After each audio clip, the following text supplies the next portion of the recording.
welcome back to Nintagious. Coulter, Volpe, how's it going? All you other lurkers. I see you. Good to have you. Let me...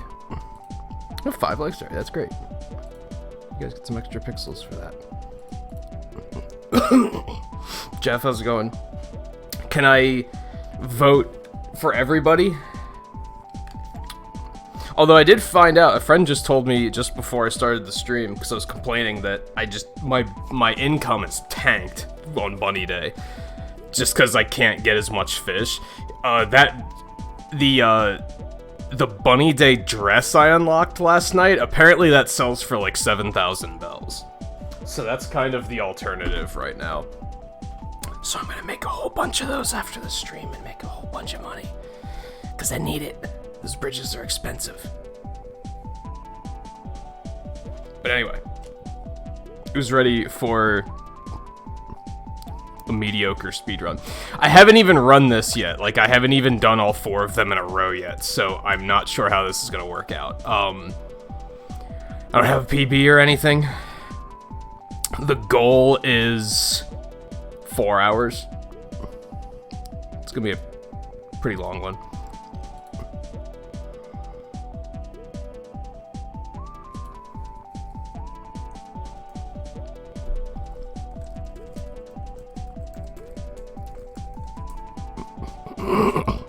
On that note,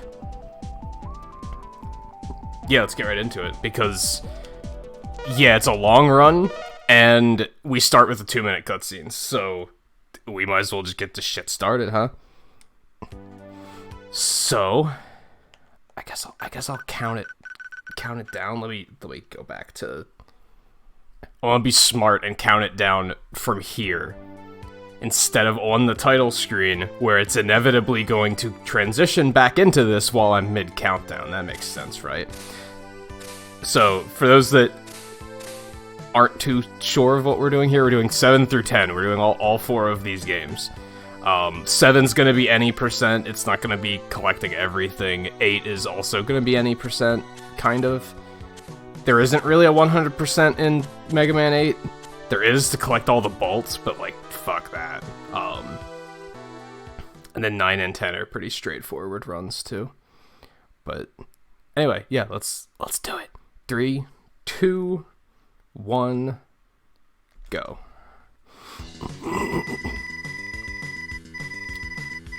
And then after this, we're probably going to do a Link's Awakening run, because we haven't done one in a while. So I thought that would be kind of fun to do, and that's about 2 hours, so between 4 and 2 hours, that'll give us about a 6-hour stream, probably 6.5-ish. Excuse me.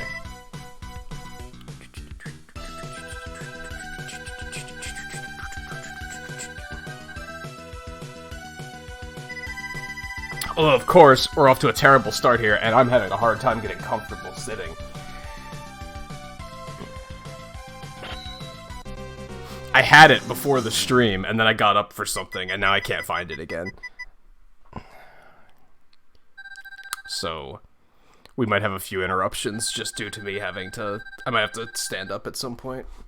There's also another issue we might have in this run.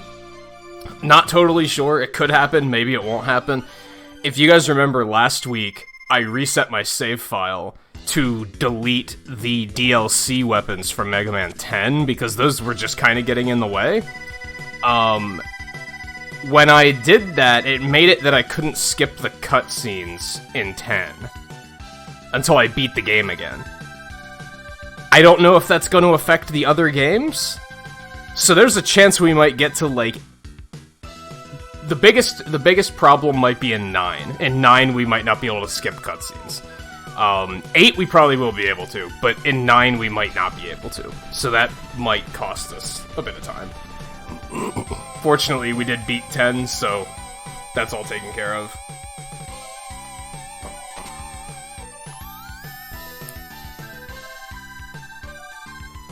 And you just can't skip these cutscenes, period, so... You can make some of them go faster, but...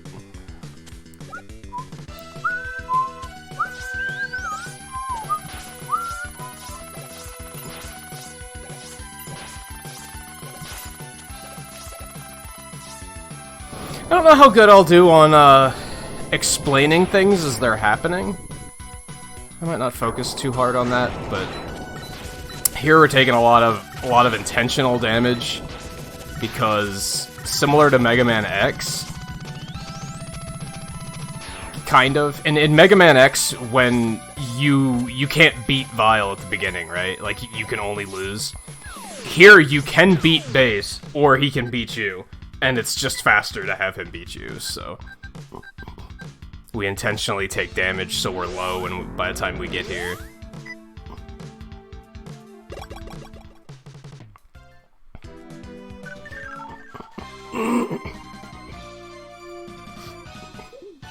A lot of these runs, the early stuff is kind of difficult.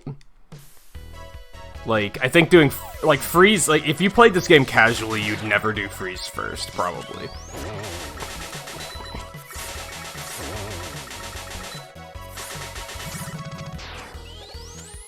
Oh my god, I can't believe I missed that. It's a terrible start. We're gonna fight Freeze Buster only, we're also gonna fight Cloud Buster only. It's like two things you'd probably never do. We're also gonna fight Shade Man with the Super Adapter, you'd probably never do that.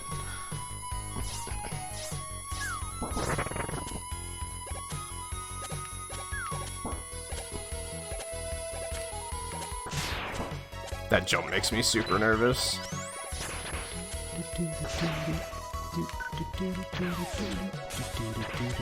If this was a true any percent run, I'd only stop to get Rush Jet. That's the only item I'd stop for.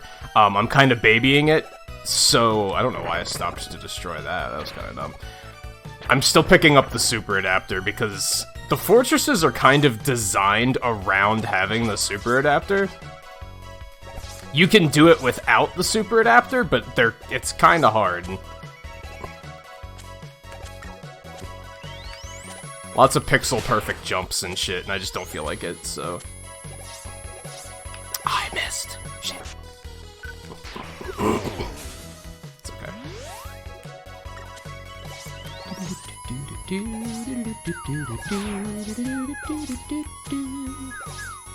So ordinarily we would have grabbed, like... Ordinarily when I run this game, I like to do 100%. So I like to pick everything up. So I would have grabbed Rush Search back there, and I would have just grabbed the Energy Balancer, or not the Energy Balancer, the Escape Unit right outside the boss room, which allows you to get out of stages once, like, if you have to revisit a stage, it allows you to exit the stage.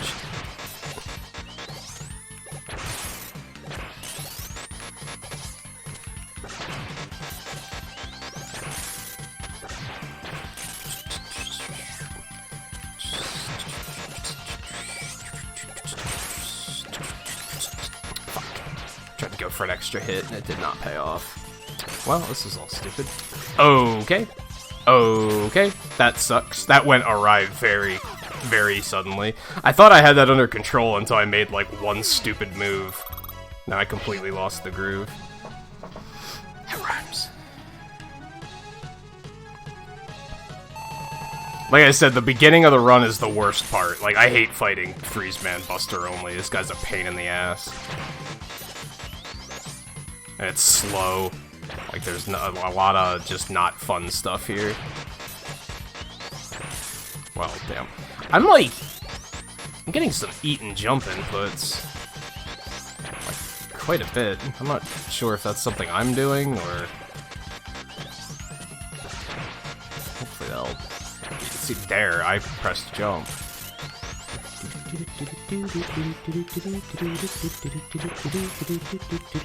What the fuck? That wasn't a slide. Get the fuck out of here. Alright, whatever.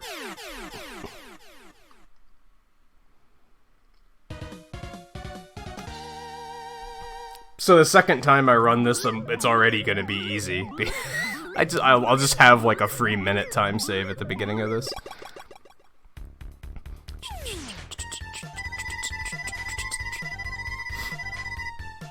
Also, some might be curious. I might have to actually research this. I don't think it's the case though. In most, usually when it comes to speedruns, especially older games, playing them in Japanese is usually faster. just because there's less text, like there's less characters that they have to draw out. We don't do it for 7 because of the fact that in 7, if you're on Japanese, sometimes it won't be Dr. Light on the get weapons screen, sometimes it'll be roll, and sometimes it'll be auto, and they're just slower. They just talk more than Light does. If you have good RNG, you'll still get Light a whole bunch, but it's, like, not good to rely on that. If it wasn't for that, it would be faster, because a lot of the other dialogue is faster. But they are not.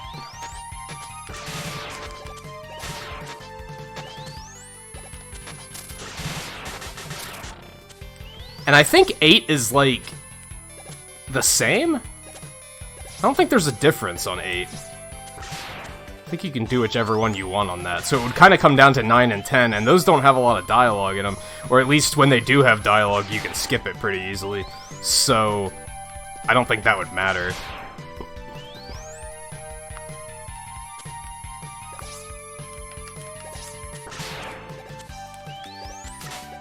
That sucked, but it kind of worked out in my favor.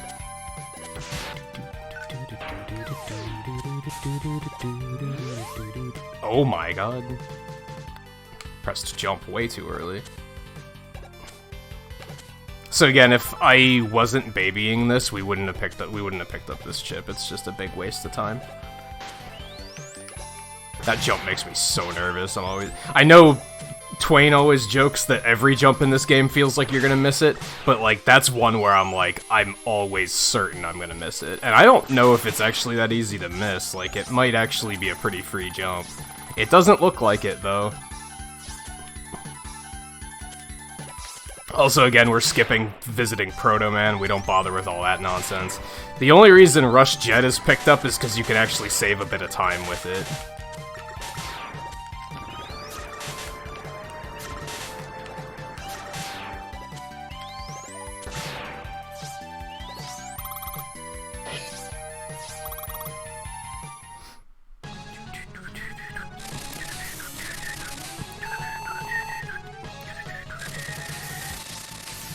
Which is why we're doing things in a weird order, by the way. We do freeze first because hold on. Why do we need Freeze Cracker to get the circuit plate for the Super Adapter and Junkman stage.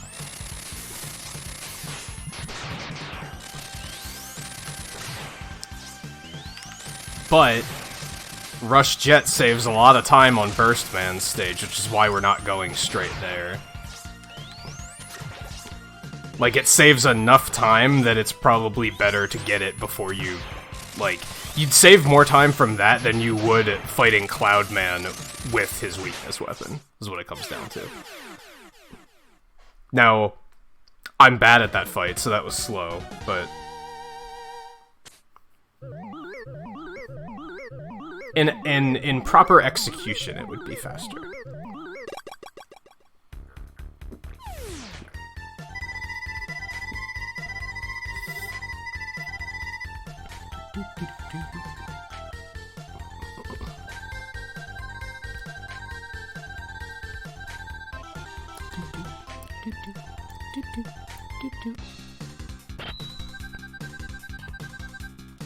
By the way, I am aiming to play Animal Crossing again tomorrow. As I was playing it last night, I thought up a bunch of different projects where I was like, ooh, I'll save that for one stream. I did have a pretty eventful morning once 5 o'clock rolled around and the new day started. We did have somebody come in on the campsite, although it's another smug villager, so I was like, why would I even substitute Ed for this guy when it's the same thing?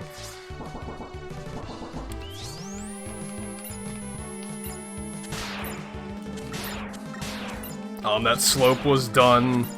Shop is moved where it should be. So I have the next bridge is the one like right beside my house heading into. I can't believe I missed that jump. Holy shit. At least the checkpoint's right here. We just have to hope that we don't run out of lives.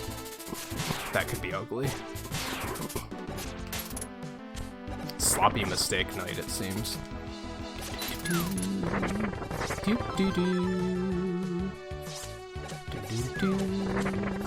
Intentional death, because as I just pointed out, the checkpoint is right there, except we ran out of lives, so that's really bad. Because, yeah, we died on freeze. That makes sense. Wow. This is a really bad 7 run so far. I feel like I should just start over, but I'm also just being like, let's just commit and get this done, since it's kind of like a preliminary run. There's no reason to take it too seriously. Go down the ladder, holy fuck.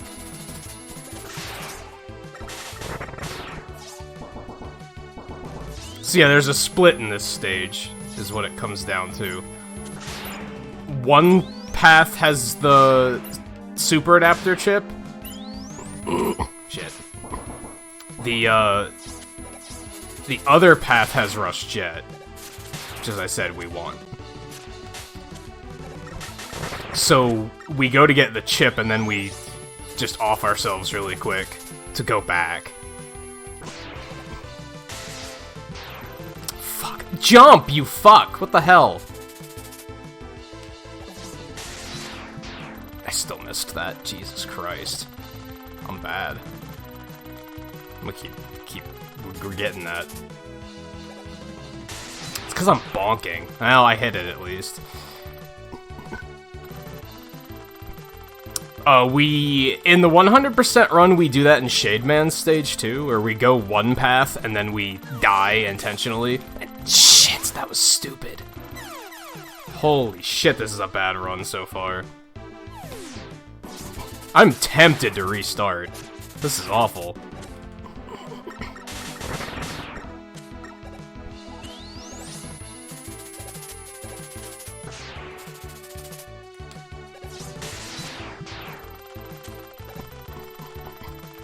I didn't even grab Rush Jet before I died. That's terrible. Hello? Grab the fucking ladder! What the fuck's going on with my controller tonight? There's all sorts of weird, like, controller things where he's just, like, not jumping, or... Like, what's the beef here?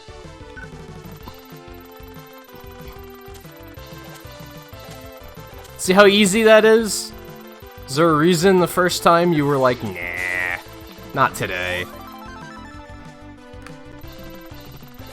That's what should have happened the first time, is what I'm getting at.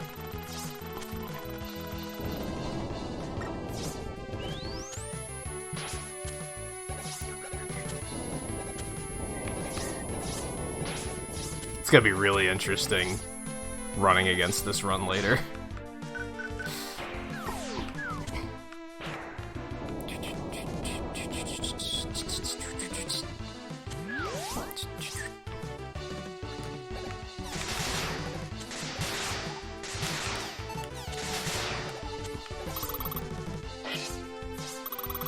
Oh boy, it's a lot of lost time. Cool, what, can I pay the new smug villager to kill Ed? I mean, essentially, but then we'd have to deal with the new smug villager. It would be the same thing as Ed, it would just be a different looking character.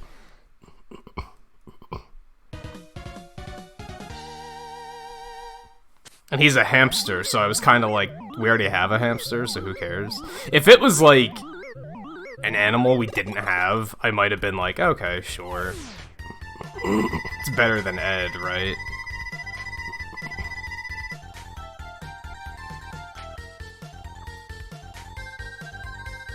And hey Jared, how's it going? Yeah, my setup is under construction right now. I'm moving a lot of stuff around, like, on a semi-daily basis. And I'm also having some back issues, so it's easier for me to just have the camera off right now.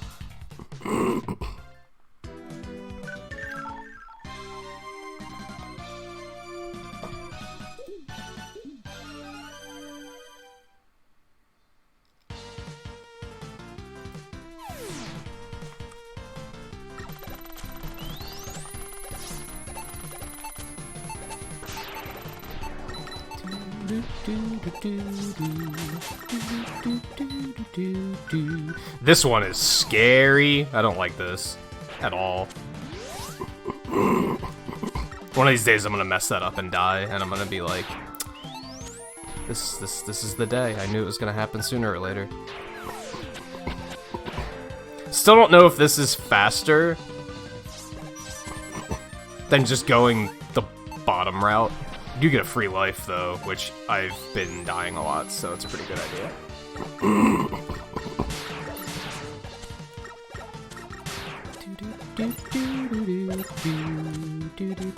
Another fun thing about doing burst last is that we get the destroyer of frame rates. We can do cool stuff like that. Worth noting that since this is the Legacy Collection version, there's like no lag. There's no like slowdown. So it actually doesn't destroy the frame rate, but you get the idea.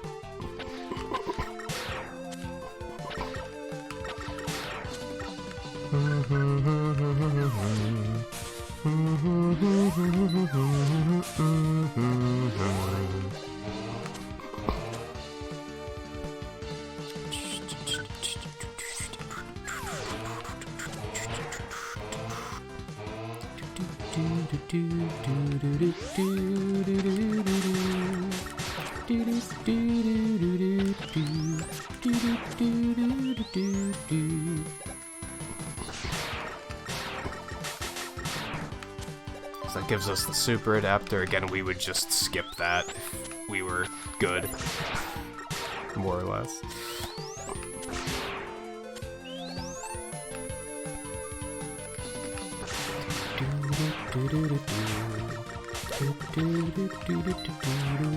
That part's a little scary too. Sometimes I'm afraid the met's not gonna open in time. Or I'm gonna miss the shot or something. This fight is also scary. I'm not good at it. It's a very easy fight casually with Buster only, but doing it Buster only is super slow. So that's why we don't do it.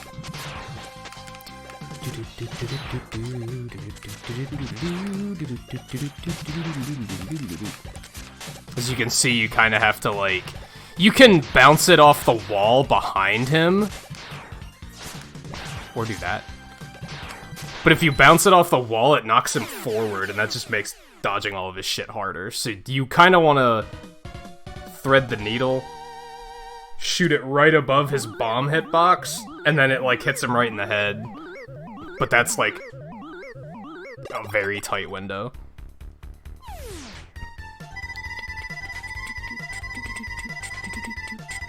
Overall, though, that was, like, an okay fight. Pretty happy with that. I'd say it was above average. It wasn't great, but...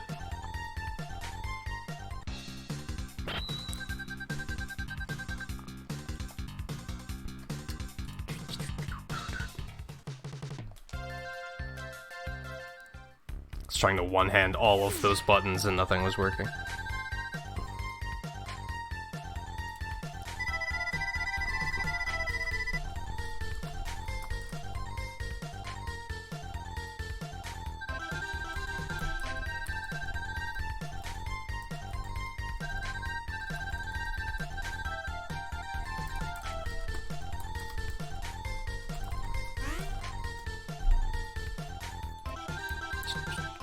This is all unskippable, by the way. You can't, like, slow this down or or you can't make it faster or anything.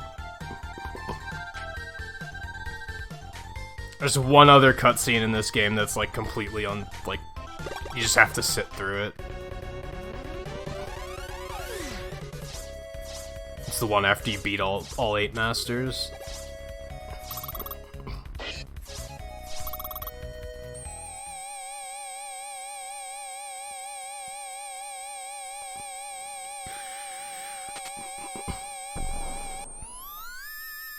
What games are coming out soon? In terms of what I'm interested in, not a whole lot, to be honest. My slate's pretty empty for a while.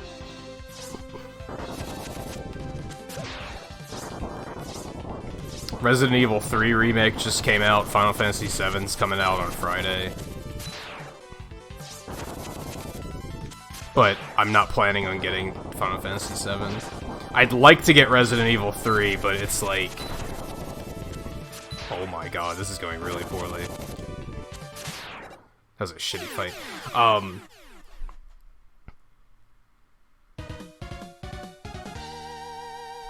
I don't really have the time or the money for it right now. So I'm gonna wait and get it in a couple months, probably. Yeah, for whatever reason, that one you can skip. The other ones you can't.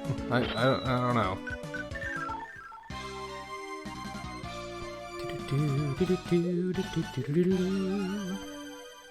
But yeah, as far as, like, stuff that I'm looking forward to, I don't think there is anything that I'm, like, currently counting down the days until. Now, part of that is because indie titles tend to not have their dates really set in stone. They're just kind of like, May, at some point. And, like, so a lot of indie stuff that I might be interested in is kind of like, I don't know when it's coming out.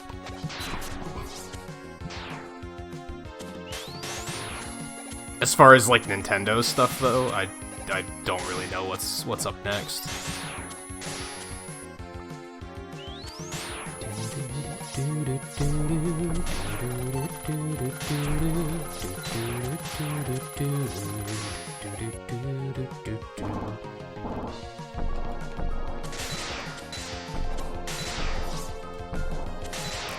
So there's two ways to beat this thing, for those that haven't seen. You can either destroy it from the inside out, or you can shoot it in the eyes.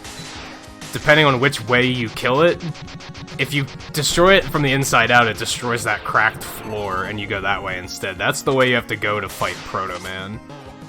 We go this way because it's faster. Actually, is it? I think the other way might be faster. Hold on, that might be worth investigating. Come on, dickbag, thank you. Sometimes those guys just will not let you pass, and they take a lot of hits to kill. Yeah, usually this is where you'd get the energy balancer. We're not gonna bother with any of that shit, though. I don't know, the other path has an auto-scroller, but if I remember correctly, it's actually, like, kinda faster. I might have to investigate that sometime.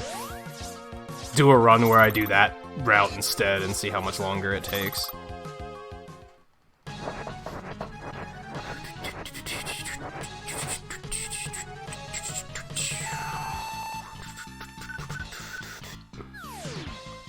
So it turns out you can just kind of punch Shade Man. Easy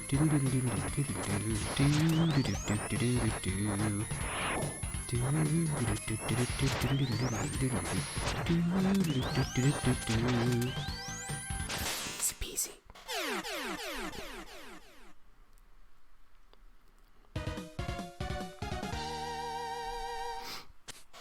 And of course, anyone who's played the game casually is probably like, why would you fight Shade Man first? Oh, there's a very good reason for that. And, hopefully I'll be able to demonstrate it well. The past few runs I've done of this, I've fucked it up, but yeah, we'll see what happens.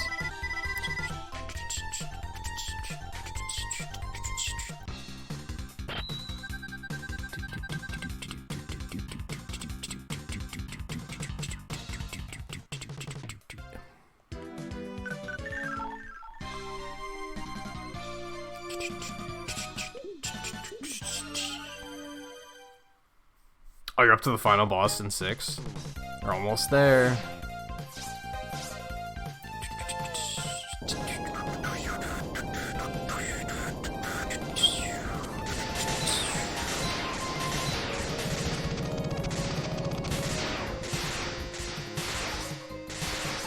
Nice.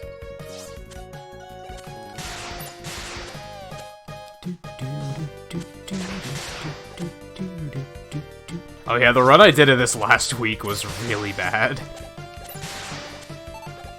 We had a lot of issues on Turbo Man's stage.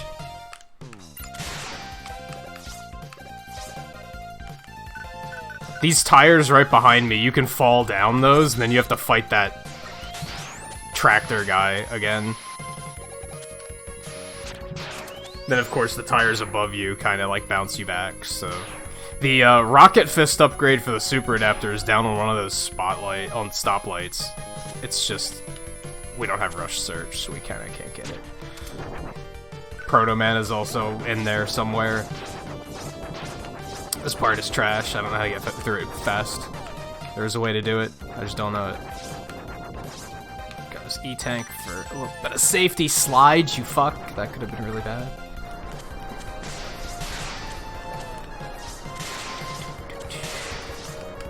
See if I can actually do this. Well. Oh god, this is not okay. Alright, that was not bad. It was pretty good RNG, so... You can kinda, if you time that right, you can kinda do it, like, before any of the things spawn. I'm just really bad at it. Alright, let's see if we can do this. No! What the fuck? Okay, that was weird. I tapped the D-pad and he, like, charged forward. I feel like there's something up with my controller today.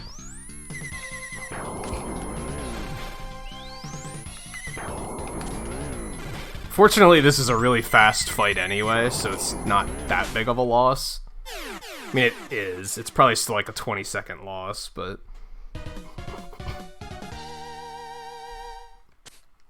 I've never had him do that before, where I, like, tap forward and he just fucking lunges.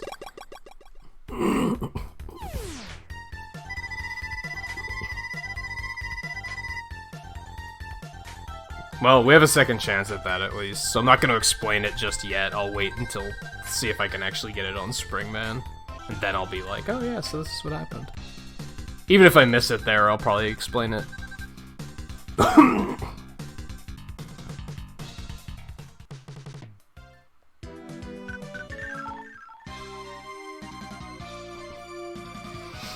Boy, this run is bad. Boy, this run is bad. It's the nerve-wracking thing about 7 through 10 is I feel like there's a lot of stuff that can go, like, horribly wrong in this whole run.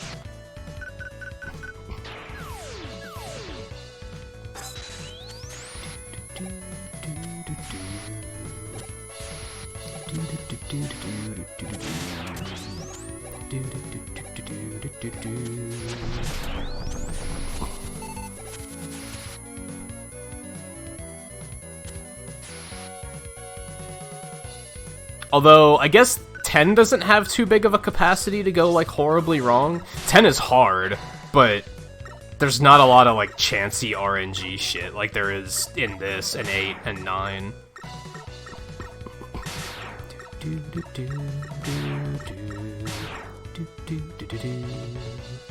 Alright, I'm getting better at that. I should start using Rush Jet in that first, like, the first screen, too, at this point.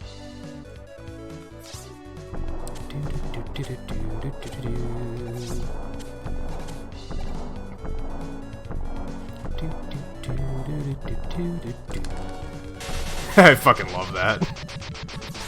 Oh my god, that boss is so dumb. I'm so glad there's, like, that easy of a way to do it.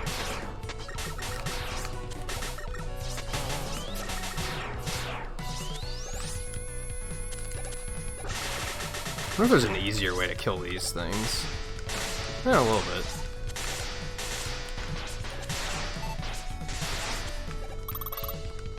Alright, so we're gonna do something weird here. That's kind of tricky to explain. This is kind of a cycle-based fight. And by that I mean, like, as soon, like, he only stays on the ground for so long. Eventually he goes up into the air like this, and then you can't hit him. As soon as you hit him with his weakness, he goes up into the air. So you kind of want to, like... Well, the thing is if you do it like that, which we're already good, we can just go with Freeze Cracker now. If you do it like that, he'll survive with, like, 2 hit points. And you have to wait, like, a whole nother cycle. So if you sneak in some Buster Shots before you hit him with the Freeze Cracker, you can skip an entire cycle.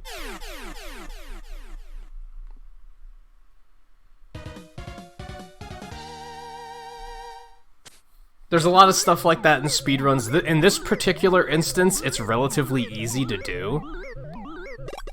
Sometimes it's super difficult and convoluted. You have to switch between multiple weapons to, like, get a very specific amount of damage ripped out of him, and it's like, this one's pretty easy. Just get 2 extra buster shots in and you're good. And overall, that was a pretty smooth fight. I took a lot of damage, but I'll take it.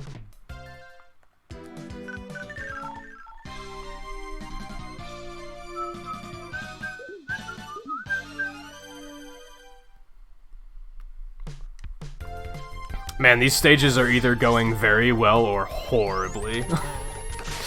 That's a thing.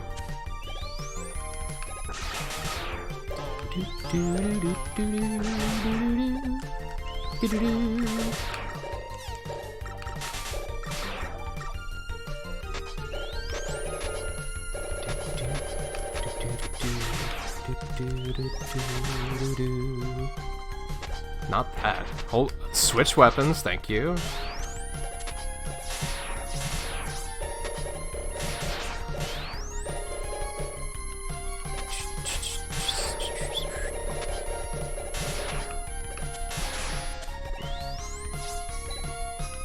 I'm gonna baby this because when I don't baby it, I tend to die.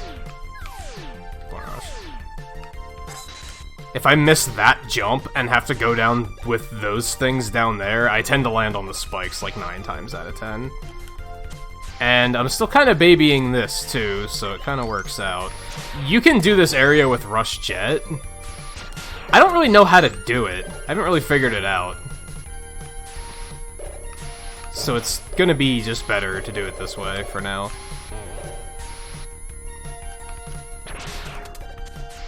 I still have to look up, like, how they do that.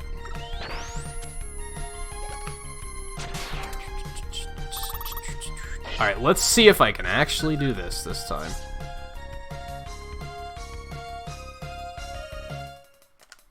There we go. Now, unless this fucks up, because sometimes it does, arbitrarily. No, there it is. So you can shoot weapons through boss doors in this game, and it doesn't have very many applications. In many cases, it actually breaks the game. But in 2 cases, in the case of Turbo Man and Spring Man, you can shoot the Noise Crush through the door. It just bounces around the room, and their hitbox activates before their health is full. So it just hits them when they have, like, 1 hit point and just instantly kills them.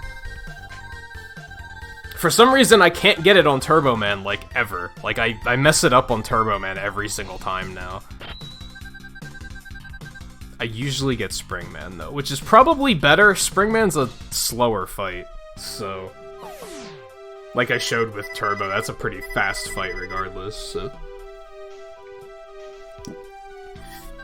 Not a huge ordeal. This is the other unskippable cutscene, so we're just gonna kinda chill for a moment, I guess.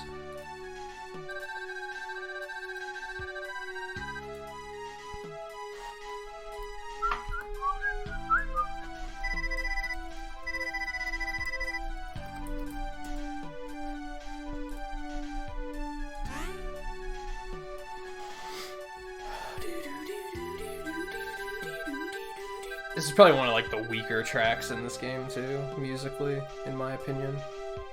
It's very depressing. I guess this is what it's supposed to be, but...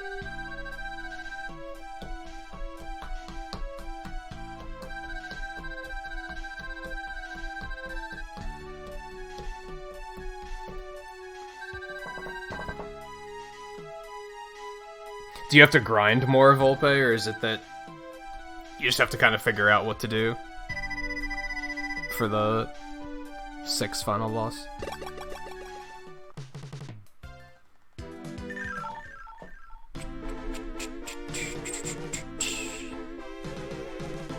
Alright, here's hoping things go relatively smoothly for the fortress. There's a lot of shit that can go wrong in the fortress, too, honestly. Some pretty hard, difficult shit.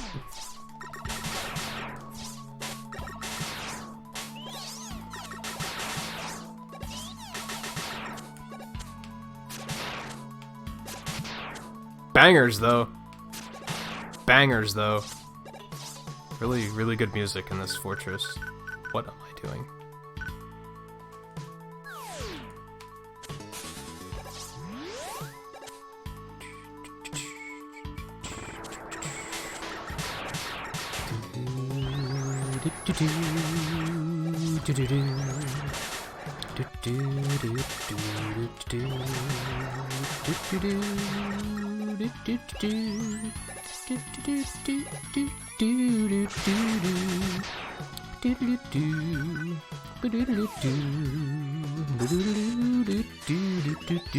Oh, you had like the wrong party going into it.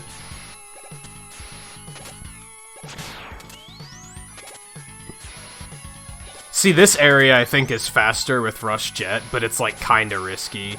Because these things can do that and bomb you, and then you're kinda fucked.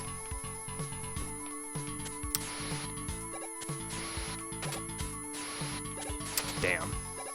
This is just all bad.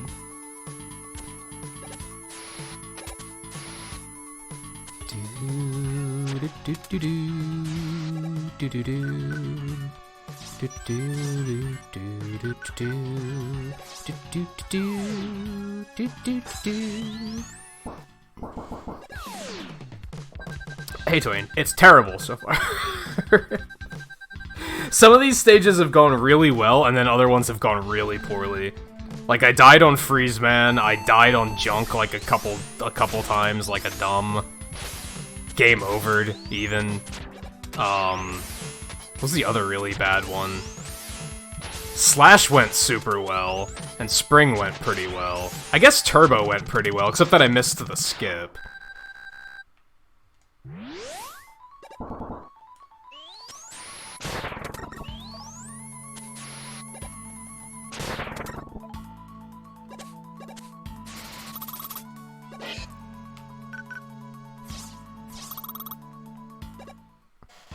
Burst went kind of okay, too. So I guess it's overall good, except for the fact that, like, I died early on, like, a lot and lost a lot of time. You would. Like, I don't have that kind of health to throw around. You fucking asshole.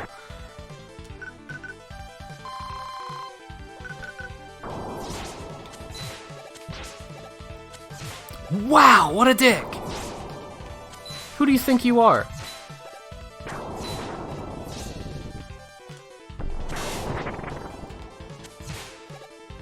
Well,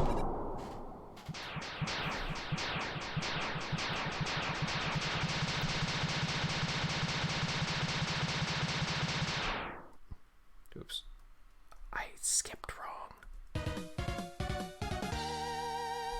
Or split wrong, rather. No, I'm doing any percent for this, because any percent's like 10 minutes faster, even though I baby a lot of it. 100% is still like an hour and 10 minutes, whereas I think I got any percent down to like 55. It'd be even faster if I got good and didn't need the super adapter, because then I wouldn't have to bother picking that up. This is just all fantastic.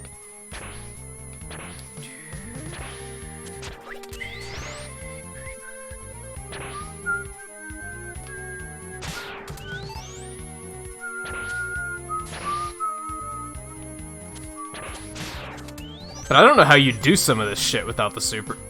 Excuse me? Fucking hate it when that happens. His animation getting off the ladder is so slow in this game that I get to the top of a ladder and I jump, and then he just falls because he hasn't actually gotten off the ladder yet.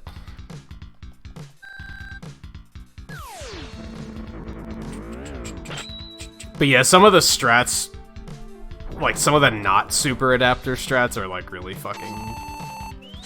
They make me want to cry.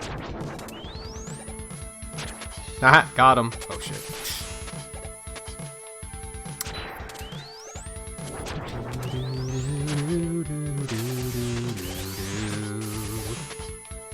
Not to mention the fact that on 100% a lot of these bosses are just easier because you have the homing fist, and that just makes them easier. you can hit this guy from like a year and a half away. I might have to tank. I'm not feeling good about this. I don't like having to use that, but I also don't like dying, so... Of course, then I didn't need it. That figures. Because you're an edgelord with unskippable text. You deserve everything you've got coming to you.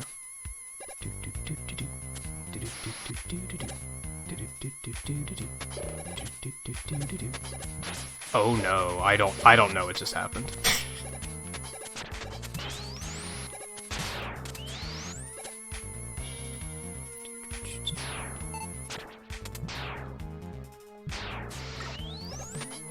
Like this part. How the shit would you do this without the super adapter? I know how they do it, it's some convoluted rush jet strats, but it doesn't look comfortable.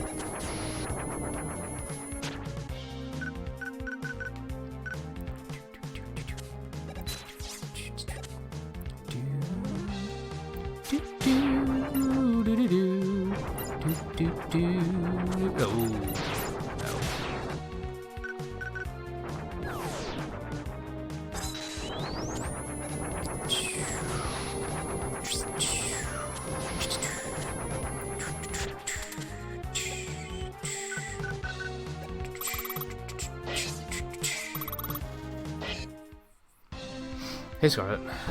I also have to figure out the danger wrap technique on this guy, because it does a lot of damage. I figured it out at one point, and then I kind of like lost it. To explain that further, there's this thing where you use the danger wrap to put one of these in a bubble, and then you push it, like, you have to push it back to the wall, and then you push it back into his face to, like, hit him in the head. And it does a ton of damage. It does, like, 8 damage or something like that. But it's kind of finicky, so...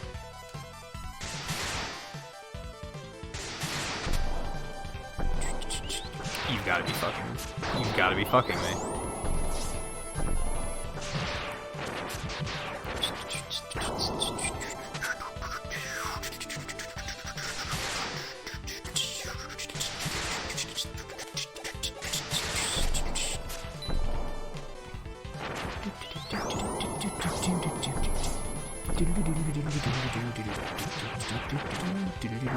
As you can see, it's a very slow fight otherwise.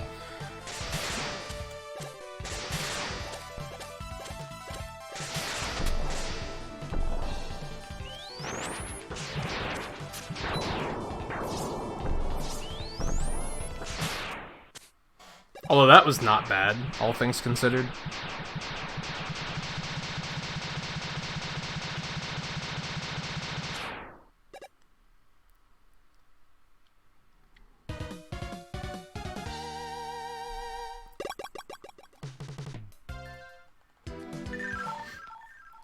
Now we have to fight this thing that I don't know how to pronounce. Hunyaned squared. Why is that its name? I don't think we'll ever know. These are questions we'll never know the answer to.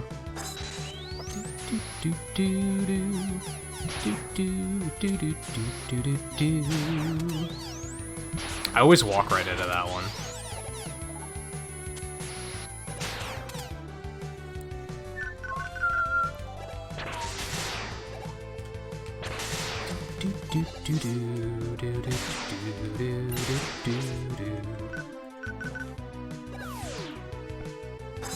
Probably rush jet this section.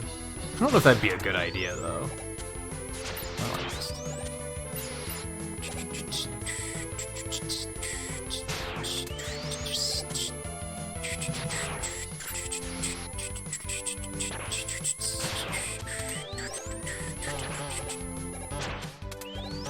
That was dumb.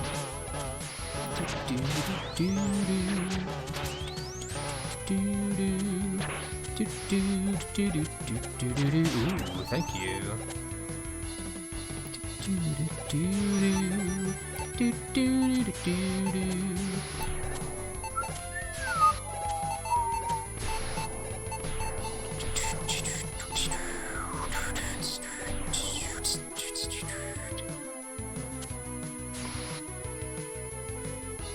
part's kind of tricky.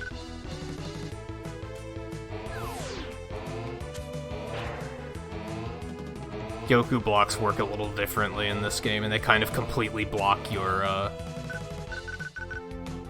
hitbox, so they can just knock you right off of Rush Jet if you're at the wrong angle.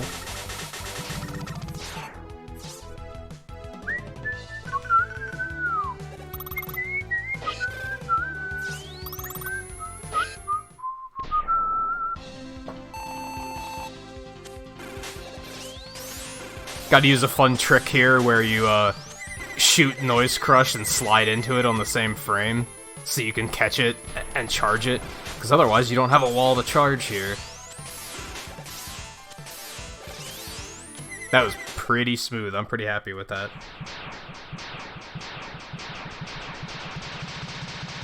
Otherwise that fight takes a while because you can't charge it.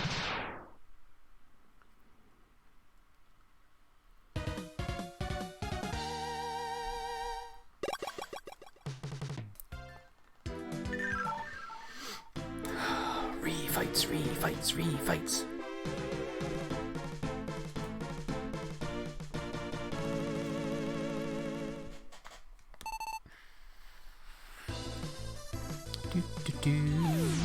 Do.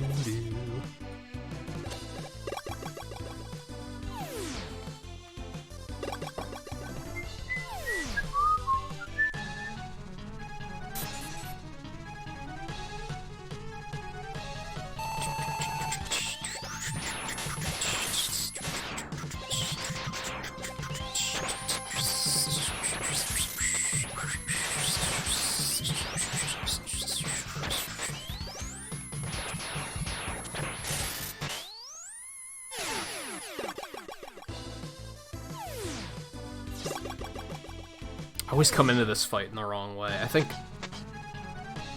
I'm gonna try something. Well, I can just do this.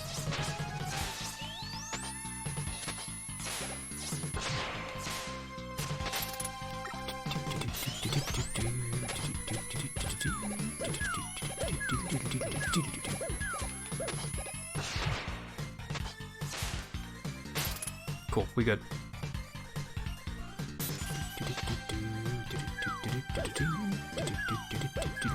I tried really hard once to come up with a strategy where you shot Freeze Cracker like at the wall to hit him while he was going up. He's completely invincible when he's jumping up like that. I was really sad.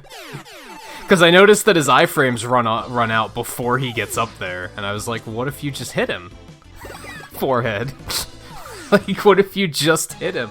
But no, he's still invincible the entire way up.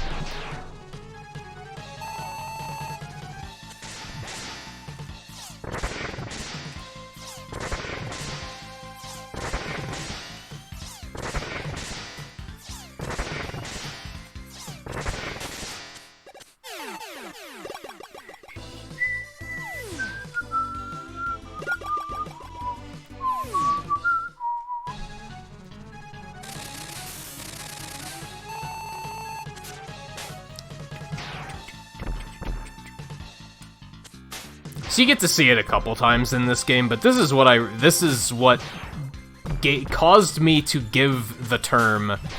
create the term pattern of inevitable defeat. Some bosses, especially in this era of Mega Man games, like within the Super Nintendo era, X games included, 8 kinda does it, Rockman and Forte kinda does it. You have these bosses where if you use their weakness weapon, it completely trivializes them. Like, they don't even get to do anything, they're just a free kill.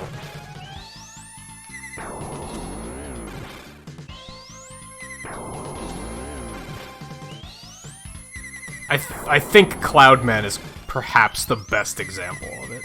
Junkman's pretty good too, but he does at least get an attack off, same with Turbo Man. A lot of these bosses won't even get an attack if you do it right.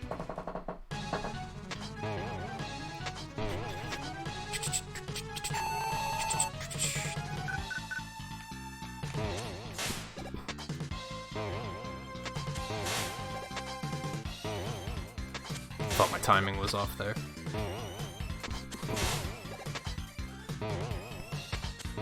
Let's see. Oh no. I had to say something.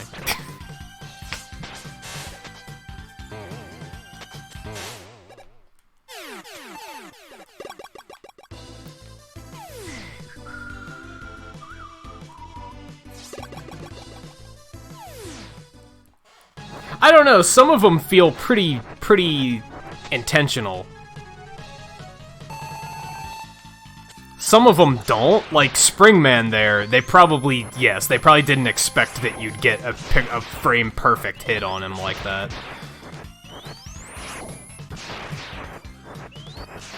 Cloudman, I think they 100% expected you to be able to do that. And Junkman. Unless you meant specifically Slashman with the iframes. Because I think you're a little behind on the stream, by the way.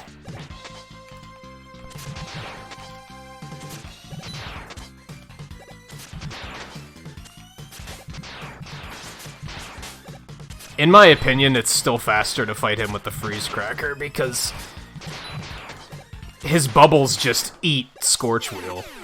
Makes him, like, super hard to hit. So I think it's probably faster to just fight him like that. I could be wrong. I ain't no pro speedrunner.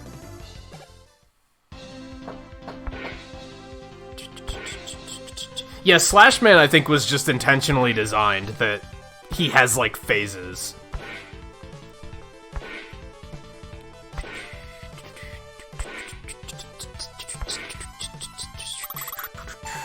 Which is kind of odd, because not many Robot Masters have something like that. He's like a fucking raid boss from an MMO. He has a phase 2, a ceiling phase, where you can't hit him, you have to kill the ads. Stay out of the fire.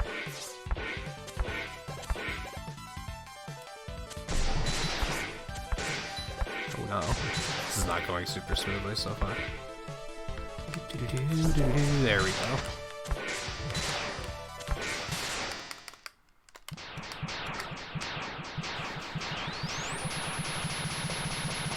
Ow.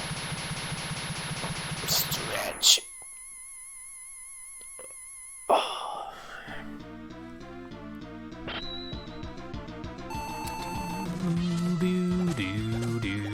I took very little damage, so this should go pretty smoothly. This is looking horrible so far. Never mind, I take it back.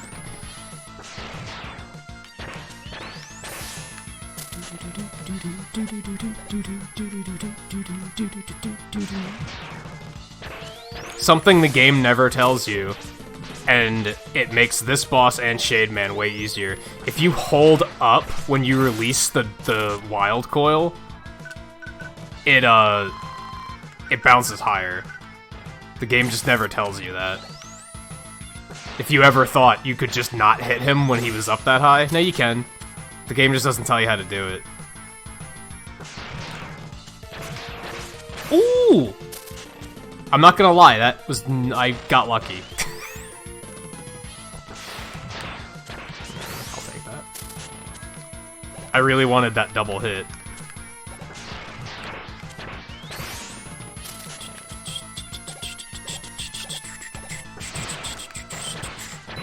Missed that one, that's unfortunate.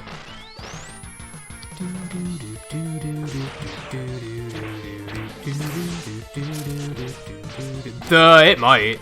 Japanese version might tell you. That's totally possible. English version tells you that if you charge it up, it goes higher. It doesn't tell you that you have to hold up. Maybe they just mistranslated it? It's possible.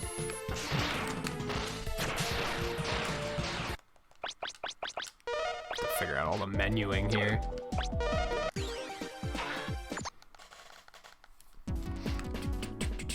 $57's not too bad, honestly. I think my PB's like 55 minutes. So apparently I was only 2 minutes behind, despite all those horrible mistakes.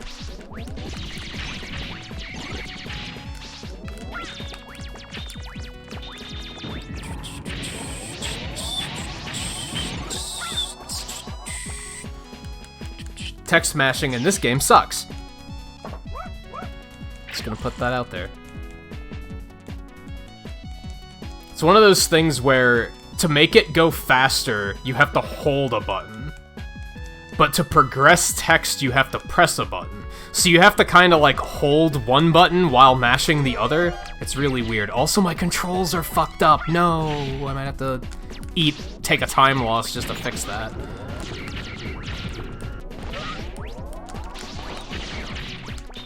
I'm gonna try and tough it out for now.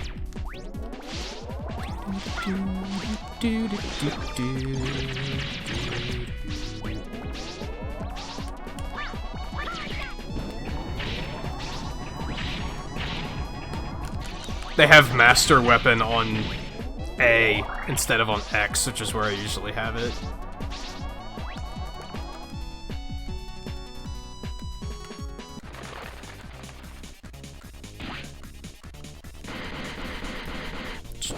Again, this is because I erased my save file last week for the sake of deleting the DLC weapons in Mega Man 10. I warned at the beginning of the run that we might have some weird side effects from that.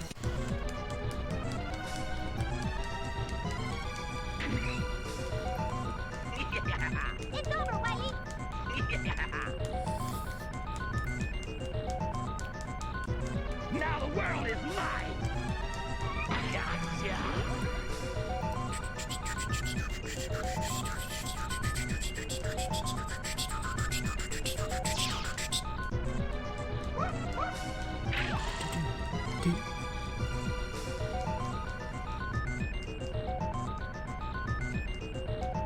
Also, for some reason, when playing this game on a PlayStation emulator, text mashing is way faster. Not sure why. I'm not sure why that worked. How, like, did they mess up the porting somehow? I think you can just mash start in the original version, but you can't do that here. I don't know. It's really weird. Just random thing I noticed one night.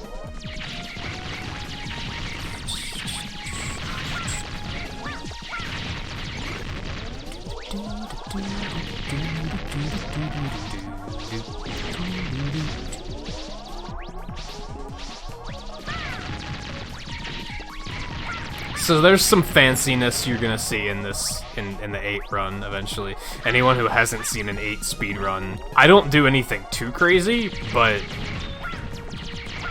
I do some novice stuff that might have you going, whoa, I didn't know you could do that.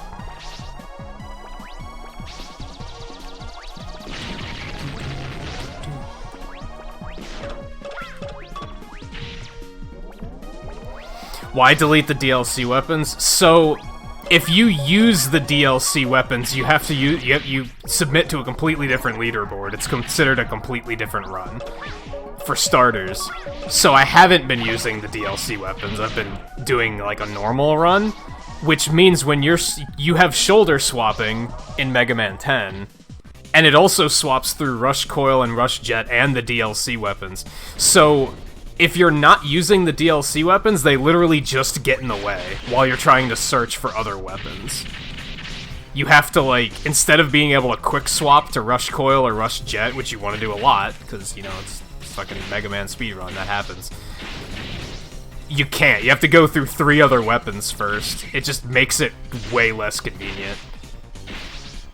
And last week when I was running, I got frustrated because I kept, like, mismenuing to Rush Coil, and I was like, man, if I would just delete my save file and not have the DLC weapons, this would be substantially more comfortable. So I did it. I was like, fuck it. Later. Bye.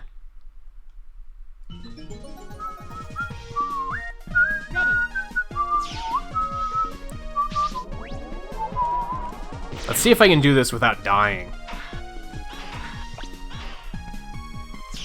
So first trick thing.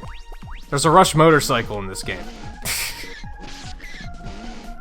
There's a fucking Rush motorcycle in this game, and it's super fucking cool. And you kind of just never use it because, you know, it's not super useful. Unless you're trying to go fast.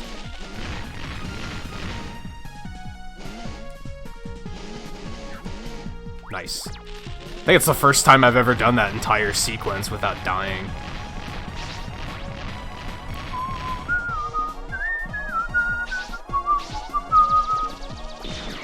You use it like 3 times, I think? 3-4 times? Something like that.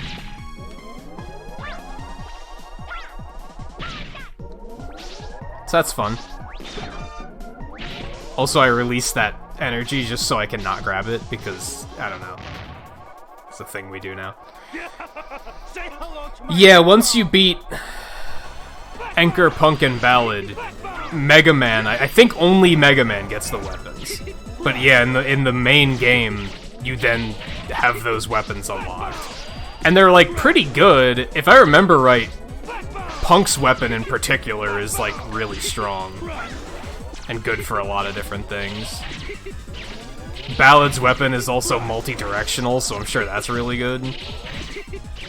That's why it makes it a completely different speedrun if you use them. Okay, Magma Man. Get out of here. That's no good.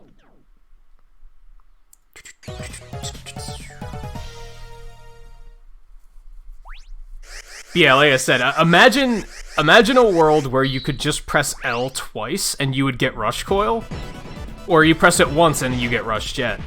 But then imagine that world being twisted and you have to press it 4 times to get Rush Jet, or 5 times to get Rush Coil. It's just super inconvenient.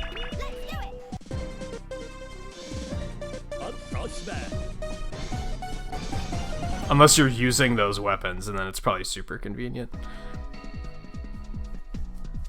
Ready. Oh, also, I did Grenade Man first because that's where you get Rush Cycle. You get that from the mid-boss. You get the Rush upgrades in this game from the mid-bosses in the stages. So Grenades first, because that's where you get the cycle, which is like kind of the only useful one.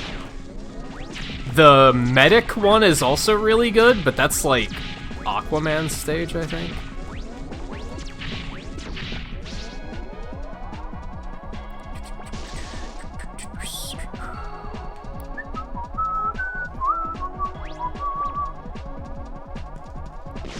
For those keeping count, this will be our second copyright claim of the night. I did forget to rename this the copyright claim %. They claim Shademan's theme in 7. They also claim the Ghost and Goblins theme. So if you switch to that instead of using Shademan's theme, you still get claimed. They claim specifically Jump, Jump, Slide, Slide. I'm not sure fucking why. Of all fucking things. And then they claim all of 9. They don't claim 10.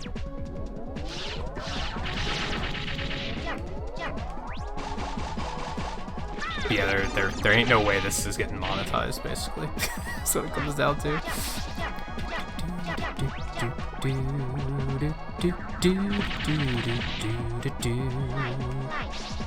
Also, mega banger alert.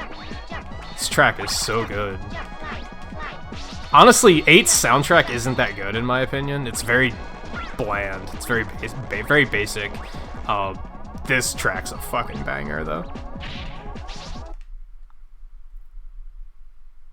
They didn't claim 9 when we raced it? It's really weird. Sometimes they don't, and then sometimes they do. I don't know why.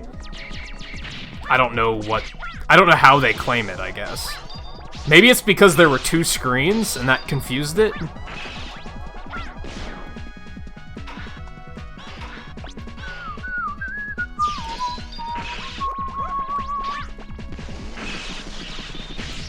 That was weird. Usually you can go right through those. Something nice about Rush Cycles, you don't take damage. You might have noticed that. Instead, there's like a rush counter down there, and that's like a timer for how long it lasts. That takes damage instead of you taking damage, so...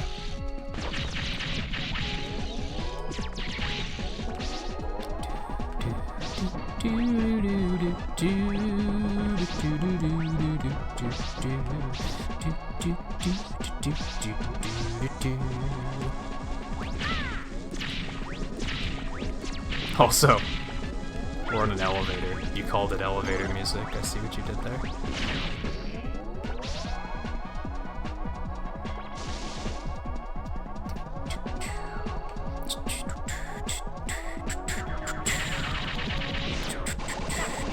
What, are you saying they didn't copyright claim his video because he's a lawyer and they knew that he could fight back? I doubt that. It's funny though.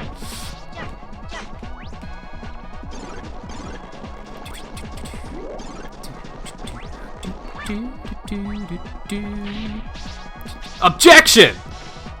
This is fair use. You can't claim this. Take that! Freeze!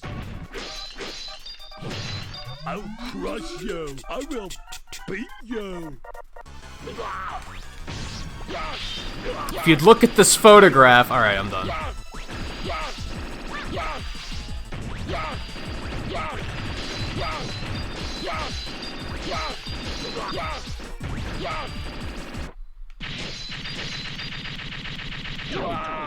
It gets funnier if you imagine Inafune like on the stand and doing like the exaggerated like anime reactions to all of this, where he starts screaming and pulling his hair out and stuff, and then he explodes like a Mega Man character. You know, just it gets better. Also hashtag for Frostman.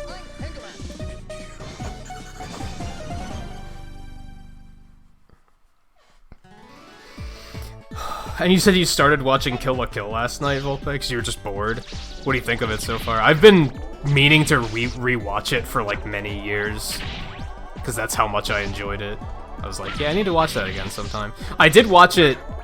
That's not good. Oh, please, thank you. I did watch it, oh my god, why do I always miss that? Alright, so that's another trick you can do, is the Mega Ball jump. I don't use it too much yet, but you'll probably see it a few other times. I did watch it subtitles, and I want to watch it dubbed, just for the hell of it. Just to be like, is the dub good?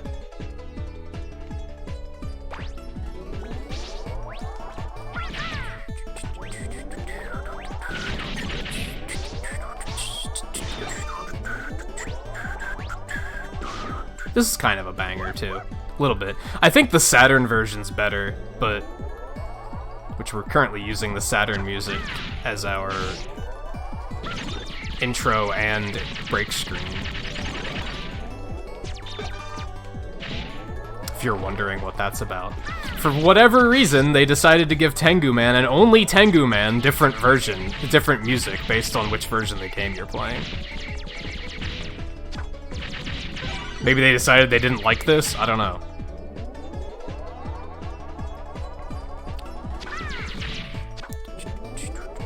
I will say Grenade Man's theme has grown on me as I started running this.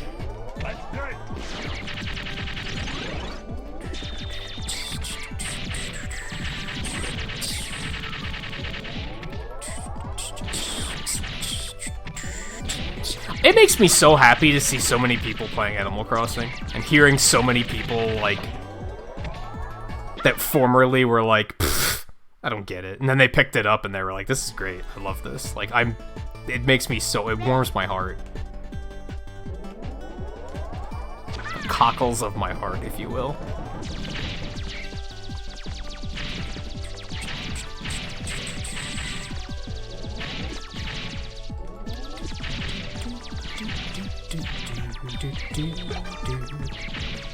Alright, important speedrun thing here that they're not giving me. That's fantastic. We need beat for this thing coming up. I don't want to call it a mid-boss, because it's kind of not, but it's also not completely inaccurate.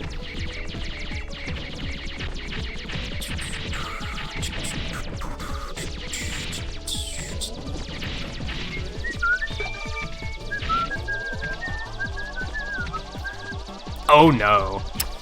That sucks. I should have bum rushed it and picked it up. Alright, well.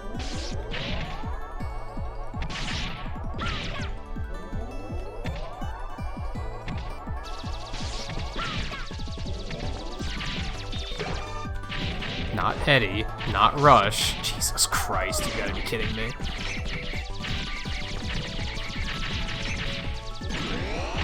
So there's this thing here, like, Beat's hitbox is just active as long as you're holding the charge button. So you kind of just want to get close to that thing and hold the charge, and then Beat just fucking shreds it. God, that sent us way back. We just lost a ton of time. I've never had this happen, to be honest. I've never not gotten Beat for this section.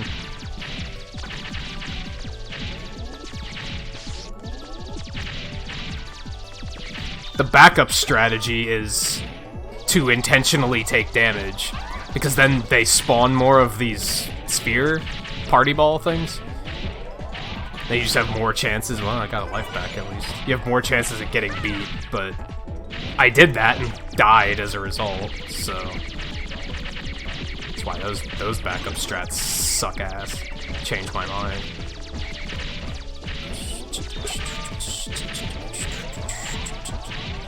There we go.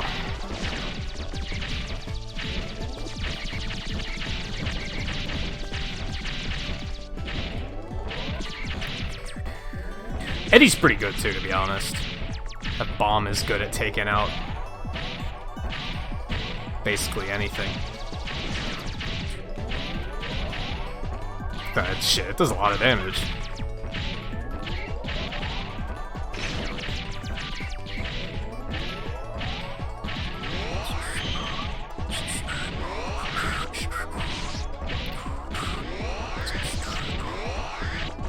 Yeah, and Beat just fucking destroys it. Man, we lost a lot of time there, it's really unfortunate.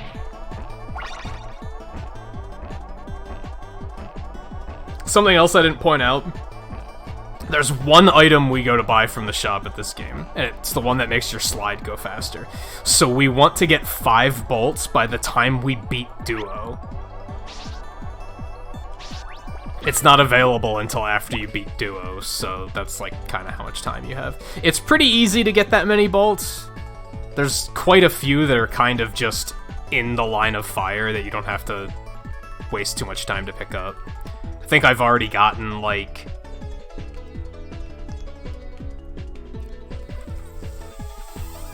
4, I think? And I think there's gonna be another one coming up, so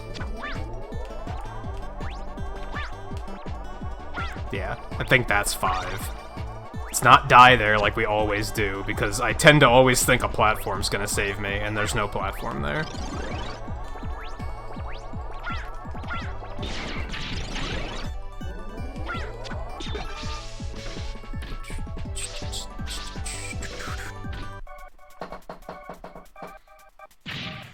Are you worthy of my challenge? I think I watched like the first episode of the dub, and that was about it. Like, I just never really sat down to watch it.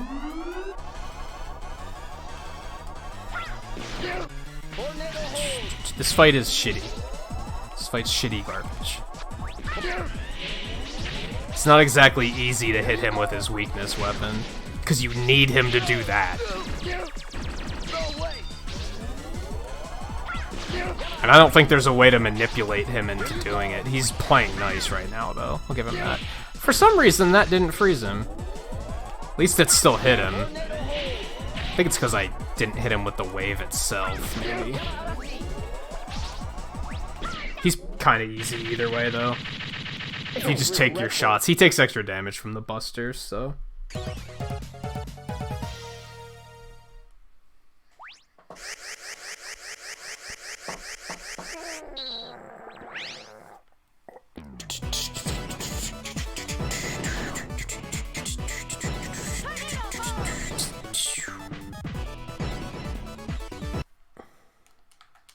I hate that screen, because there's no, like, quick way out of it. You have to menu to cancel. You can't just, like, hit B or something. And I always try it. Because usually after I beat a Robot Master, I take an opportunity to, like, stretch my arms above my head or something. Because I'm like, oh, I have a moment, and then I don't really have to... I can just quick menu through whatever comes afterwards, but it just doesn't work in this game.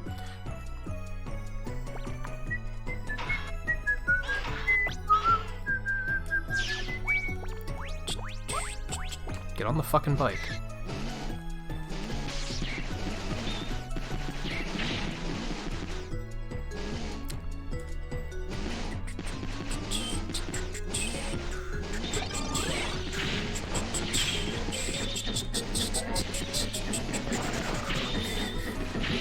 You can shoot them and make them go faster. I don't think I knew that. That's helpful. That helped me get through that area faster. Speedrun faster is good.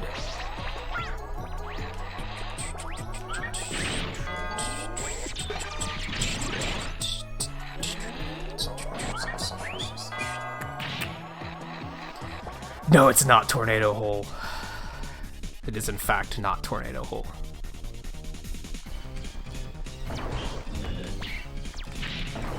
How the fuck did you survive? Get out of here.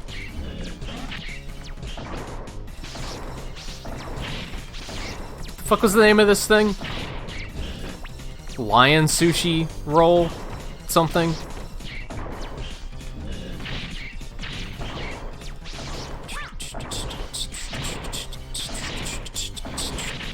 Doesn't matter, it's dead. Yeah, they have Tiny Gutsman G toys, and what else do they have there? Don't they have like Cutman and Iceman dolls or something?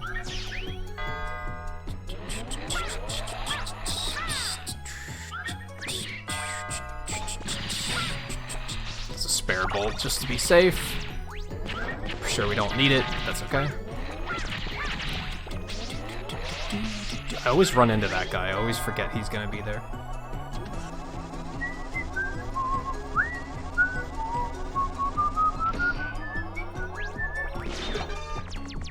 Take that.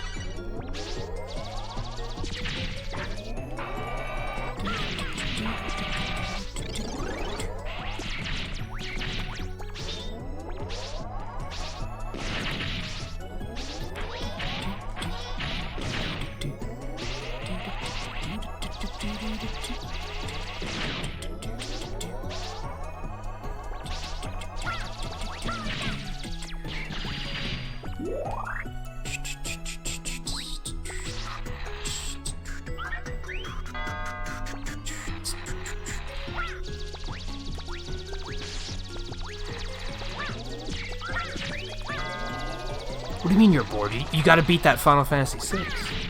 Do it. Do it.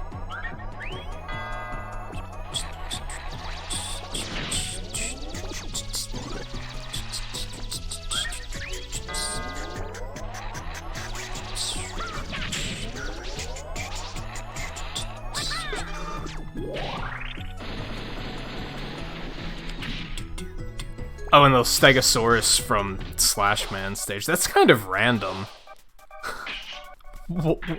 Why that enemy?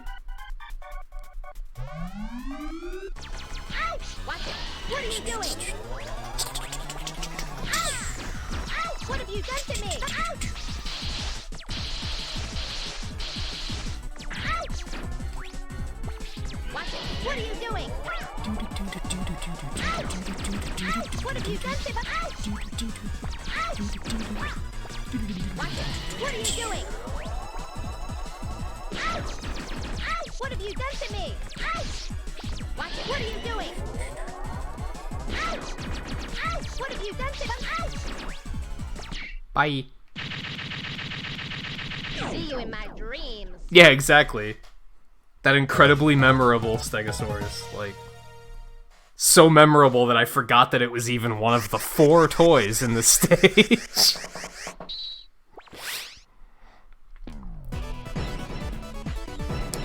Thunderclaw!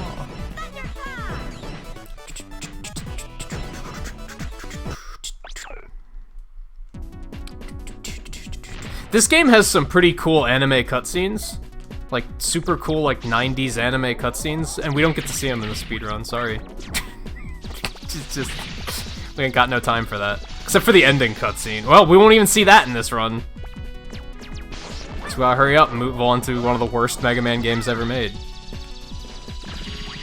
Changed my mind.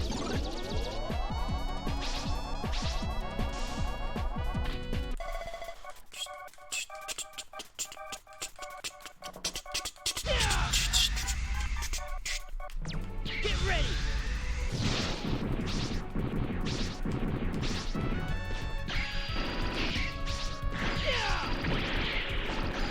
Get ready. Well, that was a got him. Oh, he's playing nice.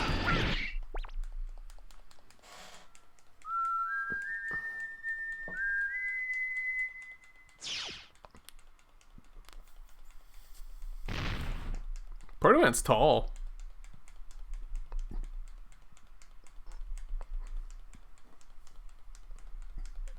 Even if it's just that he's standing up straight and Mega Man isn't, he's still like a full head taller.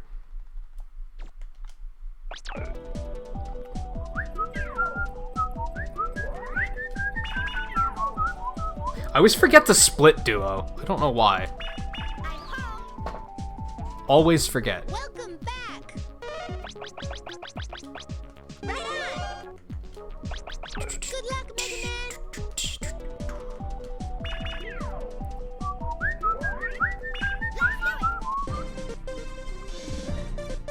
So speedrunners actually do Astro Man first, which I think is stupid.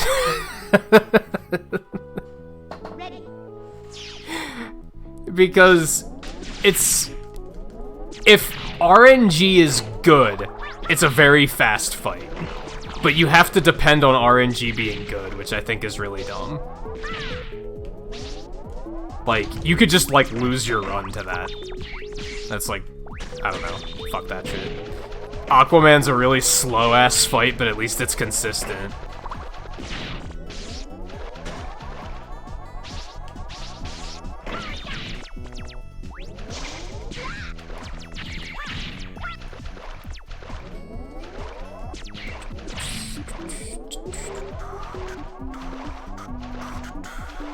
Apparently they did Swordman first for a little while, too. Which, again, it's faster than Aquaman. Which I get it, but...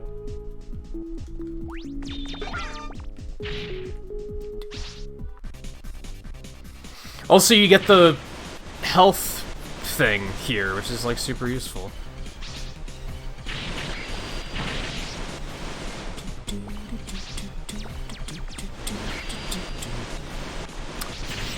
This boss is stupid.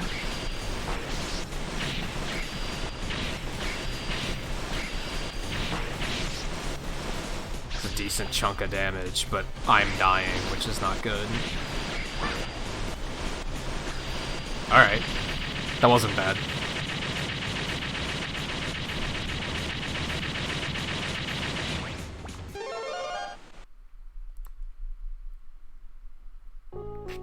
Yeah, Flapper's playing it. Everybody's playing Animal Crossing.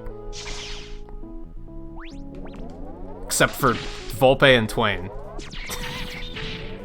And Scarlet, I guess. And two of you, I'm pretty sure, are interested. You just have to put the money aside. We have to convert Twain. I didn't finish saying earlier, like, what all happened last night at the end of the stream when I continued playing at 5.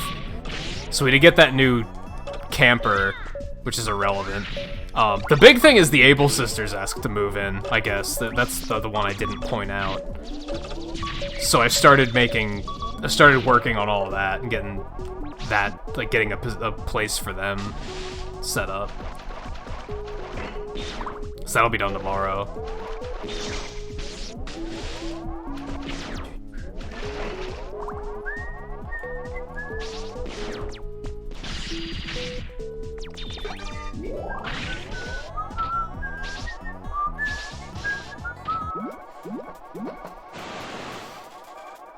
I wonder if there's a faster way to fight him than with the Buster.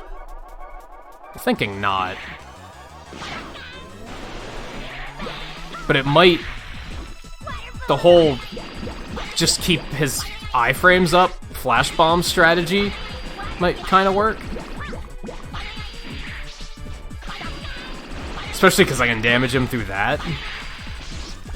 Decent idea. It's only 1 damage, though.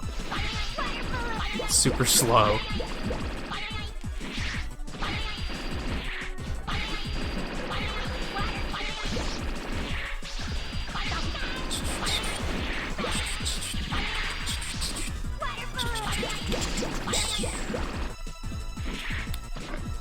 So yeah, I think it might be faster to just use the Buster.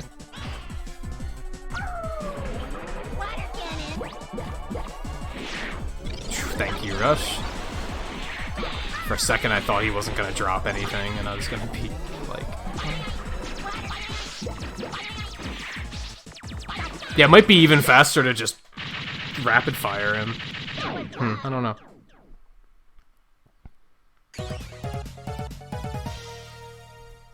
I should just learn Astro first, I guess, but that one night I tried it, I was like, this just seems like a terrible idea. In every way.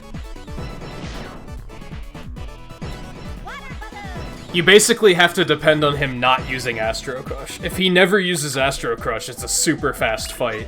If that's all he uses, you're basically just going to die.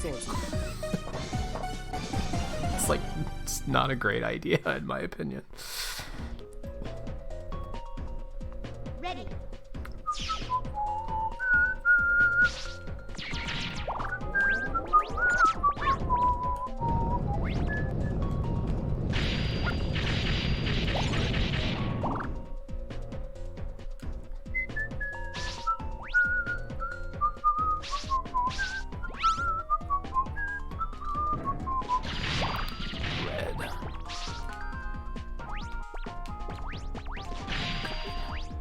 Red, green, yellow. You've got to be kidding me. I do that a lot.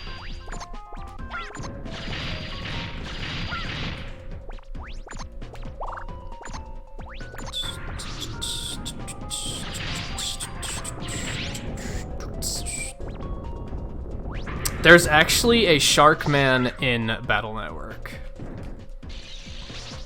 There's technically a Sharkman in the shitty DOS games too, but most people would probably not count that. But there was in fact a Sharkman in Battle Network. The first one.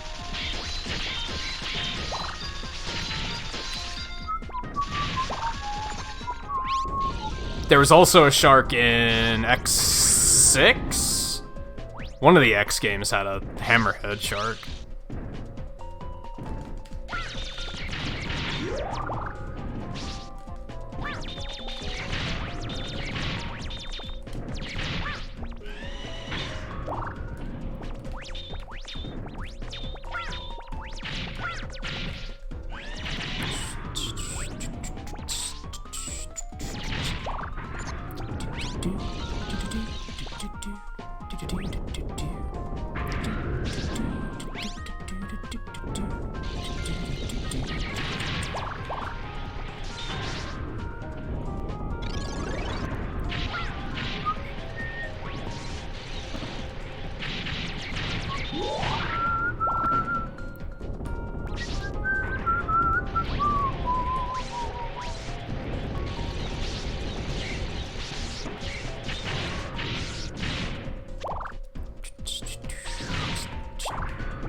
If you roll away from that, it like skips the whole animation. Not sure why. Probably saves like 2 seconds, if that. But it's free, so why wouldn't you, I guess? I think I mentioned this last time. This thing, like, doesn't have iframes when it's opening or closing. So if you just keep the flash bombs on it, it just fucking melts him.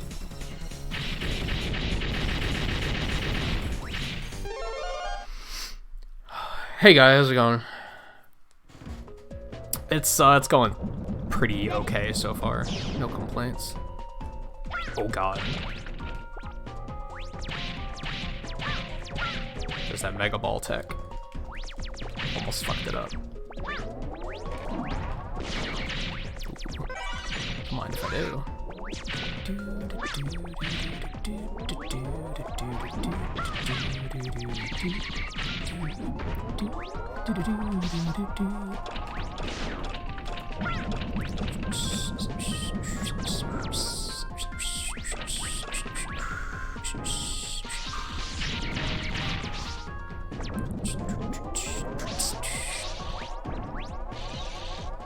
I'm disappointed, Scarlet. You don't know the names of all of these enemies? Like, I believed in you.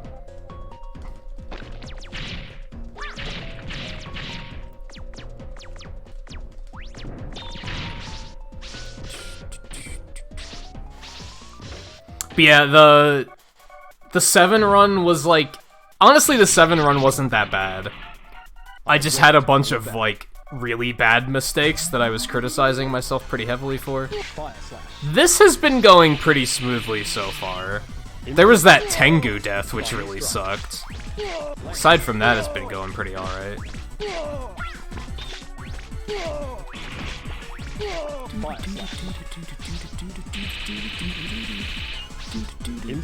Oh my god, you fucking asshole.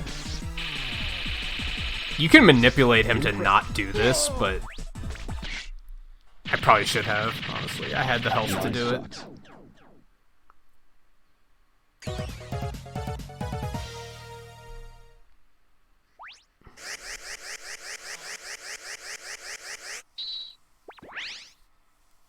Oh, the 3, villager homes? Yeah, getting the ladder and the vaulting pole opens up quite a bit. I mentioned earlier that I am planning on doing Animal Crossing again tomorrow, because I think I have enough that we could go ahead and do another one. I came up with a few different project ideas for things that we could do.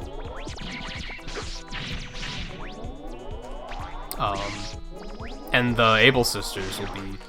their shop opens tomorrow now too, so...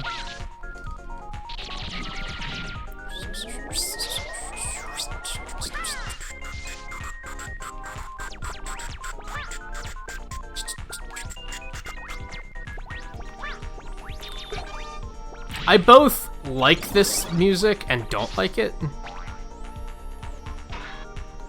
I don't see a point in using Rush here. That can't be, like, that much faster.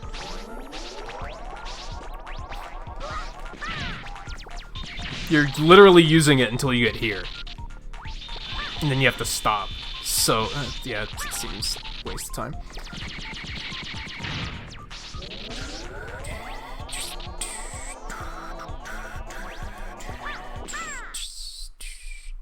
Going to sleep already, Scarlet? But I believed in you. Well, if you can't sleep, we'll be here. We still got like 2.5 hours in this run easily. And then Link's Awakening afterwards.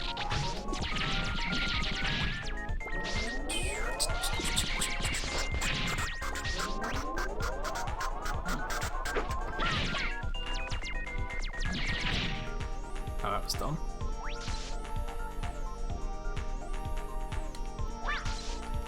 Oh, you ran out of material? I mean, that you can go to mystery tours if you really want to keep things moving. But it also sounds like you don't have too much to do. It sounds like you kind of have to wait now for things to be built. People to move in and stuff.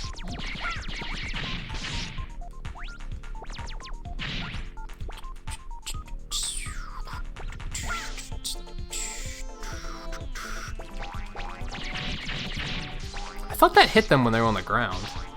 Huh.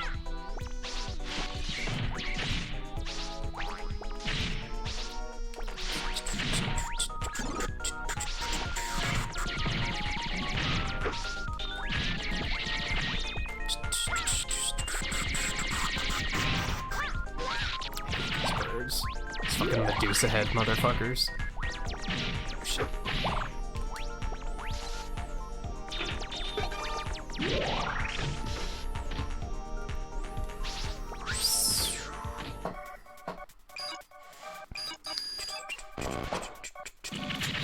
You know, every now and then I still have the desire Let's go. to grab Mario Kart 8 on Switch, but I know I'm just not gonna like it that much. Shoot. Fire. Rush. 'Cause I mean, I have plenty of lives. I don't need the cycle. Holy shit, what am I doing? Oh, now I can't. Well, we might just die here then.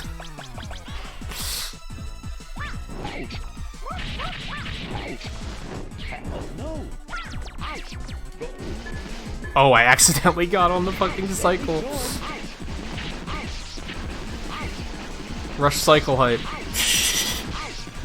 Hey, it stopped me from dying, didn't it?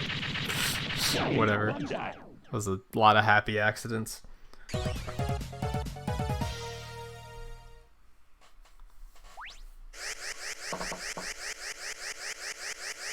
But yeah, I know that I'd probably play Mario Kart for like a couple hours, if that, and then I'd be like, oh right, the item balance in this game is fucking trash, and it's just Mario Party on wheels.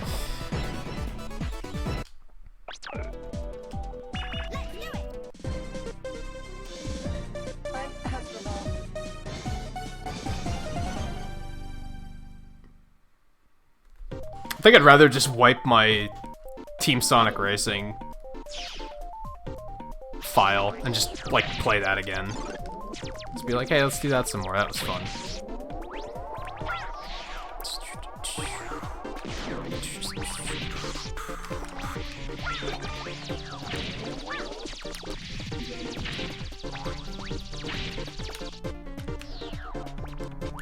How did I get on flash bombs? Hold on.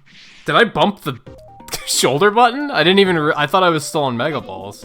That was weird.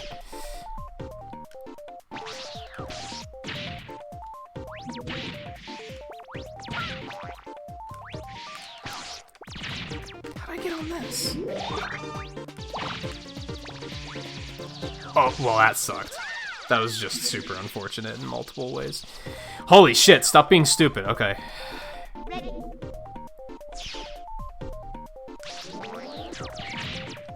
I fucking hate this enemy.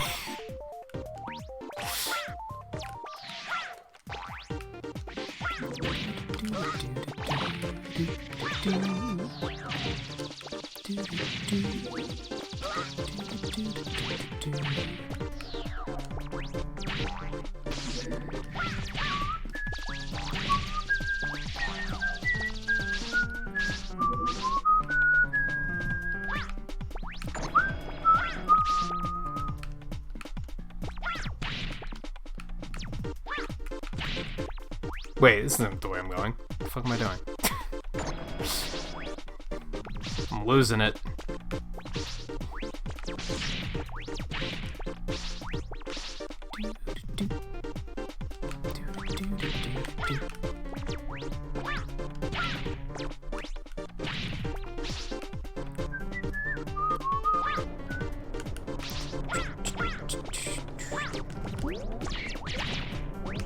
Must be an Xbox One. What do you mean?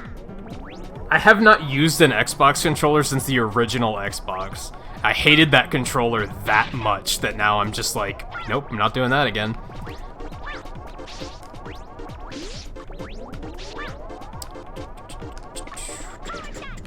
Oh boy.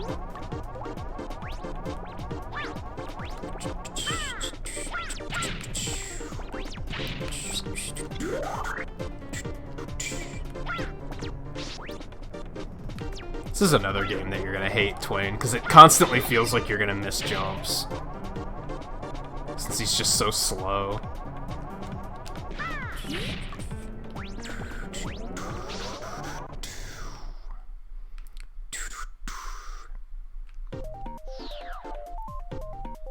Man, this extra padding on my chair, like, is totally helping the back issues. But after, like, 2 hours, my ass starts getting sore. Like, it's just applying pressure in a really uncomfortable way. But it's helping with the back issues, so it's kind of like, I'll take it. It's something. It's different, at least. It's a different feeling. And I'm happy to have a different feeling.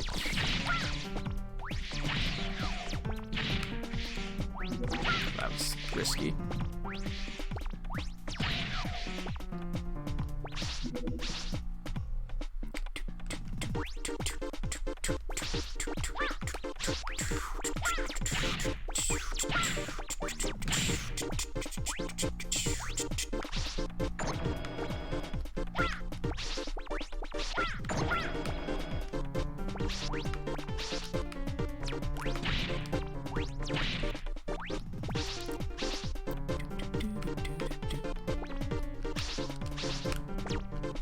That's interesting.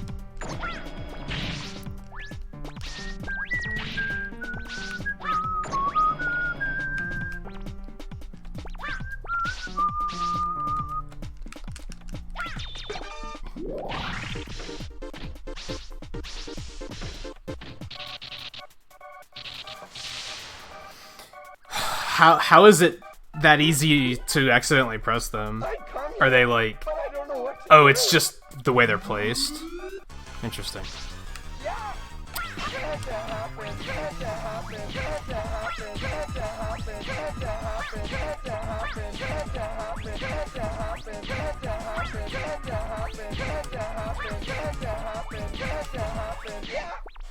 That RNG though.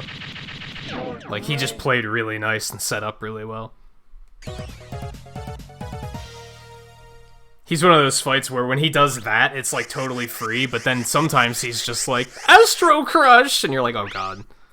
This is my life now.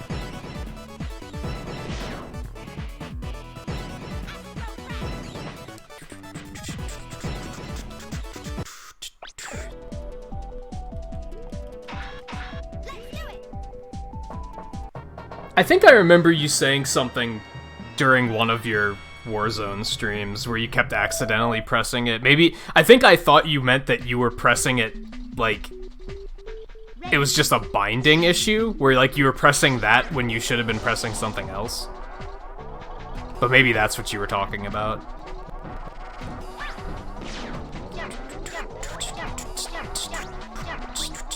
And if they didn't get the claim right on Frostman's stage, they got it now.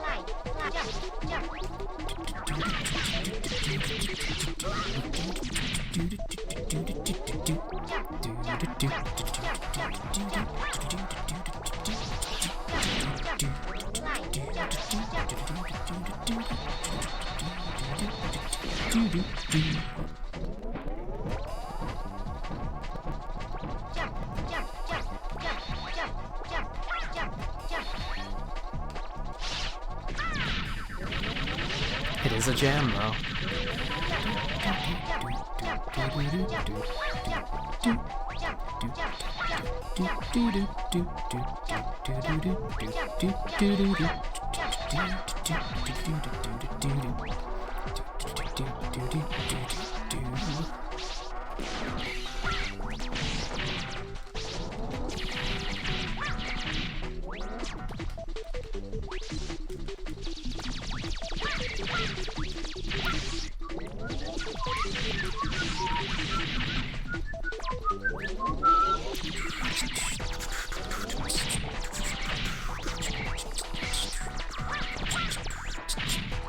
I hate this part. It's so clenched.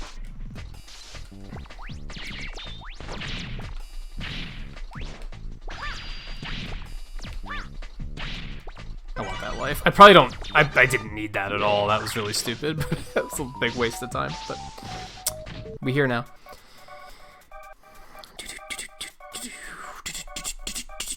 I find that ZL and ZR on the Pro Controller are kind of easy to hit accidentally a lot. How often during a speedrun do I, like, bring up that menu when I don't mean to?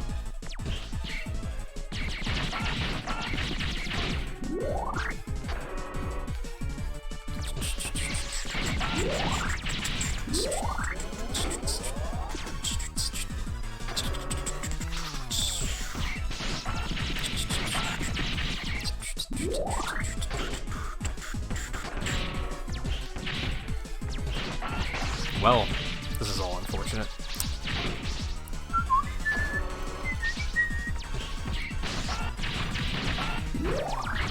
Shit.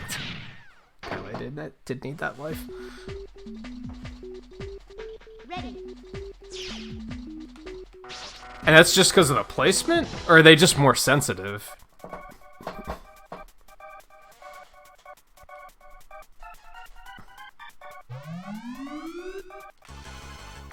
You hate N64 Rainbow Road? I hate it in the N64 version, because yes, it's just a big road of nothing, and it takes forever. I like the Mario Kart 8 version. I think they updated it pretty well.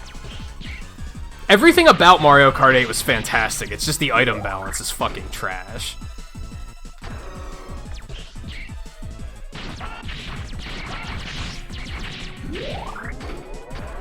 Music is incredible, the tracks are incredible.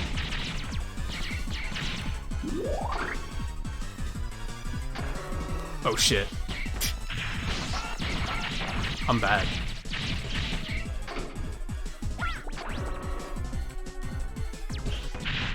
Okay, that sucked. But we done. Hey, View.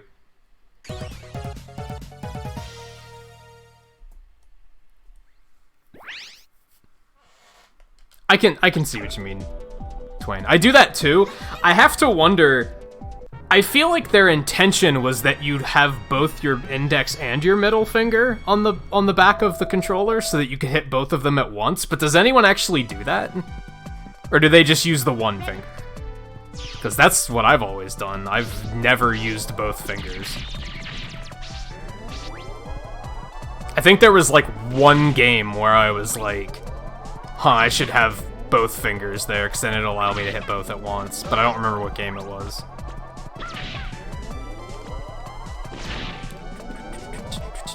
Fuck. That was dumb. A lot of dumb. A lot of dumb happening.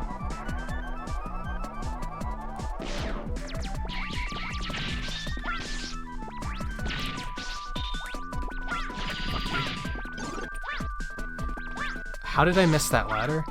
Exactly?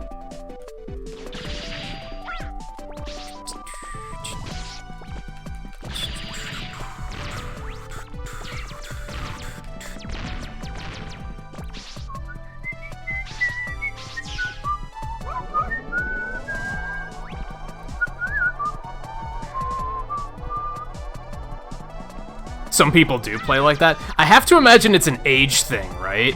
Where, like, if you're younger and you've always been using controllers with two shoulder buttons like that, that you trained yourself to do that. Whereas we grew up with controllers that only had one, so we just never adjusted.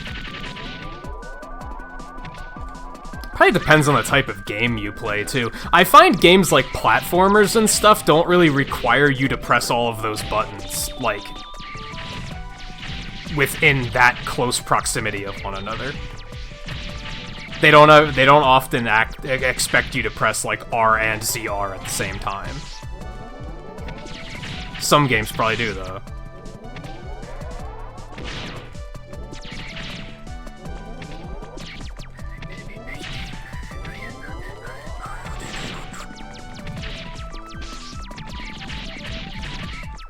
This is getting a little risky and uncomfortable. We want to be at low health, but this is like, it's very low health. Not feeling good about it. Man. Oh no. Okay, we're fine. We're fine. We don't want that. We almost there? Yeah. Perfect. Perfect. Perfect! I fucking love it. That was intentional, by the way. So if you die after that health drop, it puts you at the next checkpoint for some reason. You get to save like 30 seconds of auto-scrolling. Why? Who the fuck knows? Because Mega Man 8. It's Mega Man 8, ladies and gentlemen. Alright, now you play nice, please. Do the thing that I want you to do. No? Okay. It's gonna... Ooh, baby. He did it. He did it. He did it. That was fantastic. I think I did that a little too fast, but still good damage. He's doing it again! You lovely, fantastic motherfucker, you. Oh, no. Open up. baby, that was good. That was a good fucking fight. Holy shit. That RNG. That RNG, baby. It's not technically a Glod Hands because this is the first run, but like that deserves a Glod Hands.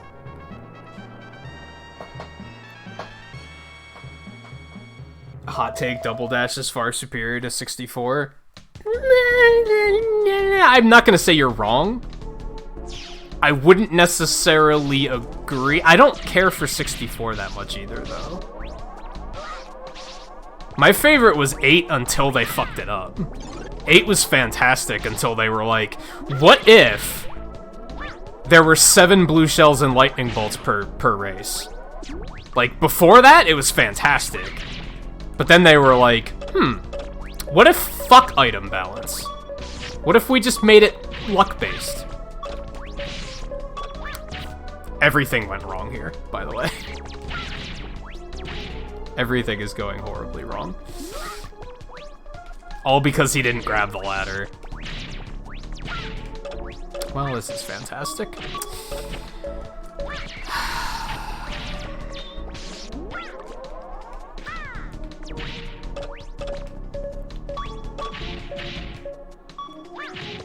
Yikes. It's a lot of wasted time. DS was pretty good. I liked Mario Kart DS a lot. 3DS was trash. I thought the 3DS one was really bad. Not bad, but it was like very basic and generic. There wasn't anything special about it.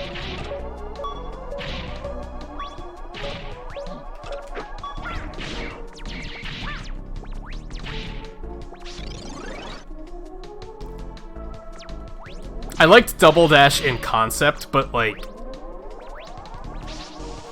when I try to go back and play it now, it feels super jank.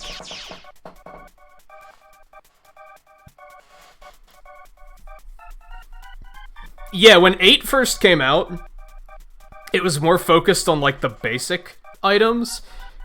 It was rare to see even 1 blue shell per match. It was great. Because it was just... It was an interesting, like, tide-turning mechanic, but it wasn't in every single fucking race. Now, if you try to play it, it's like there's a blue shell or a lightning bolt, or both, every single fucking lap. It's really dumb.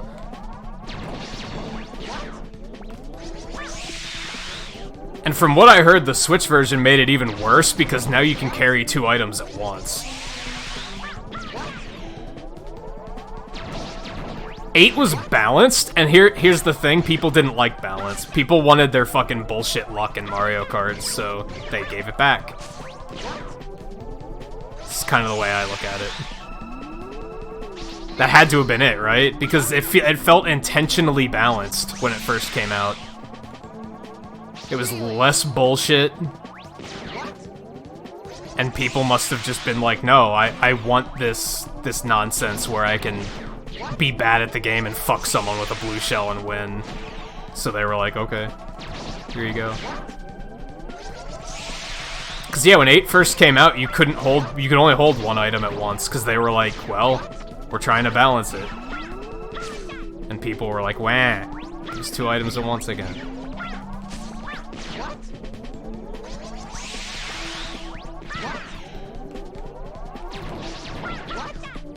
You fucking...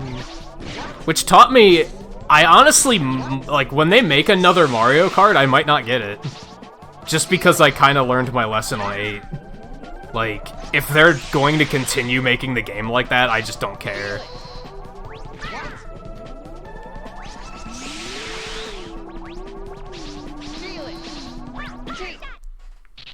I'd rather skill actually matter. That's why I liked Team Sonic Racing more, and even Sonic Racing Transformed. I was like, hey, actually being good at the game is, like, rewarding. Mario Kart 8, it doesn't fucking matter. You can just get fucked at any time.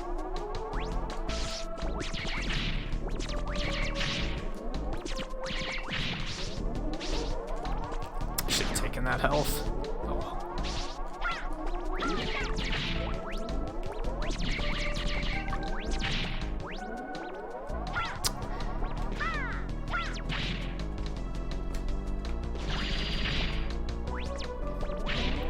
I don't think I'm gonna need that, but, like, safety.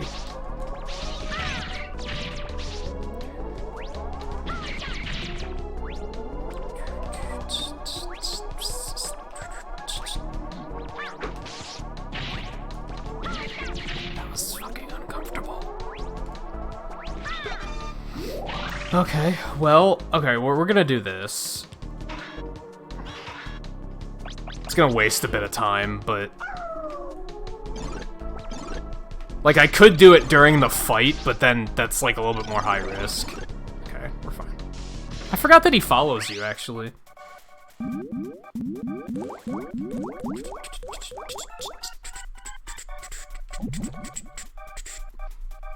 Which it's worth pointing out, if people like Mario Kart because of the luck, that's fine. I don't like it when people act like it's skill, though. Where they're like, oh, I'm so good. It's like, no, you're not. You're lucky. Or you're persistent. You're persistent enough to wait for the luck to move in your favor. It's not skill, that's patience. Like I said, if you're having fun doing that, that's fine, but don't act like you're hot shit because of it.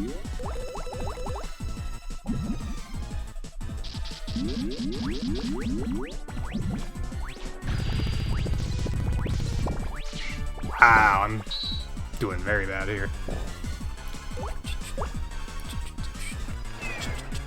I heard that about Crash Team Racing, yeah. Which doesn't surprise me, honestly. If you're gonna make a kart racer, you might as well try and make it different in some way. Why do I keep fucking this up? Holy shit. You should be able to two-cycle him, like, every time. I'm not sure what I'm doing wrong.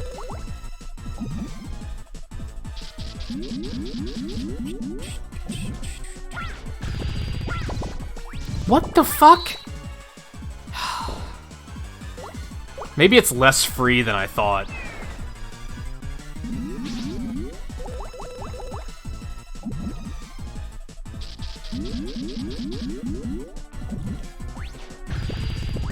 I don't know, even as a kid I hated random shit. I kind of only liked Mario Party 1, and I think I played 2 a lot? And then as soon as 3 came around, I was like, fuck this. Like, it's just all luck. Nothing feels good about this.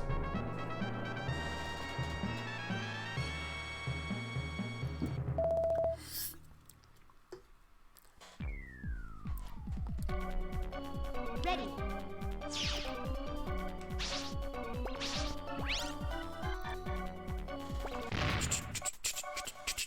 Refights, refights, refights.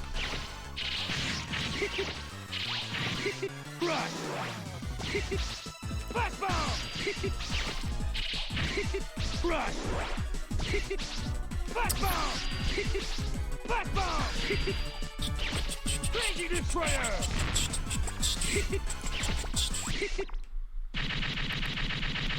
That's so good! I think it can be interesting from that perspective, Volpe, when it's like a mechanic in a larger scheme of things. When it's a game entirely based around that, then fuck that. What? How did he dodge that? I've never seen that happen. What are you doing? Is it because I, like, shot him with a pellet as he was about to hit it, and he iframed through it? I've never seen that happen. Man, the things that happen when you're fucking speedrunning. You experience things about the game that you, like, never knew were a thing. What are you doing? What have you done to me? Thunder Carnival!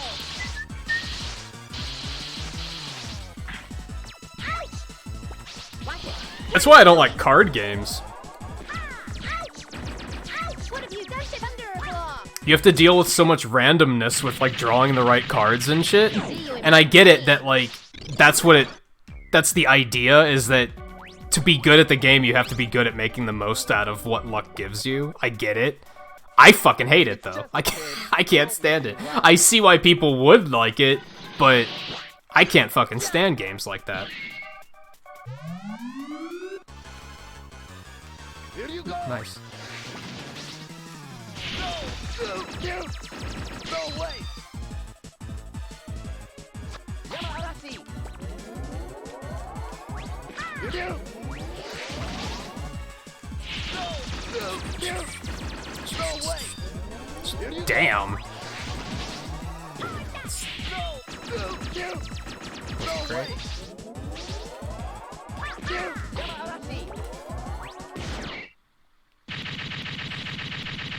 Regretful. Fuck.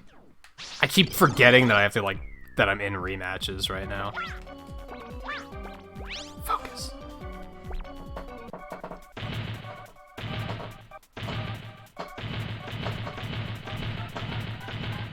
Freeze! Yeah, games like poker are a little bit different. And I guess card games like Hearthstone and Magic the Gathering are probably the same thing, where you can kind of, you know what is left in the deck, so you know what your chances are of drawing different cards. That's how you get good at it, is you know what is capable of happening. That's what I don't like about games like Mario Kart 8, is you have no idea what's gonna happen. Like, it's complete RNG. There's no way that you can, like, read what's going to happen and feel it. Now, when the game originally came out, you could feel that, because the longer a race went on, the higher the chance got of somebody being able to get a blue shell or whatever. So you could kind of feel like, alright, this game makes me feel like I'm Mario Kart 8. Sorry, I just had to. You could be like, it's about time, somebody's gonna get a blue shell soon, I can feel it, you know? That's not the way it is now, though. Now it's just fucking... It's just a fucking shitfest. Like, I don't know how to put it. It's chaos. I'm Aquaman, but you can call me handsome guy. No! What, Shannon? No!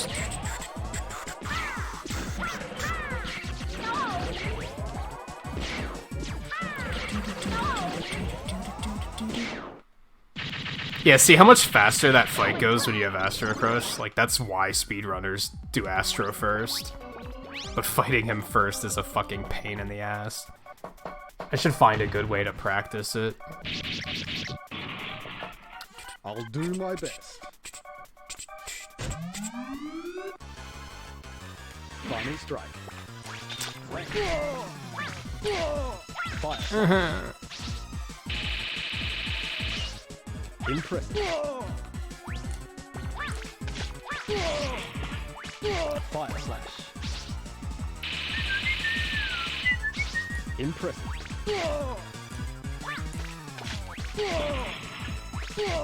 Final strike. It's a pretty mad fight. Nice shot.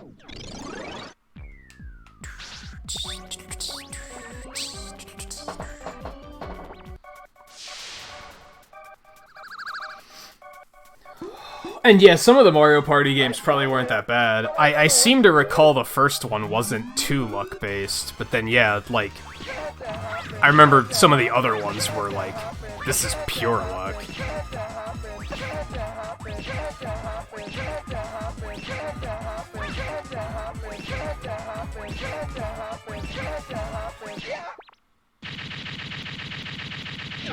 That's why I stopped using items in Smash, because it used to feel like you could kind of find a middle ground where you were like, okay, the items are really powerful, but you can kind of like, you can add a little bit of control to it so it's not complete chaos. And then Smash 4 came out and I was like, oh, this is stupid.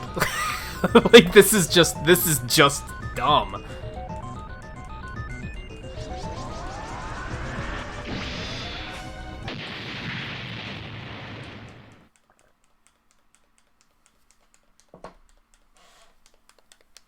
Yeah, I still remember the palm blisters from Mario Party 1.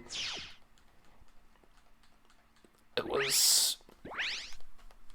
If a game like that came out today, people would lose their shit. Like, yeah, there'd be lawsuits all over the place.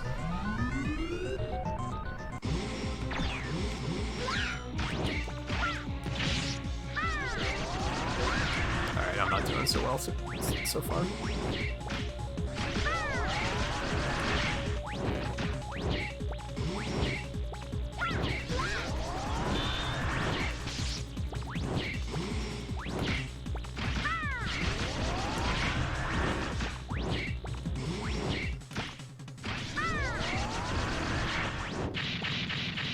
Not bad.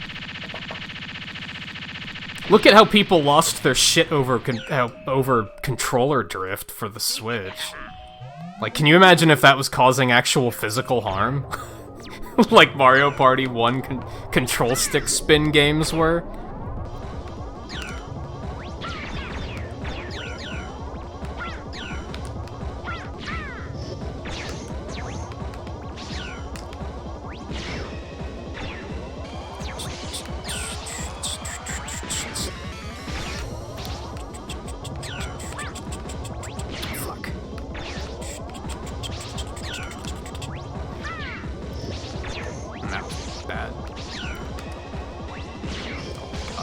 Rush.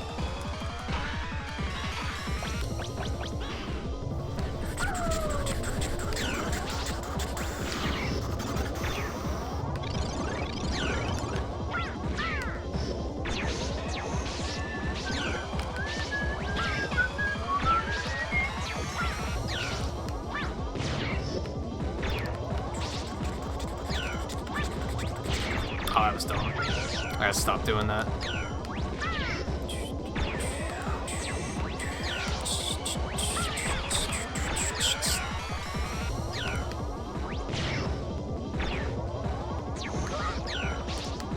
I remember Mike said he's talked to people that think this is the hardest capsule in all of classic Mega Man, and I'm like, who?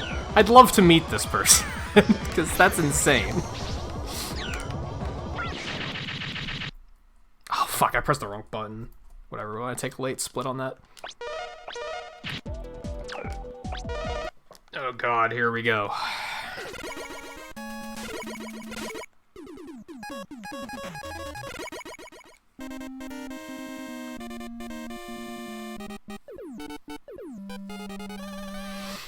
Whew.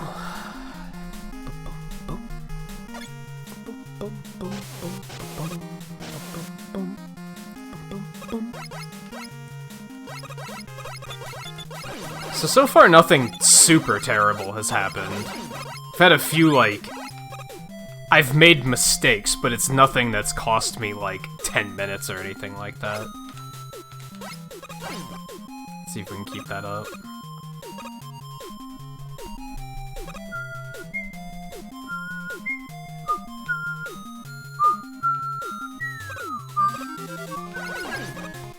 Alright, he respawns anyway, so that's dumb. Oh, maybe not if you pull it tight enough.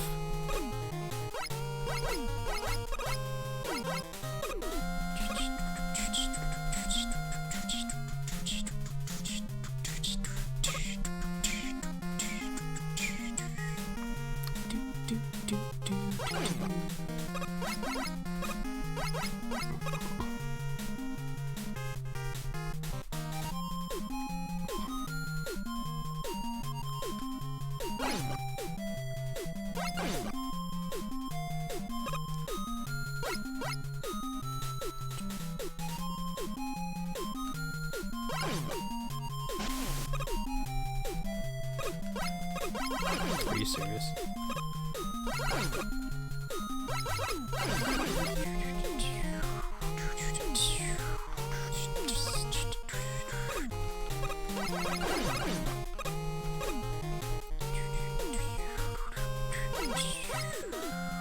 Thought I jumped too early for a second there.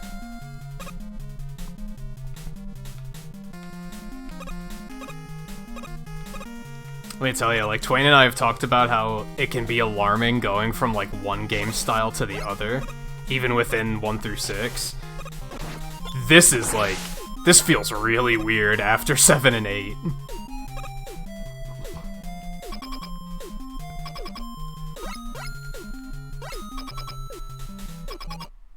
Though, to be honest, I think that 9 and 10 even feel weird compared to 1 through 6. Like, you can tell it's not necessarily the same engine, and they had to kind of rebuild it. It's not as bizarre. Like, most people probably can't tell, but it's a little different.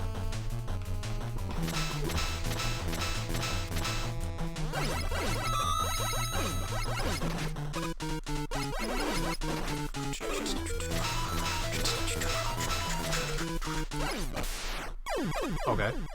New achievements, cool.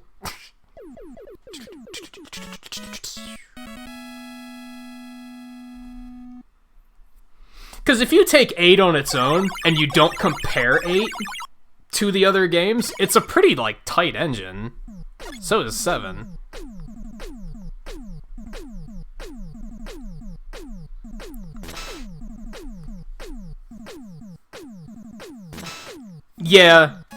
Yeah, 9 is, like, a little bit smoother in terms of engine compared to 2. It's about all it has going for it, though.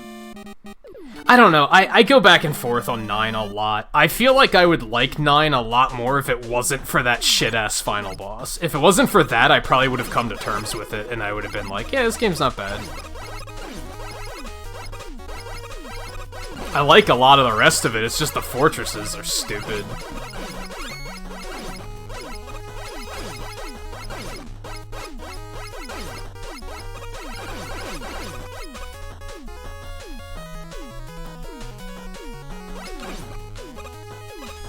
Why can I do that so easily, but I can't on a Lekman stage? It's different physics, I guess.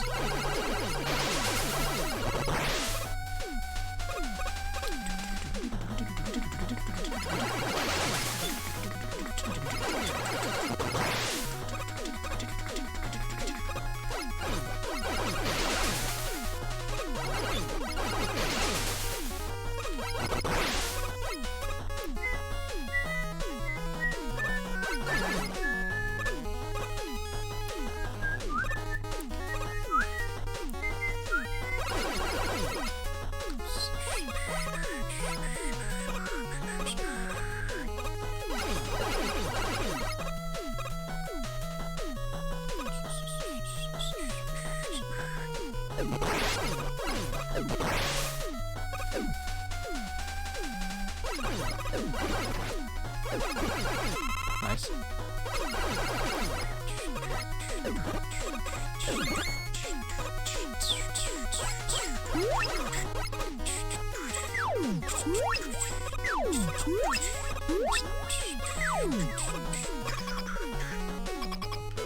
I love how the pause buttons, the menu buttons on the actual right fucking button on Switch.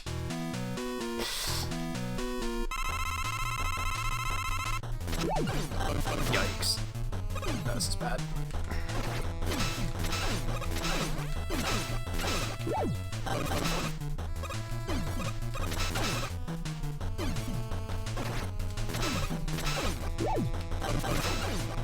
That's pretty good RNG, like, I fucked up a lot, but he didn't capitalize off of it.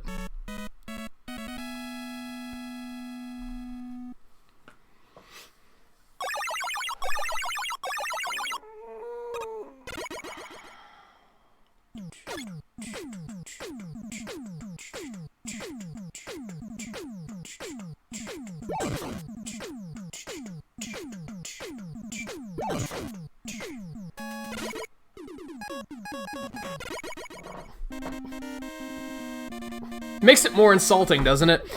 They think that Mega Man 2's Get Weapon music is fucking fantastic because they used it again in this game. Like, think about that for a second. They were like, this music is so good, let's just use this again. This is why you shouldn't overhype things that are not actually that good, because developers take it the wrong way. And then they use it in the wrong way.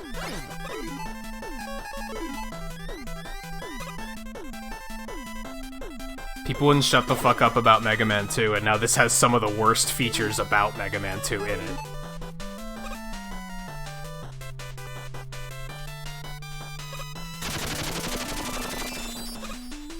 On the other hand, if people wouldn't have shut the fuck up about 3, this game would probably have Doc Robot in it, so...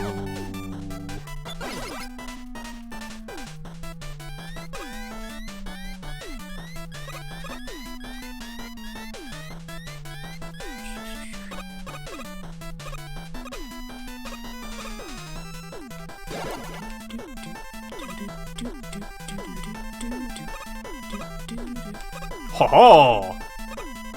I learned something. I just made that up. That's something I really like about speedrunning is like when I get an idea and I'm like, ooh, this could work, and I try it and I'm like, ooh, that fucking works. And then, like, chances are I'm gonna look and, like, actual speedrunners are gonna do it too, but who cares? I came up with it on my own, right?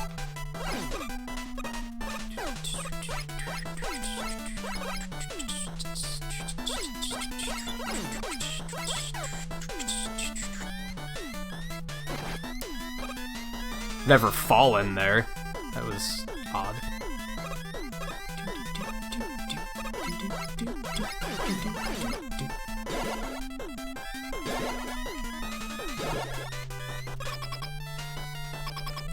Yay! Achievements. I don't know what any of them mean. We don't have time to care.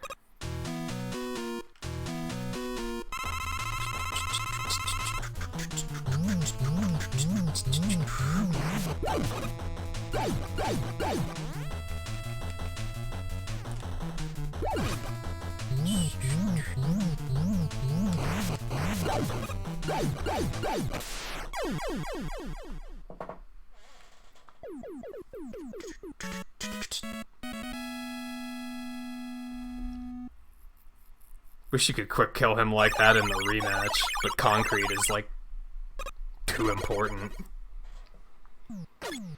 More accurately, I guess I wish that you could pick up a weapon tank at some point in this game.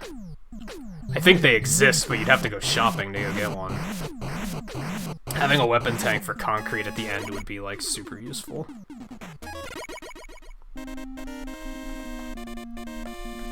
Having an energy tank here would be super useful, but like I said, I don't even have enough. I have like 8 bolts right now.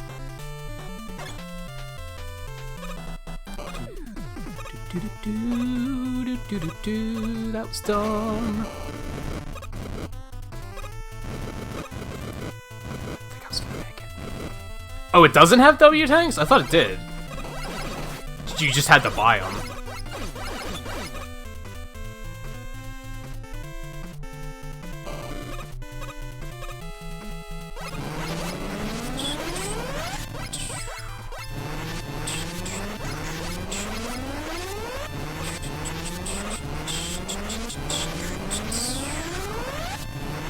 I wonder if I could make that. I don't trust it.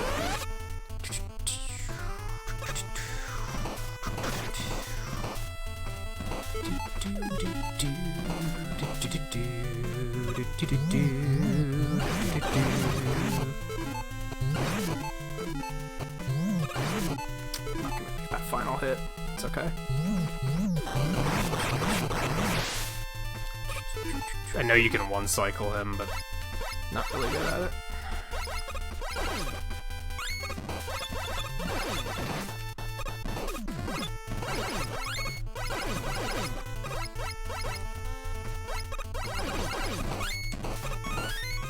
Thank you.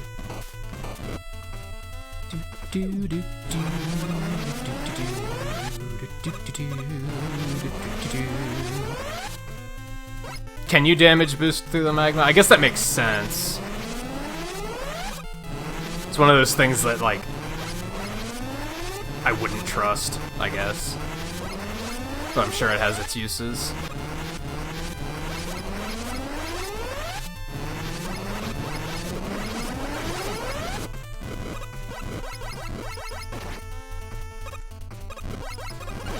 I'm gonna have to tactical respawn. I don't think I can kill him with this amount of health. Unless the fight goes super well. I should probably try anyway.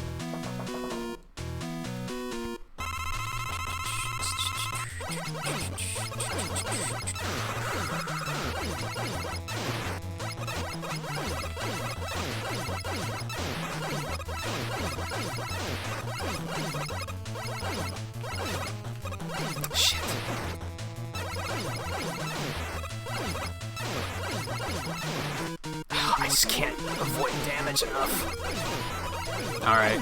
It's a good thing I tried, because I need the practice on that fight, honestly.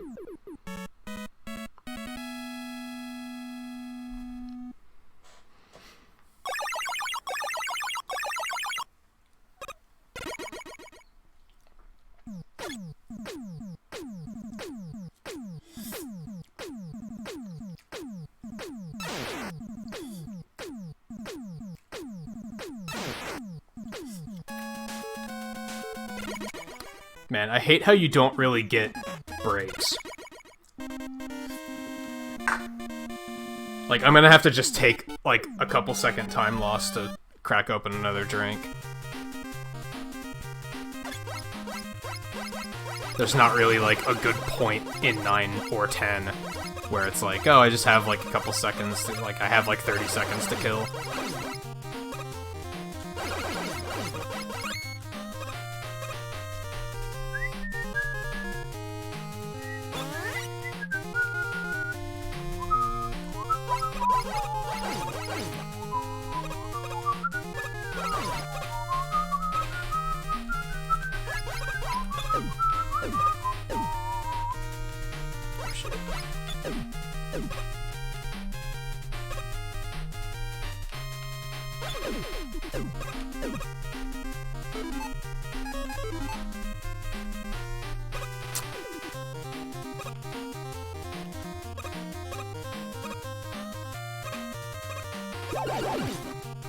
Was not bad, I guess.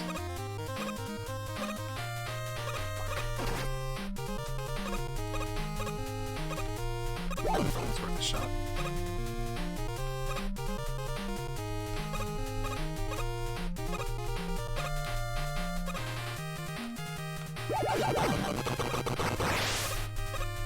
So I guess fighting him with concrete just takes a very different strategy that I just have to adjust for. I'm gonna wait for him to go because I usually get hit when I don't wait. Fuck, didn't go early enough there. I hate that enemy. For a lot of different reasons. Most enemies you hate for like one reason, right? That enemy I hate for many reasons.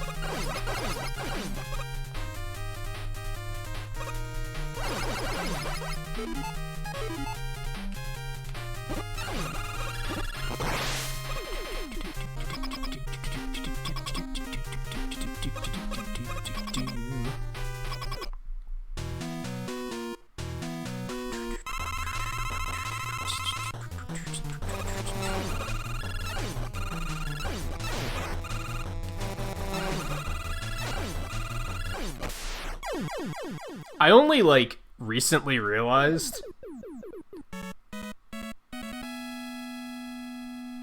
to the point that I don't even take advantage of it yet, but you can shotgun blast with magma bazooka on Hornet Man. Like, usually stuff like that doesn't work on bosses, they'll just have iframes, but you can do it here, just like you can on Strike Man in 10.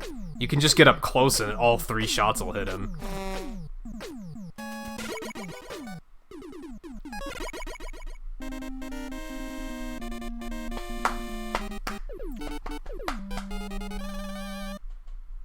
I guess I'll have the Fortress introduction. That'll be a good opportunity to open a drink. The whole dwee dwee dwee dwee dwee dwee dwee segment.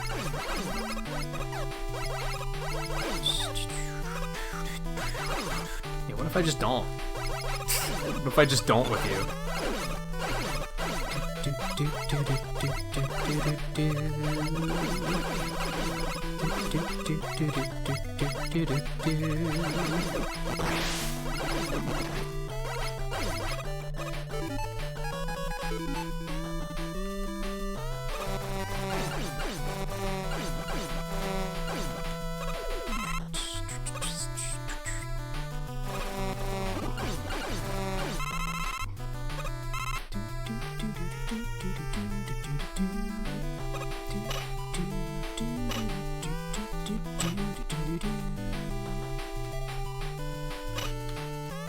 That jump makes me so nervous.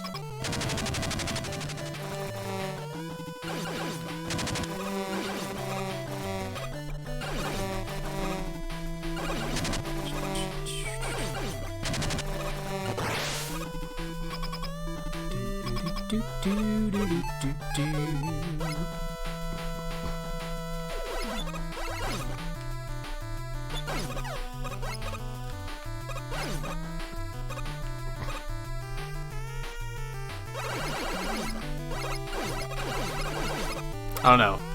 That enemy's durable? Oh, I almost died there, because I forgot that that enemy was there. That was weird. Yeah, that enemy's durable. It shoots projectiles in a manner that's, like, kinda difficult to dodge.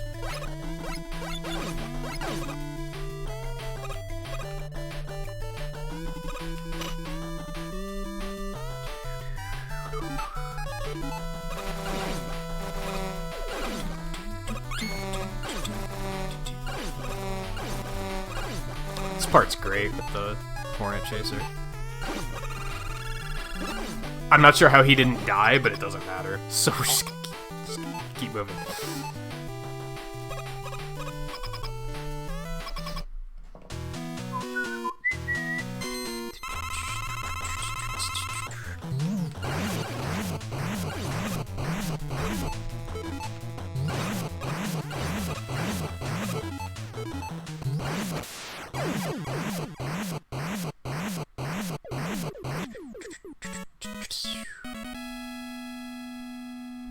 Fuck it, we're not gonna wait. I'm fucking thirsty.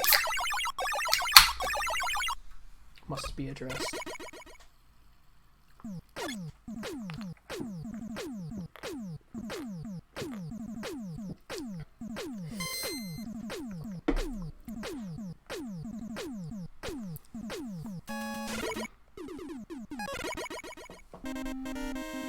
I think I need to reposition my seating angle here at some point too. That's gonna be tricky though, because like I said earlier, this isn't particularly comfortable, but it is helping my back, so I don't want to move, even though it's not comfortable. Because I could make it worse. And then I'm not gonna be able to refix it in the middle of a run, so... The one reason I was thinking about not doing this tonight. Are you serious? Because I was concerned that, like, back issues were going to be a thing.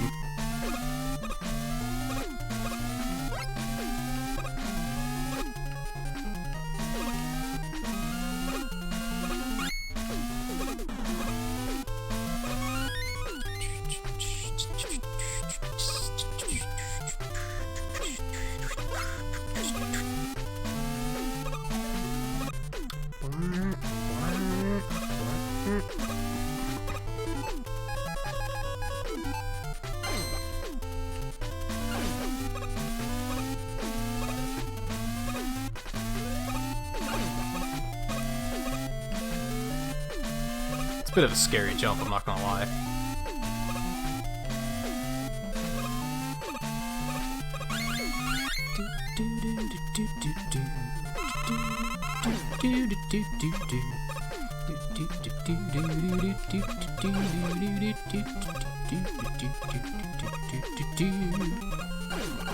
I just need a little pellet of energy, please. Just a tiny one. Come on. Come on. Come on. That'll do. Thank you. Always remember to thank the enemy that plays nice in a speedrun. They didn't have to. They could have been a jerk. They could have just been like, nah. That would save you time. Why would we help you?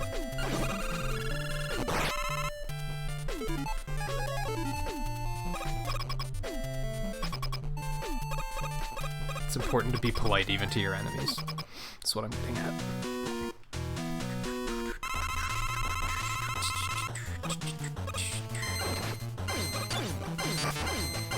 Damn, that was smooth.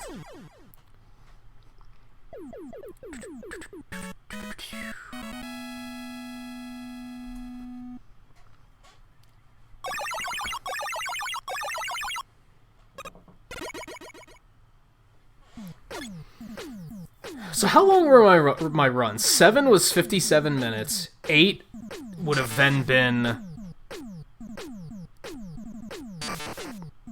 about 73 minutes. 113. That's not bad. It's not bad.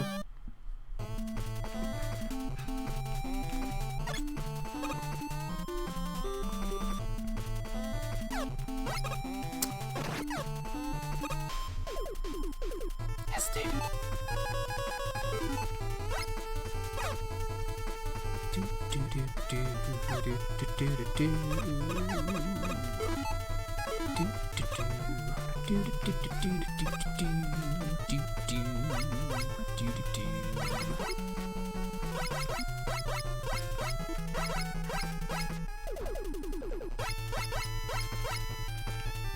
Ooh, that was scary.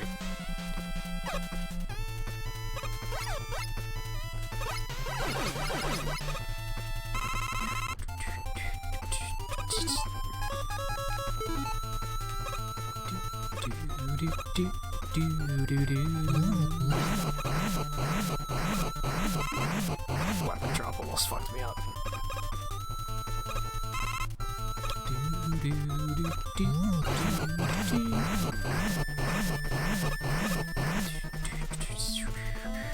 That was dumb. Not sure what I was doing there. I know you can place that to hit both of them. I just don't really know the timing, the placement for it yet.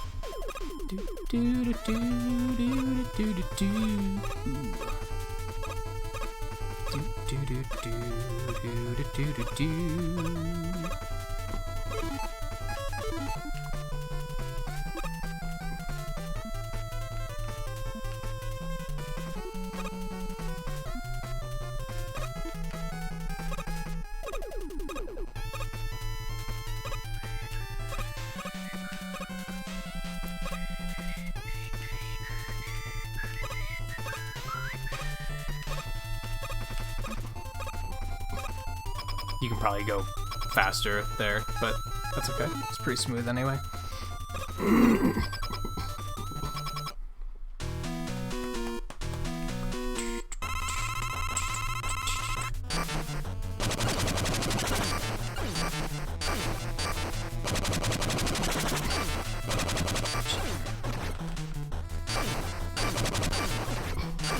Are you serious?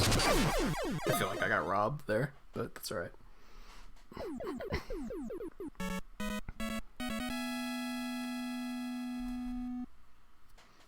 That was really smooth 8 masters for the most part.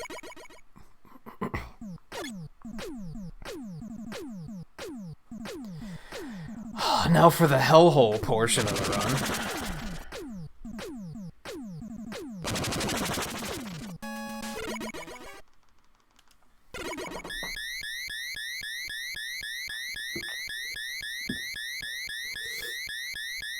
Flash in the dark hype, though.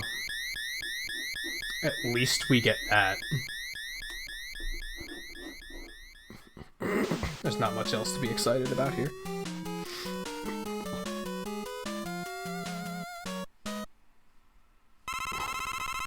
Yeah, and not the Gemini Man with Shadow Blade type of fun either.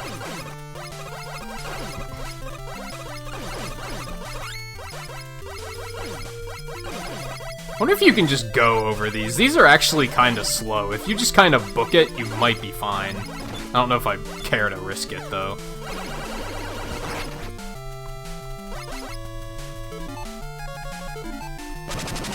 You ain't gonna get no rush jet strats.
I don't even know how you do this room. Is this also with Rush Jet? Because I can't imagine how. I watched how you did the first room. I think I could maybe pull off the first room. That doesn't seem that bad. But if you do that second room with Rush Jet, fuck that. And how much faster is it? 2 seconds. Here's a Rush Jet strat for you.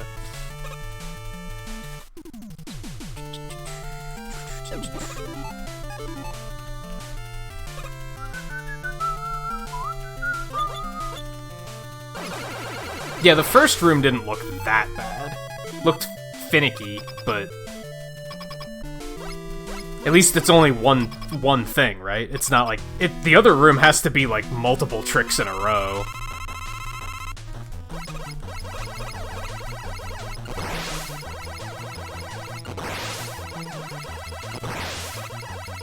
Excuse me while I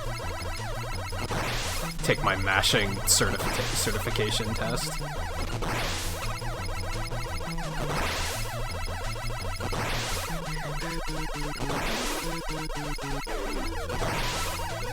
Yup, getting tired. Shit, that's bad placement. Alright, that wasn't bad.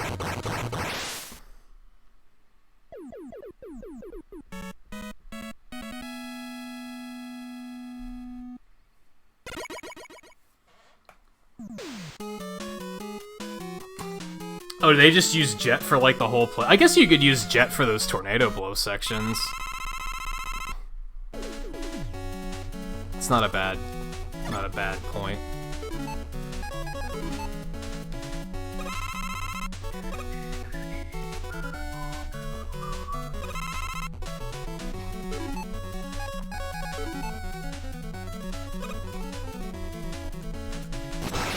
Not a bad track, just super overrated.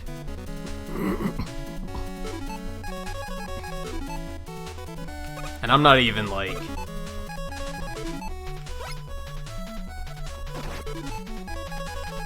Not even saying overrated from the perspective of like, oh yeah, it's pretty good, it's just people act like it's perfection. Like, no, people act like it's perfection and it's okay at best. Ooh, the tech!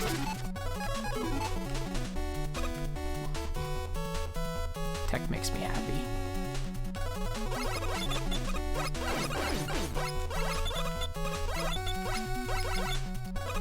Right, those aren't real. I got an idea, and then the game was like, got him.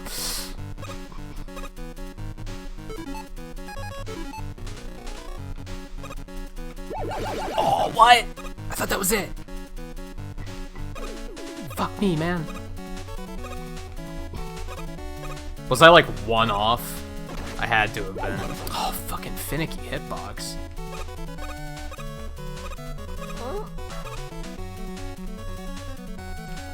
Yep, I was one off. That's shitty. Okay. Just mash faster. Hey, James. Hey, how's it going? No, I don't want Trident. I want... I don't know. Is there a fast way to kill these things?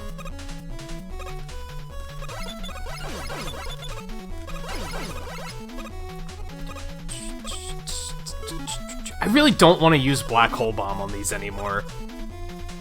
I should use at least one, but I shouldn't use more than that. Because those are important later. I need to stop having to use my M-Tank on Twin Devils. Here's the part where I baby this, because of that one time I jumped a little too high.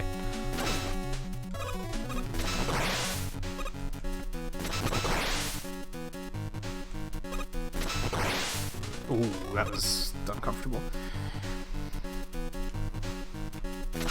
You just use Trident on those too. I was thinking about that even.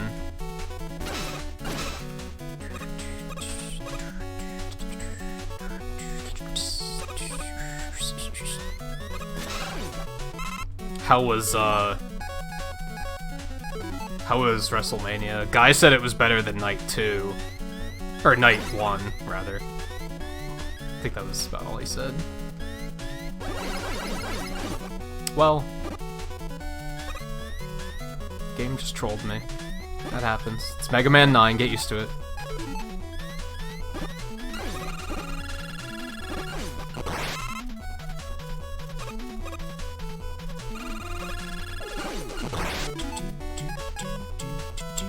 I don't really even need that, so I mean, the amount of time it took me to decide, I might as well have just grabbed the health, but whatever.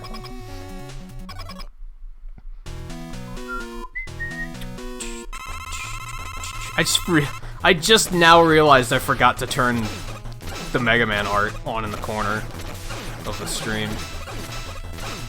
I remembered it as we were starting the stream, and then I forgot it again. Oh well.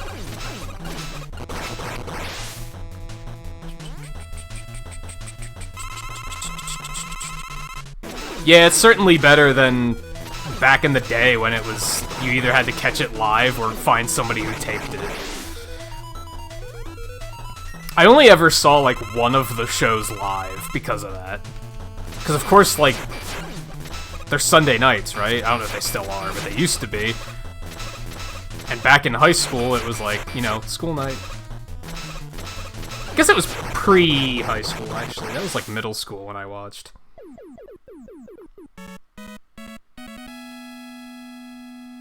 See, I only remember ever watching a show live, like, maybe twice.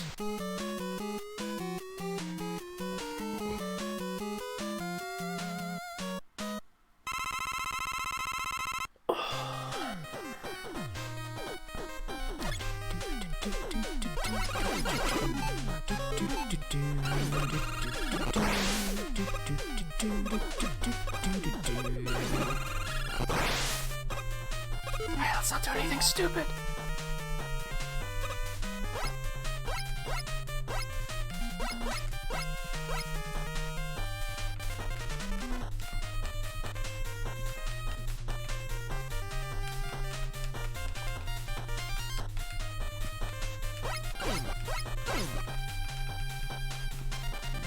Wiggle, wiggle, wiggle, wiggle, wiggle.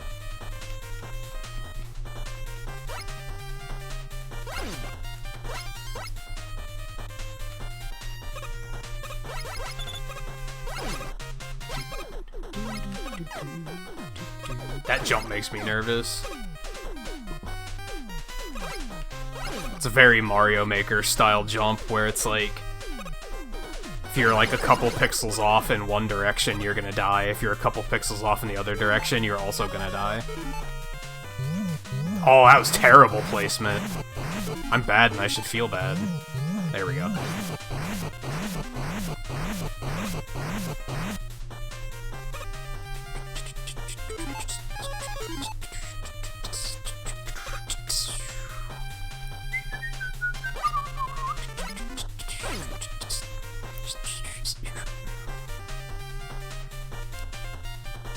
But yeah, then they have that network now, right? They've had that for a while, haven't they?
There has to be a better way of dealing with those guys.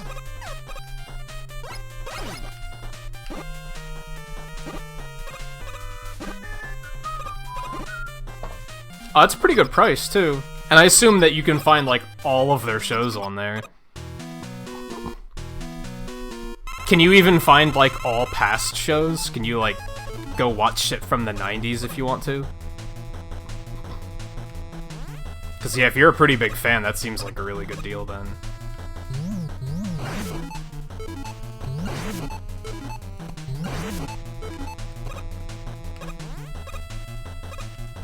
I'm still gonna have to use my M tank here. It's unfortunate. I guess I should just use it now.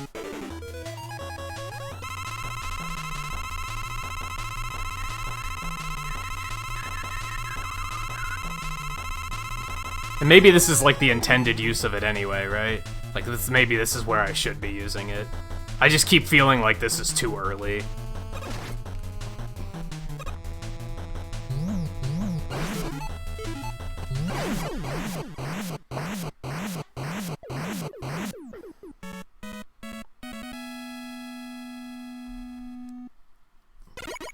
If I wouldn't have missed that black hole on those two snipers, then I would have had enough. So you shouldn't be using the Mega Tank there. You should be able to wait until you get here, I think. I think you can save that to use on Wily, with a little bit more careful usage.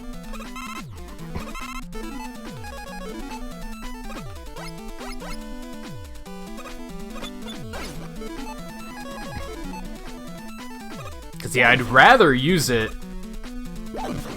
on Wily. Like, if I had it as a backup on Wily, I could refill Concrete and E-Tank during the first shitty phase.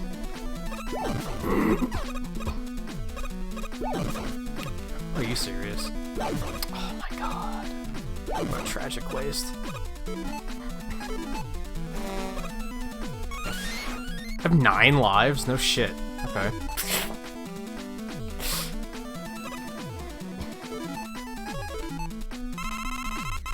Like, I almost don't know if I want to use Concrete on Galaxy now. Alright, I wanted to do this one first.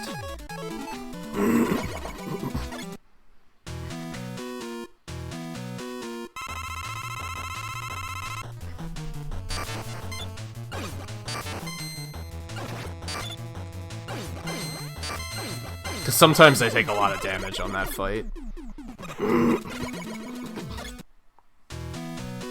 Yeah, I'm sure they have behind-the-scenes stuff, too. That's pretty cool that you could marathon shows from, like... You could go back and just watch stuff from, like, when we were kids, and be like, oh yeah, I want to see when The Rock fought Stone Cold. That was super hype.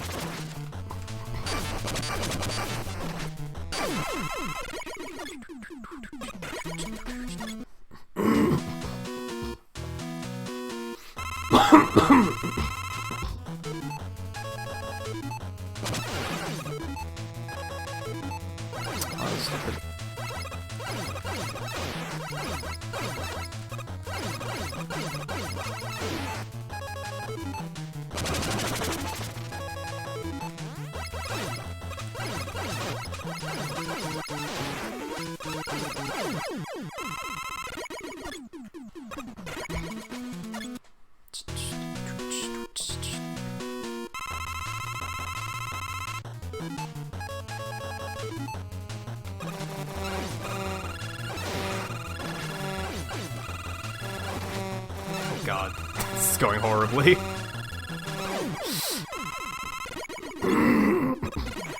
Man, I just can't clear the reflux tonight. I apologize. Some nights just won't do it.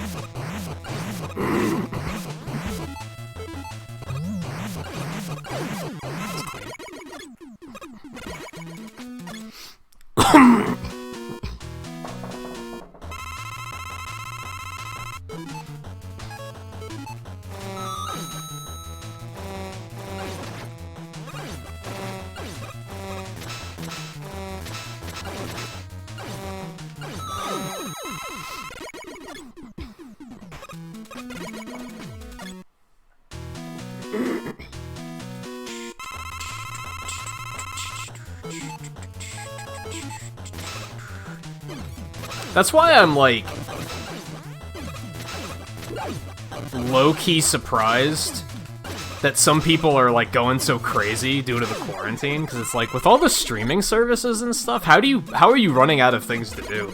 On the other hand, like, I get it, because they're just not used to having that time. Like, it's a foreign concept to them to be able to do whatever the hell they want to do. Shit. I definitely can't afford to waste any. Oh no, okay, let's stop, we're...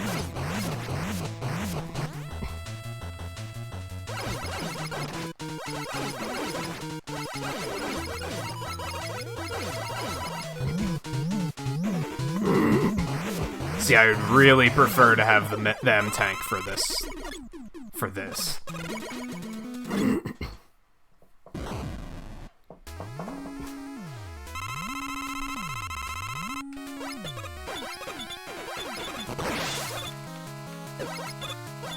Take it slow and steady.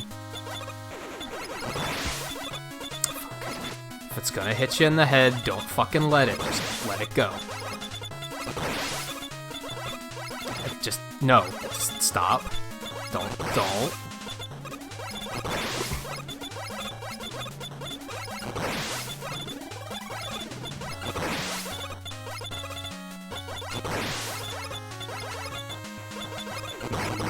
We're good, I think. We're low on concrete, but I think we're okay.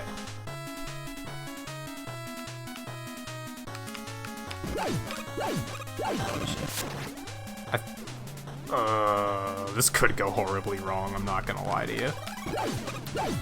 I'm not gonna lie to you guys, this could go horribly wrong.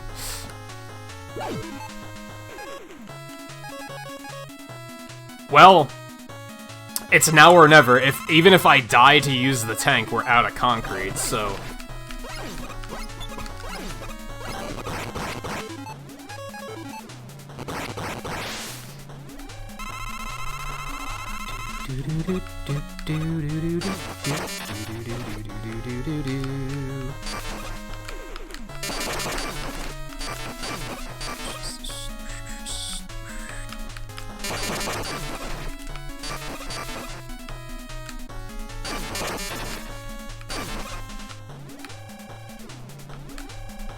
You would. Oh no! Oh no, I'm dead. Oh my god, that's it, the run's over. I can't recover from this. It's impossible. Like, that's the problem with... I didn't mean to do that. That's the problem with the concept of this run. Like, it's so easily that over. I have 8 lives, it's gonna take forever to game over. I'm not gonna have an energy tank then. I might be able to get through this fight without an energy tank. That, I think, is maybe possible. Doing it Buster only is never gonna fucking happen. Not in a million years. Like, the whole run is over because of this bullshit fucking game.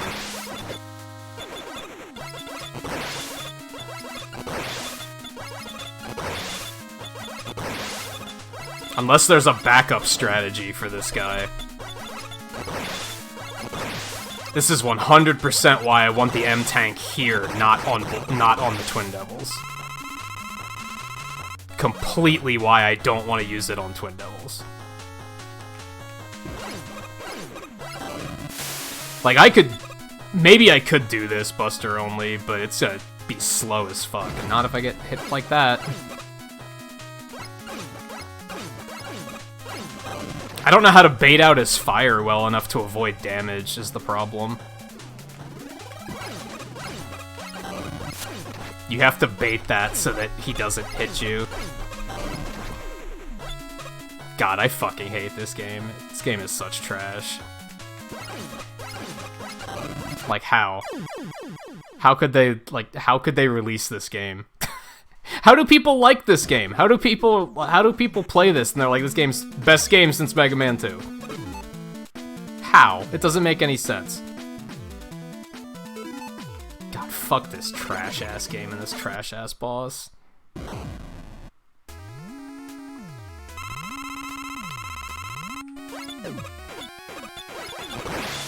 I don't know if it's worth trying.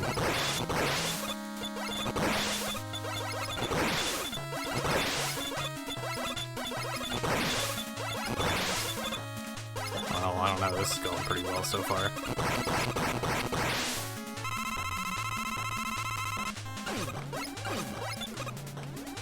So you have to jump, like, right as he's winding up. Okay.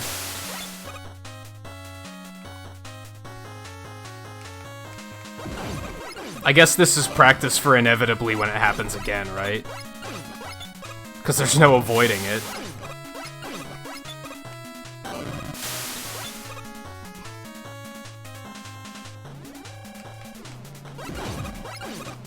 I don't know, that timing's different.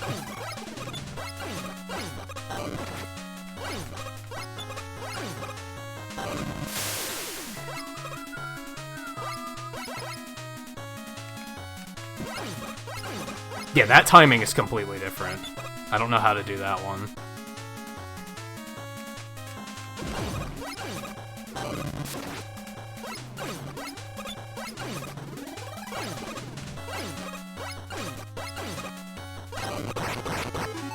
And then if I run out of plug ball, God help us.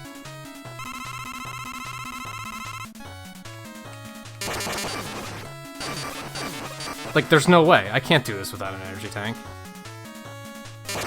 Like, there's no way.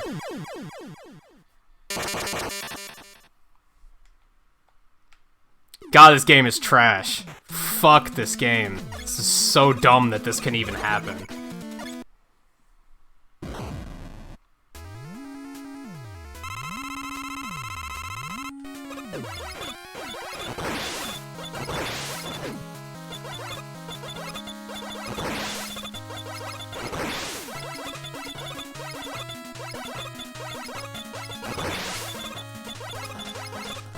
The fact that the game can sabotage you like this, like, you'd think coming into the final fight with 9 lives would be like, oh, I'm in really good shape. No, that's actually a bad thing in this game. Wrap your head around that. That's actually bad.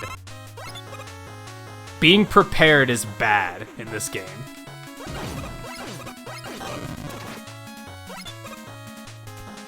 Fuck this horrible game. Oh my god.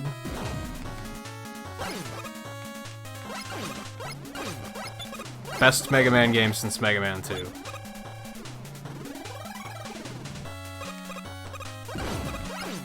Too early.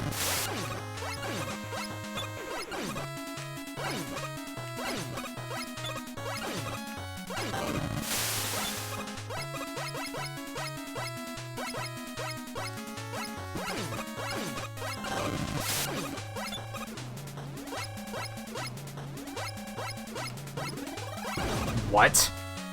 How did that... Because of course it did.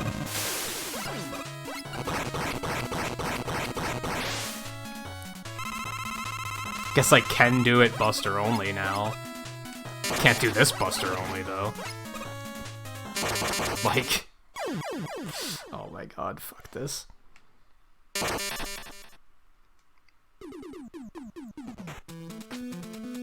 I'd be way more sad. I would at least find the experience enjoyable if something else had thrown a wrench in the plans. But I knew that this was gonna be the problem. And I was like, nah, you're overthinking it. You're being salty. You just give it a chance. It won't be that bad. No, it's that bad.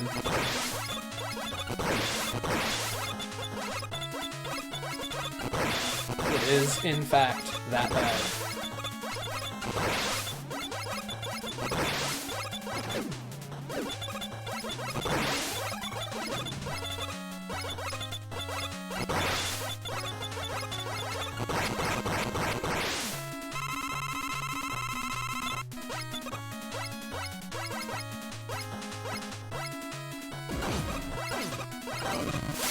Alright, I'm wasting time at this point. This is dead. This is unfixable at this point. Because another flaw with this game is you can't leave and go buy more tanks. If you go and buy more energy tanks, you have to redo the entire fortress, and we're not doing that. We're just not doing that. So the run's just dead because Mega Man 9 is trash. Confirmed. So now what are we doing?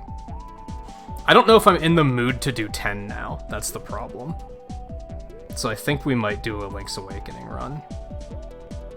Because at least that'll be, like, chill and not bullshit.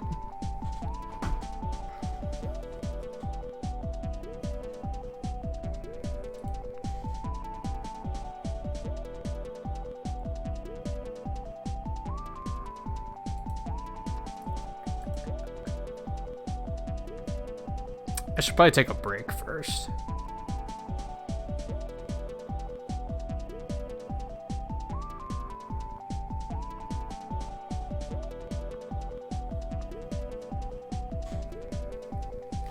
I kind of want to put Mega Man 9 on my blacklist of like I'm never running this game again.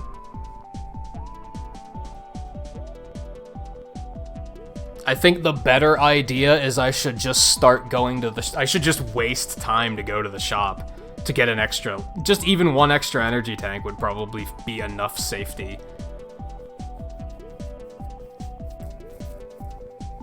Or perhaps an even better idea would be to, actually I know what we can do really quick.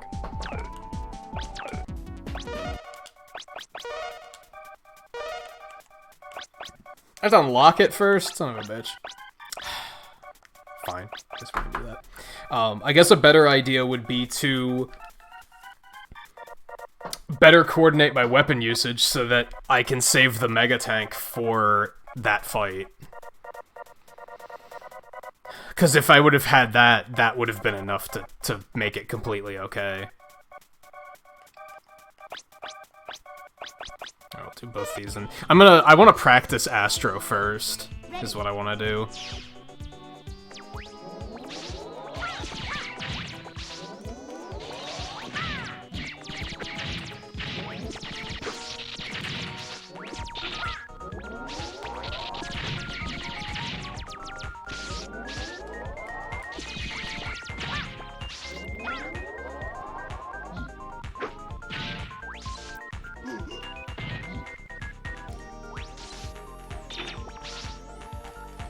As I pointed out, at least the 8 run was, like, pretty good. And even, all things considered, the 7 run was pretty good, too.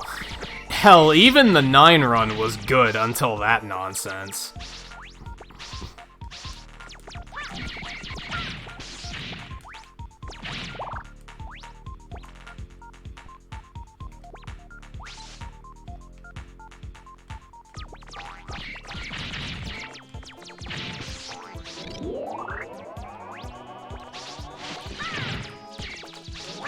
At least it wasn't a 1 through 10 run, right? Can you imagine doing a 1 through 10 run and losing it to fucking that?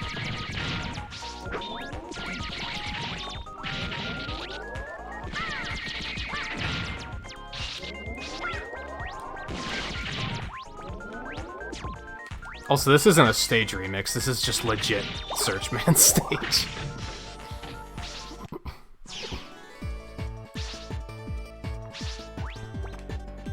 It's an awfully big portion of the stage.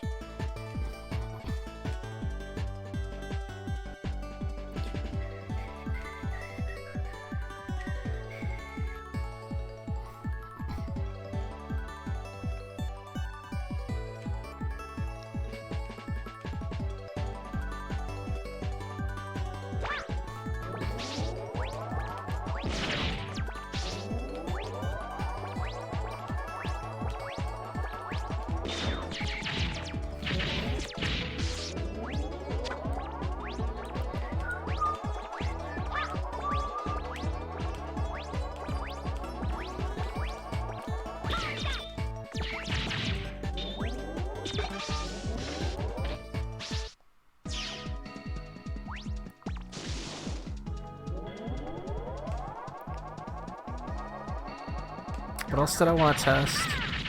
That's where my head is at now, like, I might as well fine-tune the runs that I actually do continue, do want to continue running.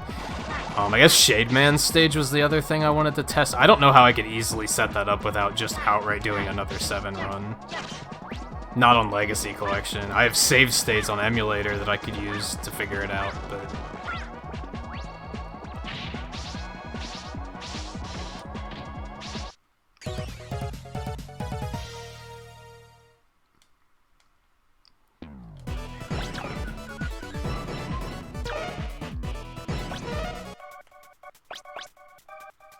This one.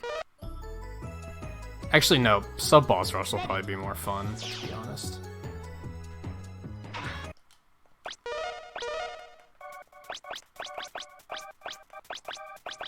I still have to do all these on the PC version to get all the Steam achievements.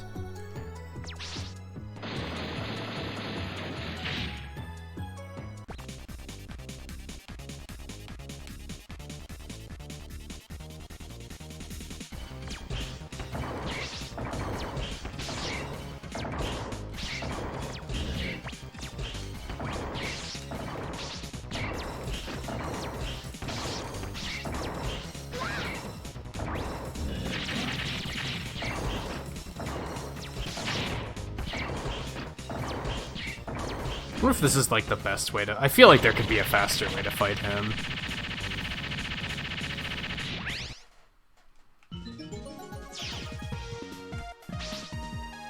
No tornado is pretty good for this one. I just never have it now.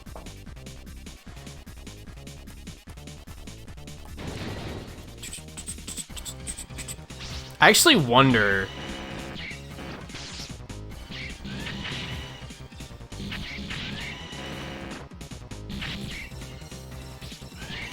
How long does this take?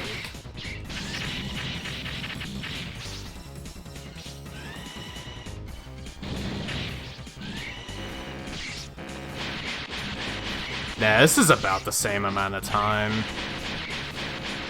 I was gonna say, you don't really make the most of Frostman's... of Frostwave against Tengu Man. So I was like, what if we do Tengu first, just to get the tornado to fight this thing faster? But that's not much faster. That was, like, pretty slow.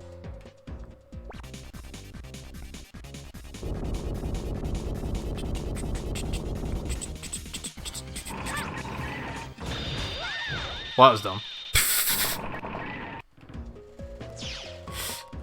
I usually don't have to pay attention to damage in this fight.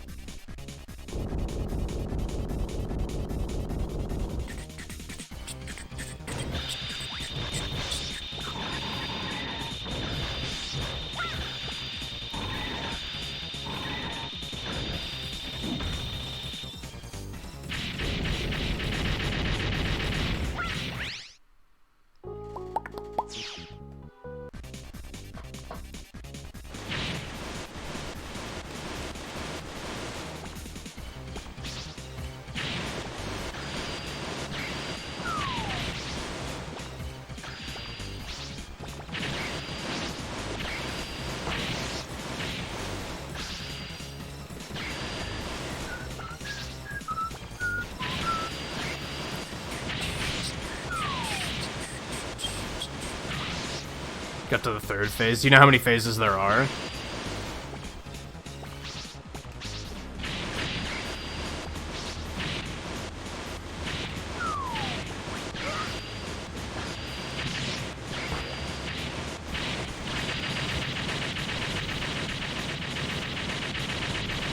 Three question marks? So you're not sure?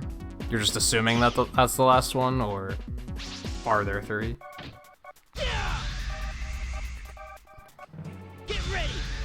Well, that was...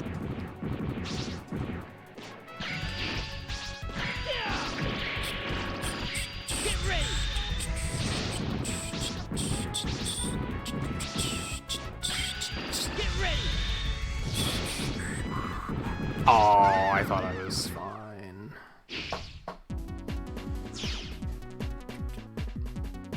It's a weird boss fight. I'm not surprised by that.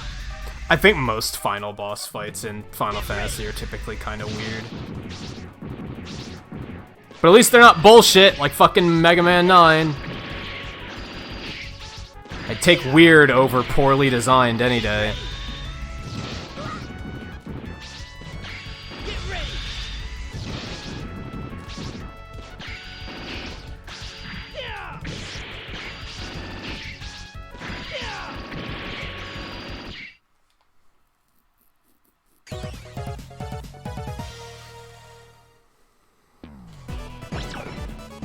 Damn, that was an ankle, but that's okay. Didn't really. This is all I wanted. It makes me do this one too. It's kind of odd.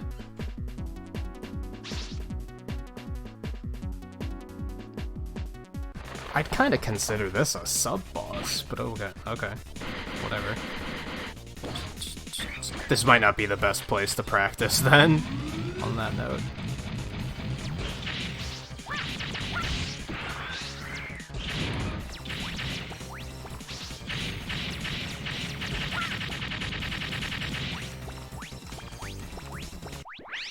Okay, it still puts us here, that's fine. That's what I wanted. Alright, so what... The way the speedrunners do it, this is really stupid, and I'm probably not gonna like it no matter how many times I try it, but here goes. Now see, he's playing nice here. This is what you want.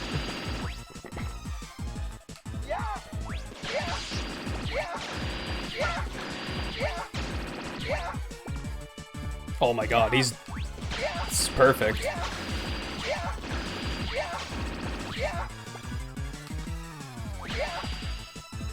Nope, no, see, this is where it gets hairy.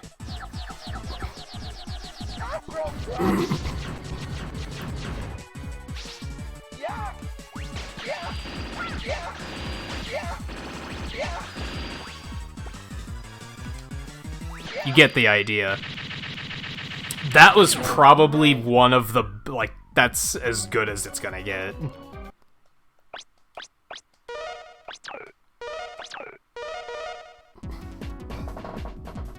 If it always went that well, I'd have no problem doing Astro first, but it doesn't always go that well.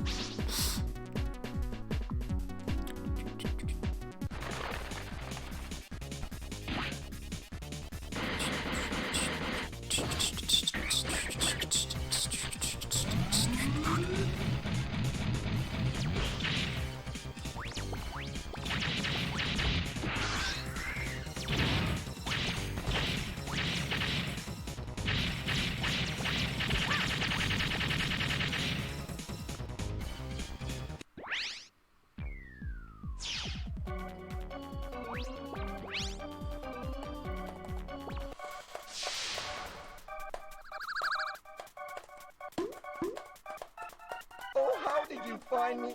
I feel so embarrassed. Yeah, yeah, yeah, yeah, yeah, yeah. See, this is where it gets too ugly. Astro Crush.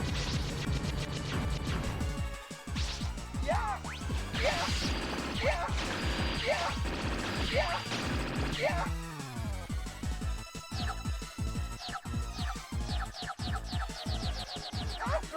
Now, granted...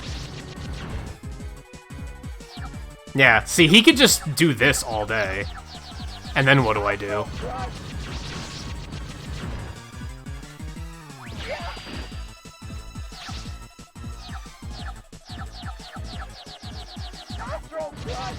Yikes.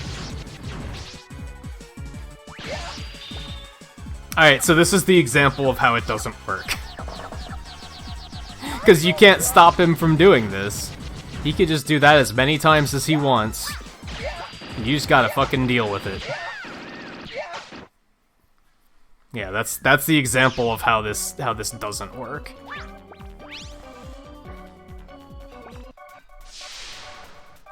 You just gotta be good at dodging at that point.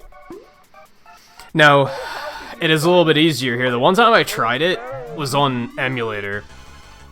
And the emulator wasn't running at 60 FPS. So I couldn't see him when he was blinking around like this. Just like you guys can't see him, actually. So I looked out at OBS. I see you guys can't see shit either. I can see him flickering in and out, so I, like, I don't know if that actually helps you, to be honest.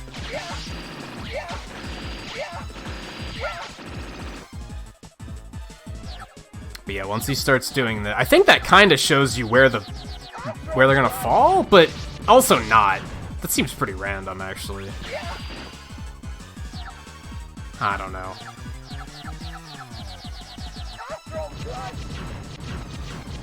I don't like the concept of there being a boss fight almost square in the middle of the game that's this much RNG. It could either go really well, really poorly, or outright kill the run. That seems awful.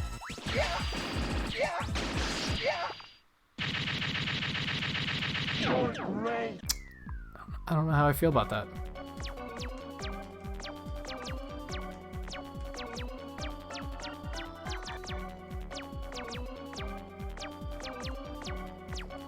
Then, of course, if you do it, you guys saw earlier how fast you can wreck Aquaman if you have Astro Crush, so I guess that's kind of the appeal. I'm Aquaman, but you can call me handsome guy.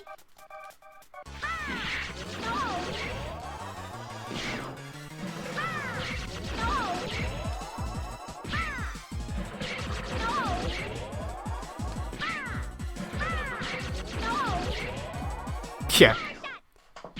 So it's worth it. It's just the fact that, like, I don't know. That makes me feel like my whatever my PB in 8 is always gonna hinge on the Astro fight going well. And that's just total RNG. And you guys remember just how long ago we were bitching about RNG and like Mario Kart and shit. And how much I don't like it.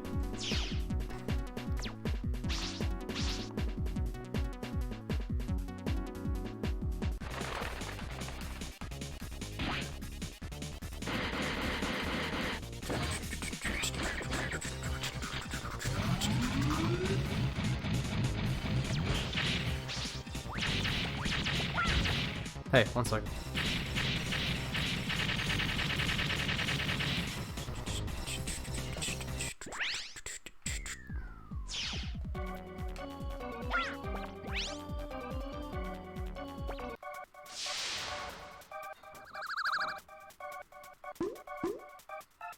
Oh, how did you find me? I feel so embarrassed. Yeah! Yeah! Yeah! Yeah! Yeah! Yeah! Yeah! Yeah! Yeah! If I was really ballsy, I'd want to go for that. Astro Crush! Yeah! Yeah! Yeah! Yeah! Yeah! Yeah! Yeah! Yeah!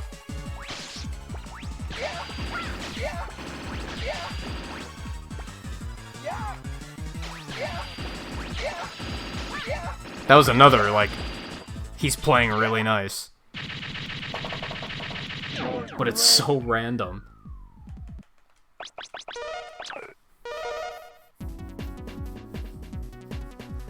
Ready.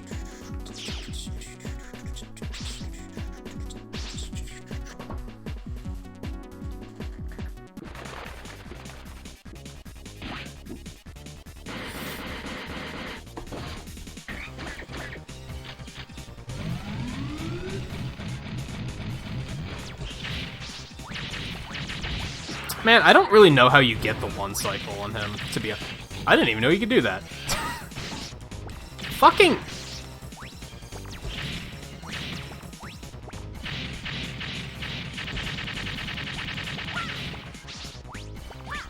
One cycle on him seems kind of random. I don't think it is. I think it's just I haven't figured out how to do it properly.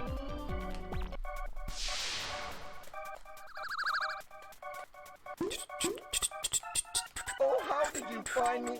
I feel so embarrassed.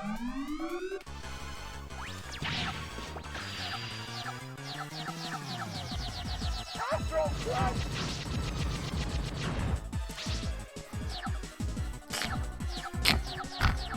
Oh, Astro Man. Yeah!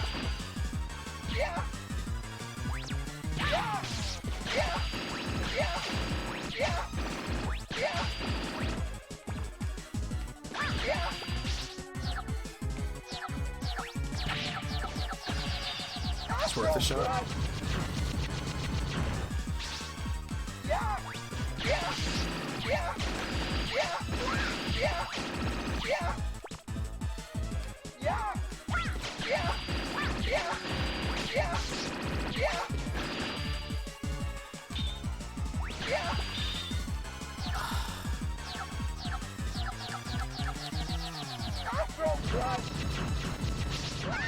Does a lot of damage too.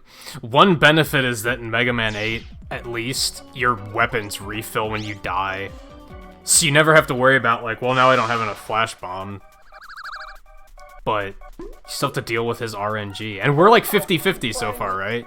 We've had 2 really good fights and 2 really bad fights. About. Those aren't good odds. Those aren't good odds.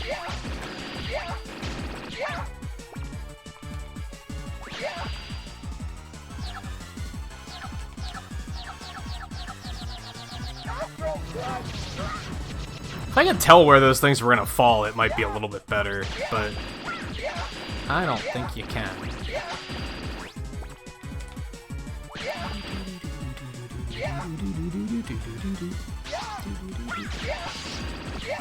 Like, that was another pretty good one. But watch, now I'm gonna reset and it's gonna be really bad again. I can see it now.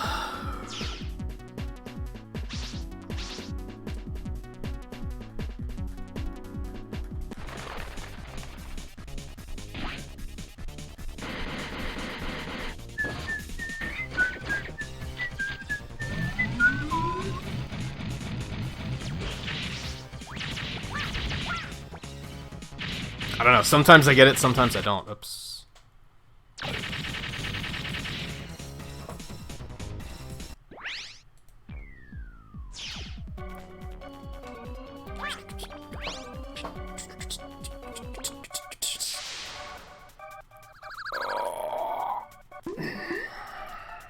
I come here, but I don't know what to do.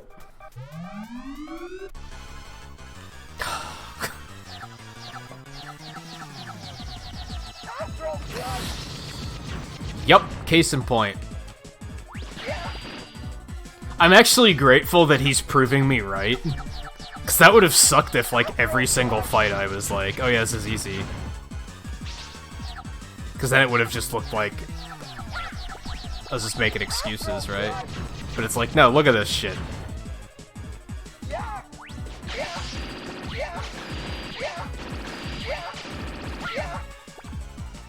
Which I guess to be like a competitive Mega Man 8 speedrunner, you'd basically just have to reset your run whenever he doesn't play super well. Like, it would be dependent on this.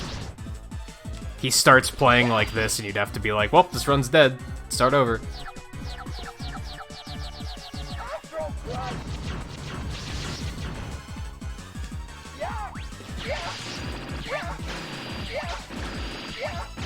Which, sure, if you're like a super competitive speedrunner, you're doing that all the time anyway, right? If you even don't get a good first stage, you're resetting, because if you're trying to go for like world record, that's what you gotta do. I'm not. So that's the thing. That's why I'm kind of like, no, fuck this. This is stupid. More fun than Mega Man 9, though. Still more fun than that. So I actually I did manage to beat him there, so I guess that's something. It really, I only count it as going horribly wrong when I outright, like, can't beat him. Like, he outright kills me. If it takes a long time, but I still kill him, I think that's, like, overall okay.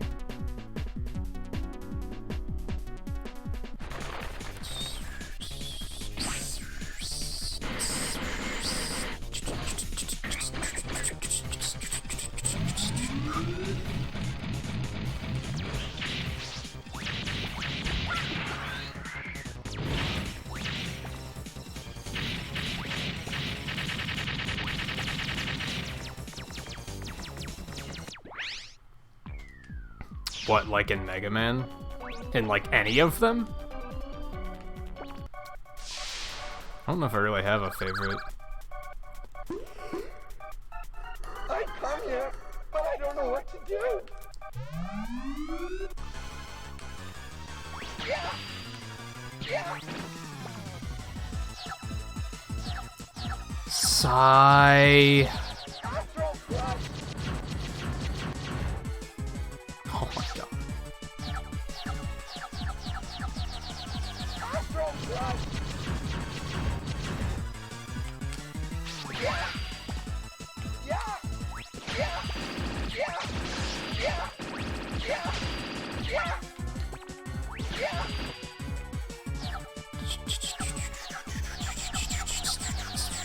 Astro Crush. Good thing is if you get hit by Astro Crush once, you're probably gonna have iframes to get through the rest of it. That's something, I guess. Astro Crush. And you are gonna have the faster slide at this point. I don't in this trial, but Astro Crush. nice. Yeah. Yeah. Yeah. Yeah. I do feel like I'm getting it more consistently. I won't lie. Yeah. Yeah. You're great. What do you mean? Like to fight Astro Man? Yeah, his weakness completely trivializes him. The thing is like, if you doing Astro like this is faster than doing Aquaman with Buster, is what it comes down to. So, because Aquaman's weak to Astro Crush. So normally, I do Aquaman first, and I use the Buster, because he's easy. But it's super slow.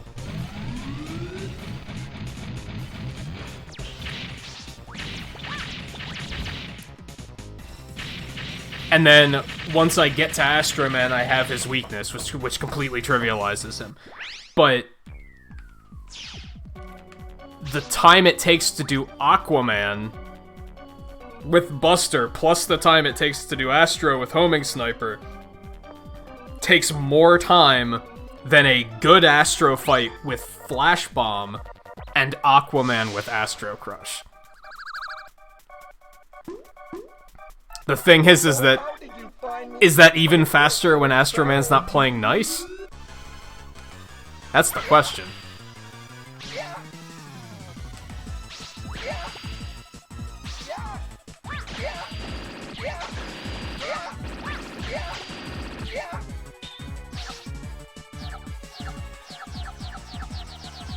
Astro Crush. Yeah. Yeah. Yeah. Yeah. That wasn't a slide, excuse me. Yeah. Yeah.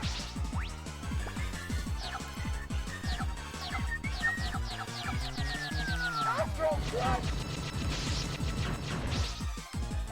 Yeah. Yeah. Yeah. Yeah. Yeah. Yeah. Yeah. Yeah. Alright, let's try something. Ready. Let's try something here.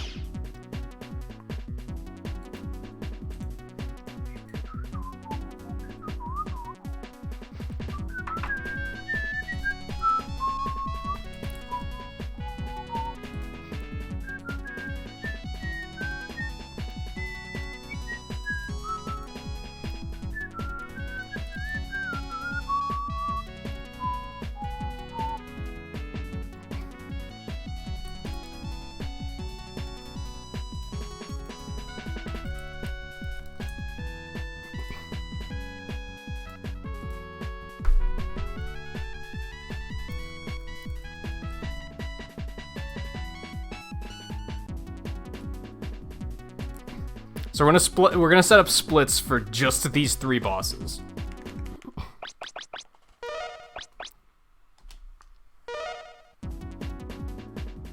We're gonna do one Ready. the way I've been doing it, Buster, Aqua, homing sniper Astro. See how long that takes. Because that's like fairly consistent.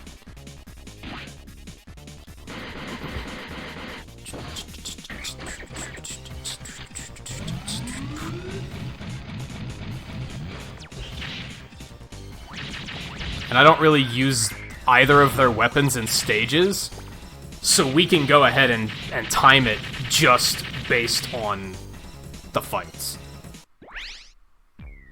Like, that's fine. So we want to do Aqua first with Buster. Like, ordinarily I'd say this wouldn't help because of you're not timing the stages, but I don't use Water Balloon in stages, and I don't use Astro Crush in stages. Not until the Fortresses, so that's mostly fine.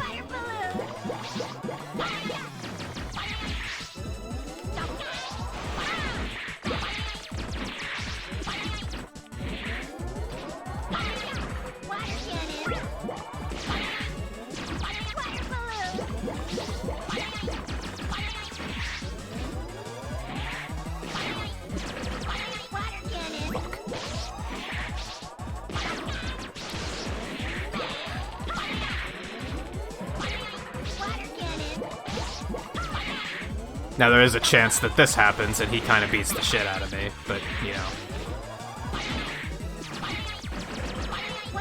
Like, sometimes this fight just doesn't go well. So that's definitely a potential issue.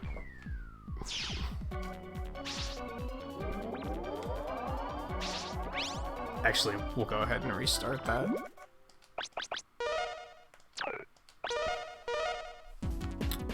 No. Ready.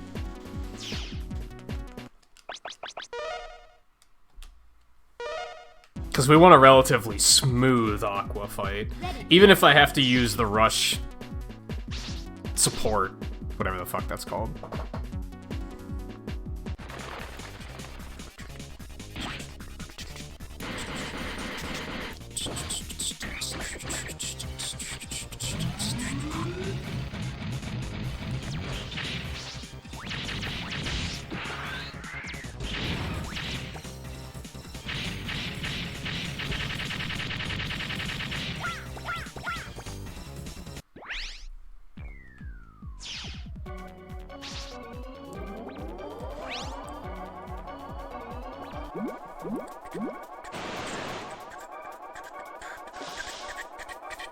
I've been waiting for you. Are you serious?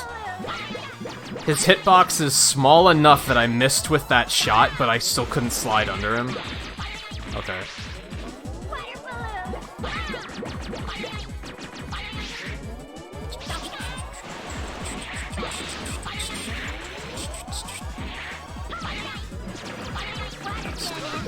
Just kind of took that. He actually does a lot of damage. I'm not gonna lie. Oh, fuck.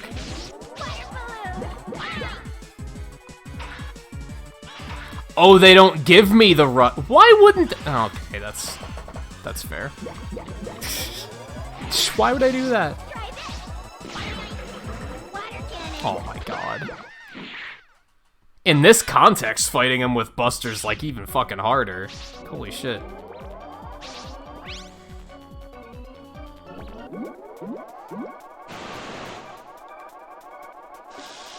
It's because I'm being impatient. That's the problem.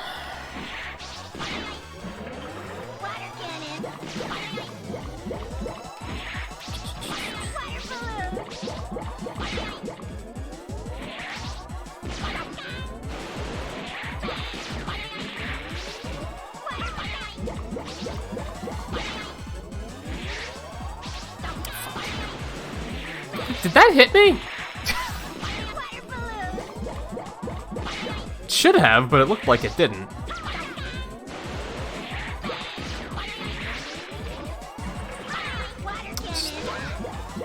Are you serious? Okay.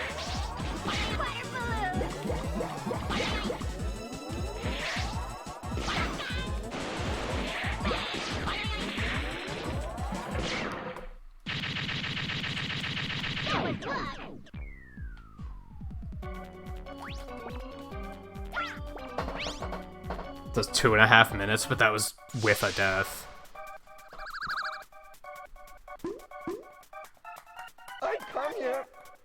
It was written like a puzzle? What do you mean? Press the wrong button. Don't judge me.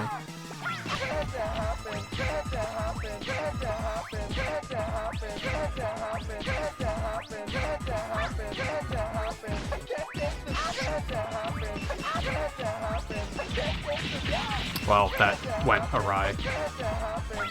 Still get the point though, right? That was about 30 seconds-ish.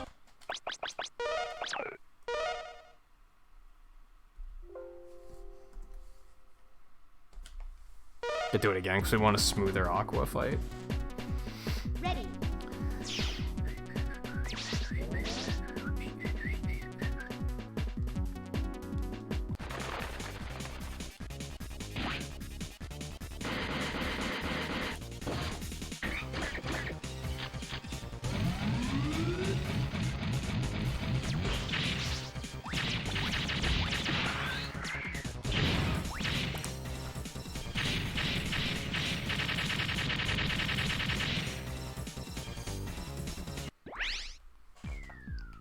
Oh, I get what you're saying, I think.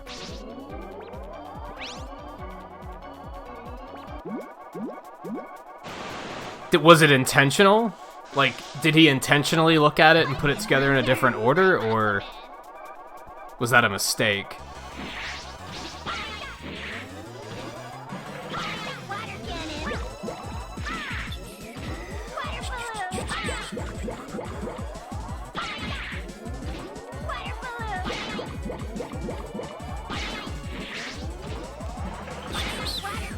Ah, fuck.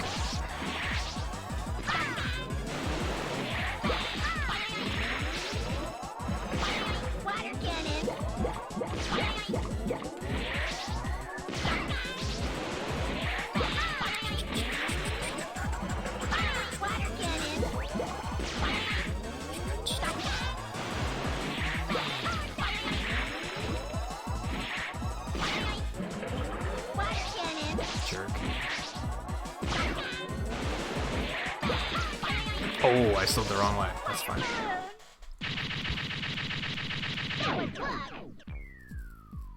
Okay, that's like substantially faster. It still takes like a minute and a half to fight him with the Buster. If it goes well. Hey Twain, welcome back. Oh, how did you find me? I feel so embarrassed. You asshole. How did that happen? There we go.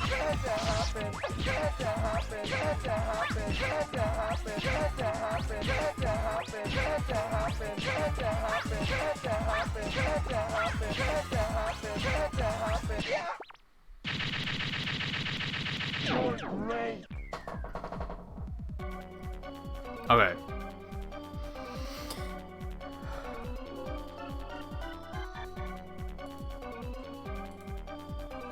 So with a smooth, like that, those were relatively normal fights.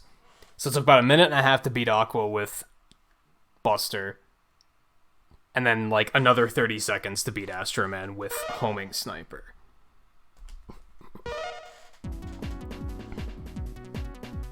Ready.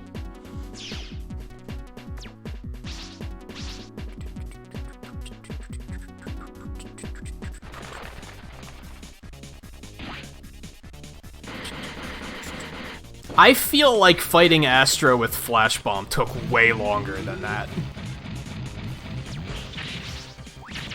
But hey, let's find out. That's what we're here for.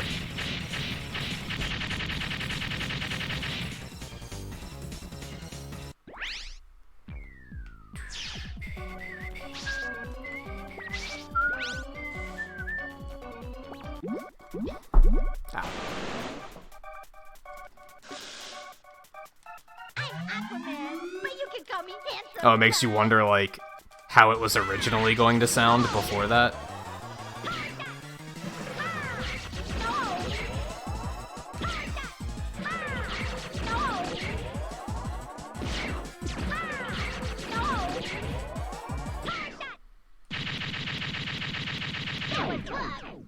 So yeah, that's 40 seconds faster, but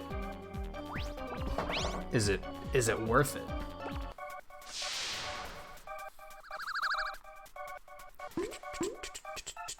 Oh, how did you find me?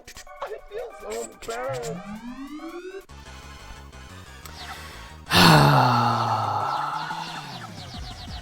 Astro Crush! I am semi-okay with you giving me bad RNG here. Because, like I said earlier, it just proves my point. Like, thank you. Astro Crush!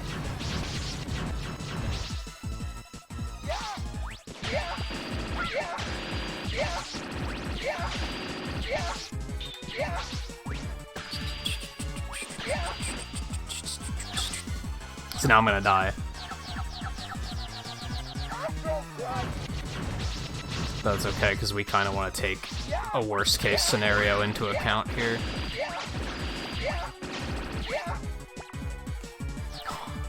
What a fucking asshole.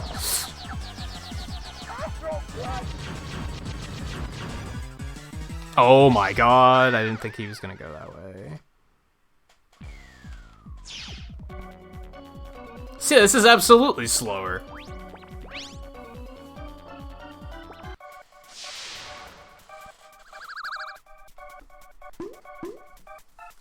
I come here, but I don't know. This is absolutely slower. If he gives you, like, perfect RNG, it would be faster. But that's just not reliable.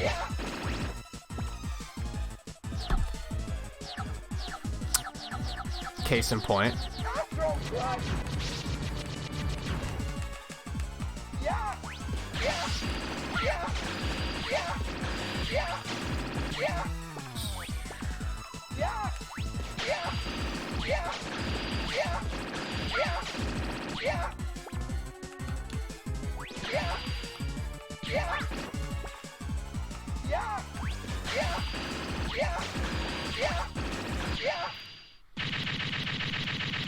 You're great.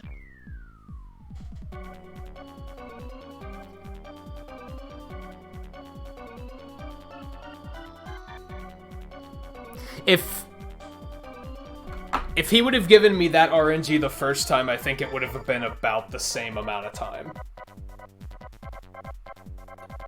That's really dependent on...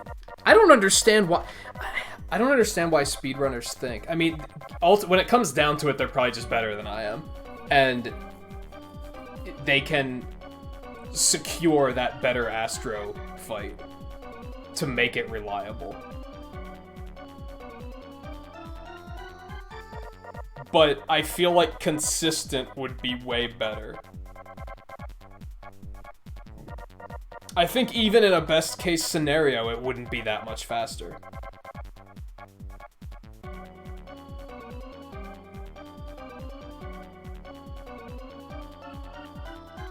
So I don't think switching those two is worthwhile. I think I should just stay with Aqua first. If there were other reasons to get... If there were other time saves with Astro Crush, then maybe I'd be like, okay, that makes sense. We'll get Astro Crush first. But that's the sole time save, is that you can fight Aqua faster.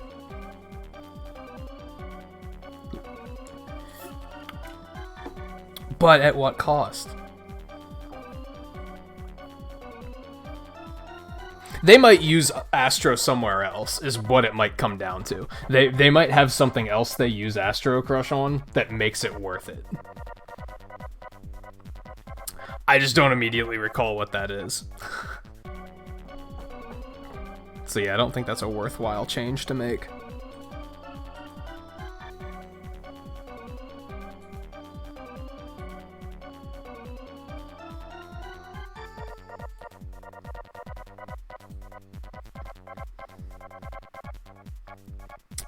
And the shade thing, I'm not really gonna be able to test that without doing another 7 run.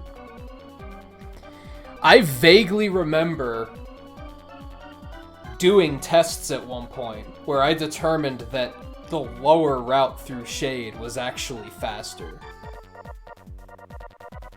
By like a substantial degree. You'd think it wouldn't be, because there's an auto-scroller involved, but I think it's more of like a straight shot. I think that's what makes it faster.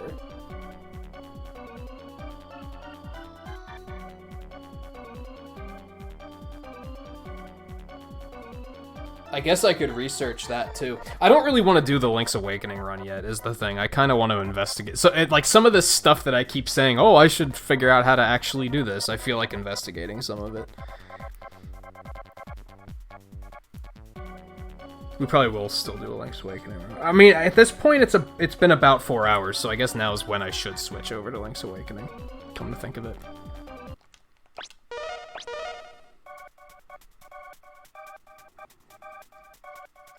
It probably makes more sense.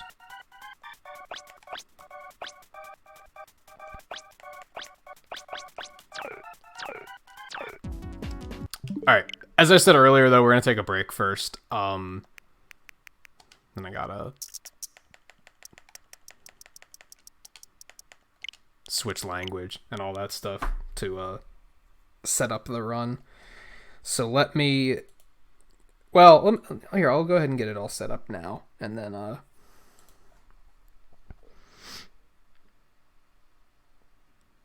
there's not that much I have to do.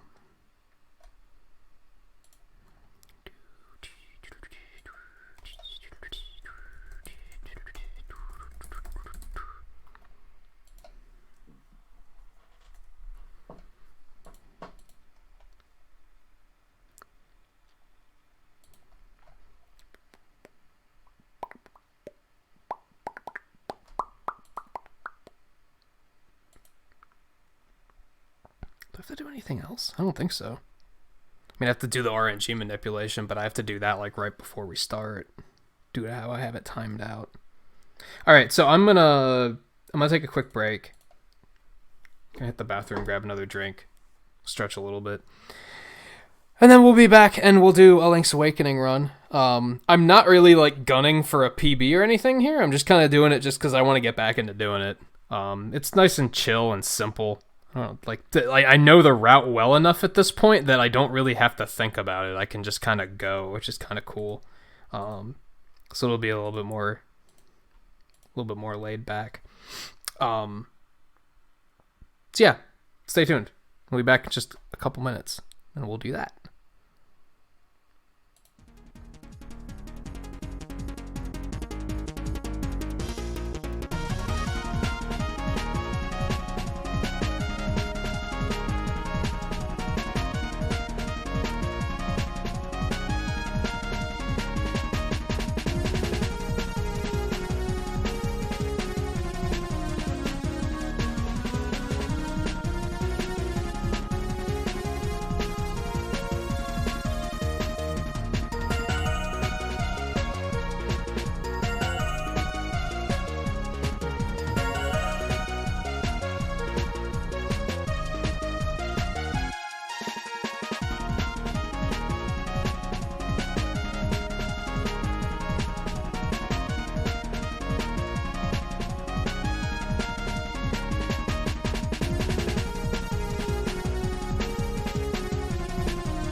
pixels really quick. Now let's do this.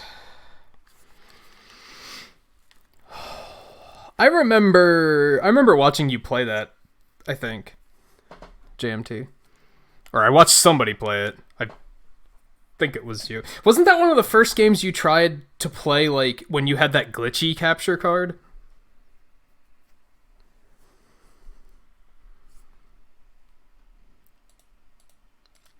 Okay, let's see. Could that go away, please? Twain, does your live split ever do this thing where, like, you'll be editing the splits and the game name drop-down menu pops up randomly when you're not even touching it, and then it won't go the fuck away? Mine does it a lot. It's super annoying.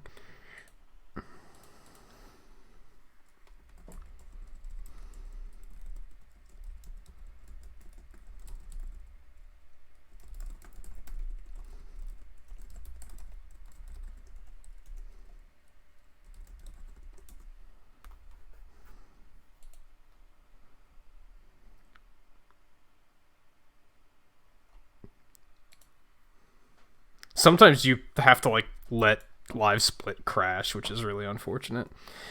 Alright, let's do it. Oh, wait. Hold on. I want to reread the RNG manip really quick, because I did a practice run the other night, and I fucked up the RNG manip. So I want to find out what I did wrong. I think I know what I did wrong, but let's double check it to be sure. It's better than fucking it up again. I think I'm supposed to start at -34, not -35, and I think that's what I did. I think I booted the game at -35, which is wrong.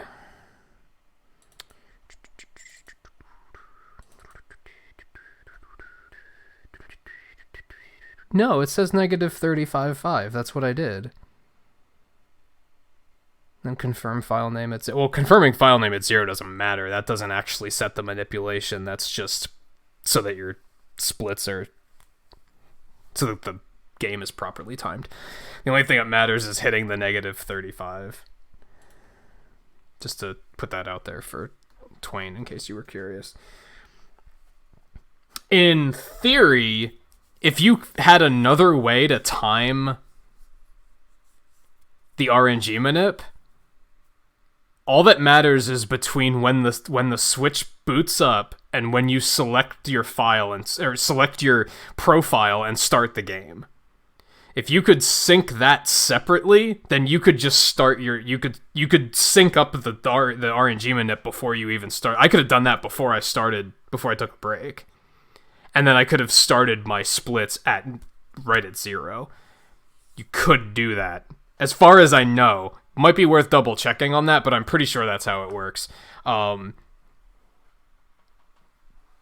It's just convenient to do it all in live split, I guess, so why not?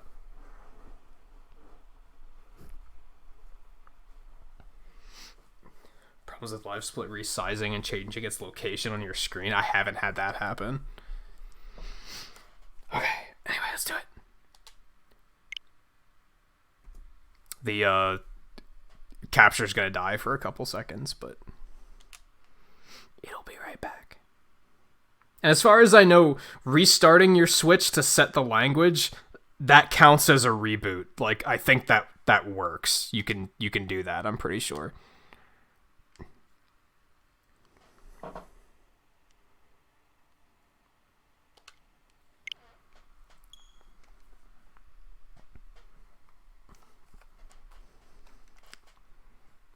And the first opportunity we get, I'm going to bring up the site about RNG manip, just in case I fuck it up again and I have to look up what... Actually, I can do it right now, maybe. It's a little tight. Let's not.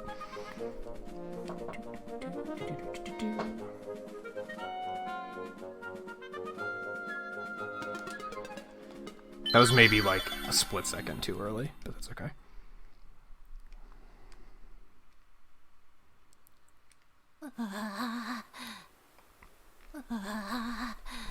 I might not worry about it until, like, that sounded right.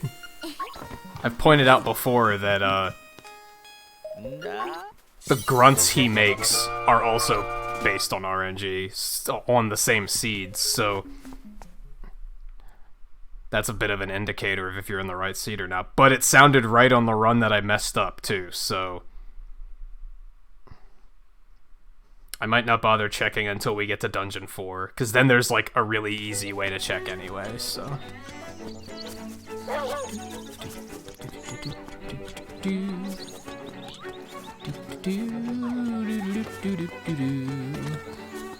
Fuck you.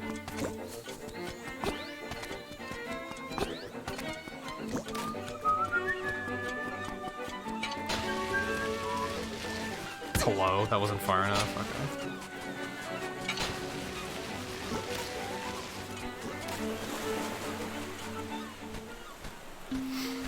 And as I've said before, but in case none of you have watched one of these runs before, me do one of these runs before, it just so happens that German is the fastest language.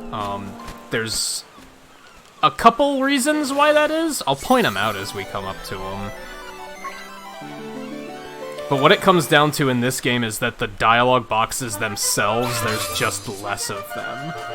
Because of the fact that you can, like, press a button and force it to write out all the text at once, it doesn't matter how much text there is. But if there are less dialogue boxes, then that's good.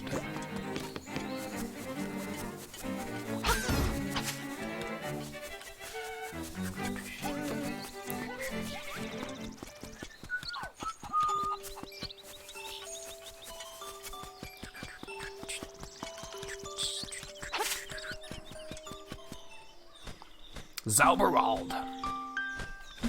I thought about changing all of my splits to the German names, but then I'd probably not remember what they are. So... I mean, maybe I would, but, like, viewers wouldn't, right? You'd look at splits and you wouldn't know what the fuck you're looking at. Oops. I actually... sometimes get lost here. Who'd have thought? Lost Woods. Sometimes kinda go the wrong way.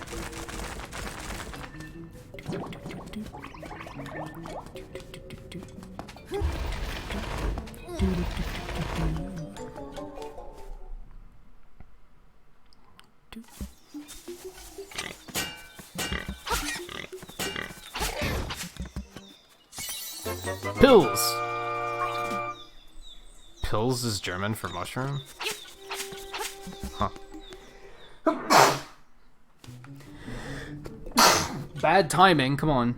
Don't do this to me. Or I guess German for toadstool? I don't know.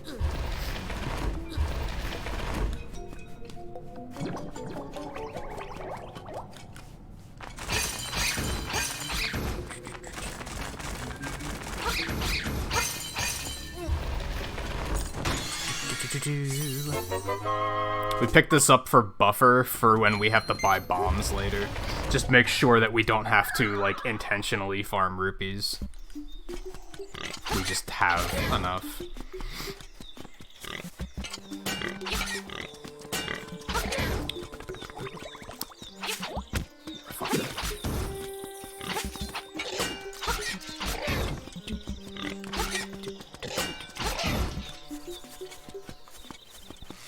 God, I hope I don't forget something. During my practice run, I didn't forget anything. It was just that I fucked up the RNG. But I didn't forget anything. I think there were a few moments where I had to, like, not pause, but I had to, like, for like a second, I had to stop and be like, wait, where am I going? But aside from that, it was a overall pretty good practice run. Current PB on the screen, by the way, when it says 206.04 at the bottom, that was that run. My best run is technically 205 something, but it was still it was only behind by like 20 seconds or something like that. 30 seconds maybe.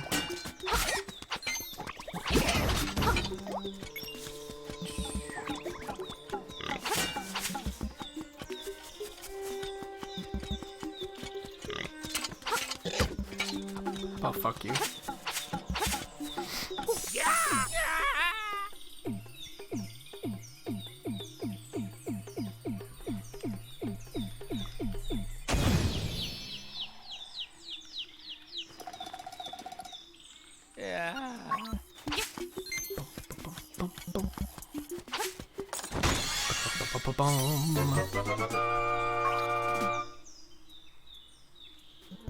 Well, there's a heart in my head.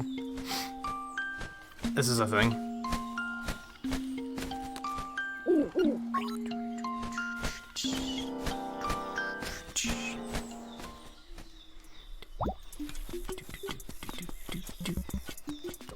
Fuck you. Fuck you.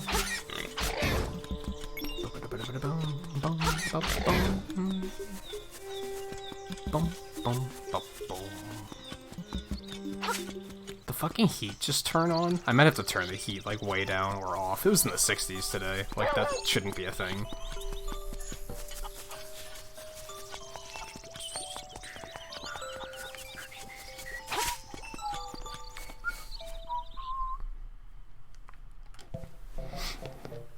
Yeah.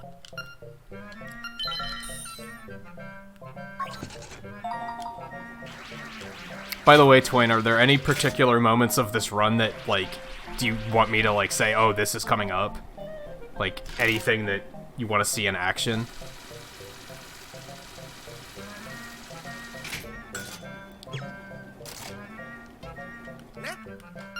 I imagine you'll want to see stealing in action? Because that probably, I don't think that was something you did in your casual playthrough.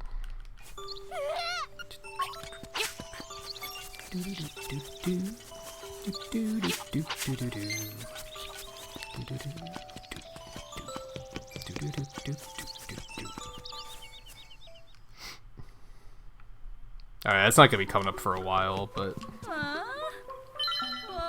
think it's like after the second dungeon? You could technically do it earlier, but since you have to die, you might as well do it all at once, right?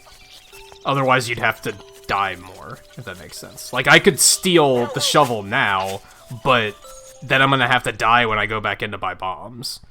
So I might as well just wait for bombs to be available.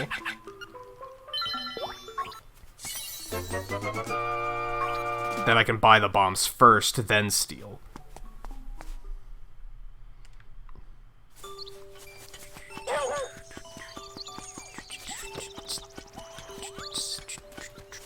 What am I doing? Wrong way. It's this way.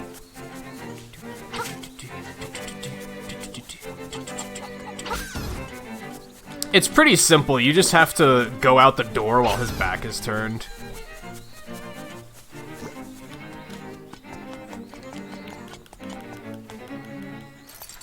It's one of those easier said than done things, though. Like, getting down the timing of it is kind of tricky. He turns to face you every, like, couple seconds. So you just gotta kind of know, like, okay, now's when I make my break for it. I'm still not super good at it either, also I just missed that split completely. I'm bad. Wormpalost! It's funny how I have so few splits now, and yet I still forget to split constantly. Trolldorm, please.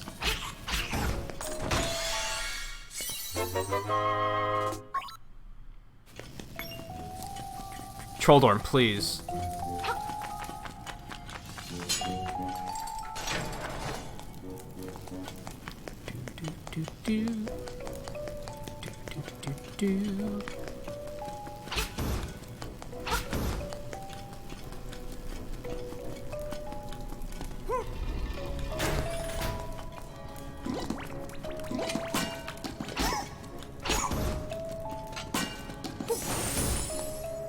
I should probably be more liberal with my powder use, because it's not like you have to use it on much else. It's not like you're ever starved for powder in this game.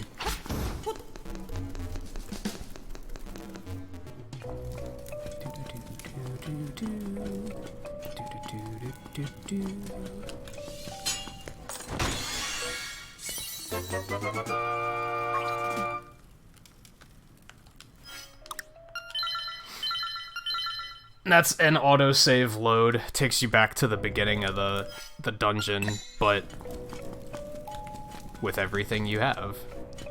It's just a quick fast travel. Starts happening a lot later in the run. Some of the more complicated dungeons are like... It's just like the fastest way to do it. Oh, this is gonna suck. You fucking cock.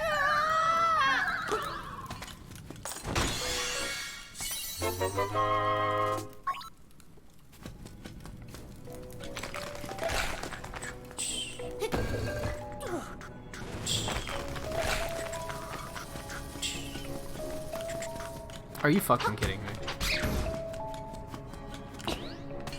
I should try and do a little bit of research into doing a speedrun of the original Awakening. I wonder how much different it could be. I'm sure most of the differences are gonna be in the overworld. Because there's no RNG manip, so...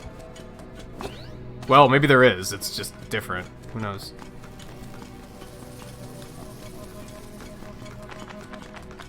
Fuck out of my way. Oh, this could be really bad. We'll get a ferry here, as long as we don't die.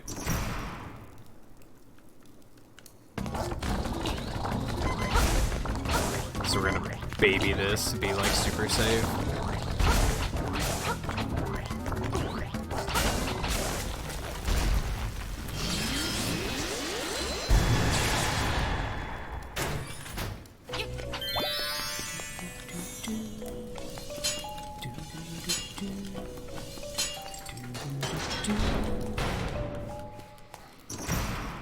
Troll Dorm!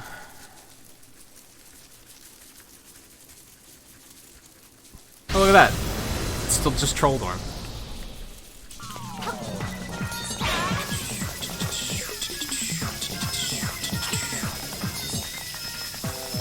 Oh, you fuck.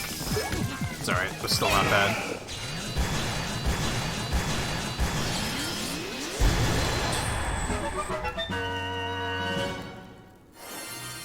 Skipping the heart tank because we boss. No, there's other reasons why you skip the heart tank.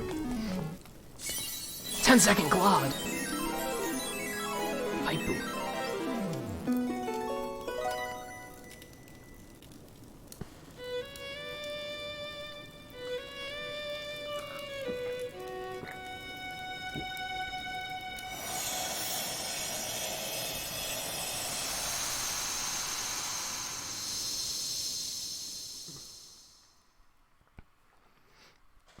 Okay, so this is the big one. These screens, in English, there's like 2 dialogue boxes at least. In German, there's only 1, so it's you literally just gain half of that time. And there's like, what? There's 8 dungeons, so you see those 8 times. They're just all faster. That probably adds up to a couple minutes throughout the entire run. Ooh, what am I doing? Almost fucked up.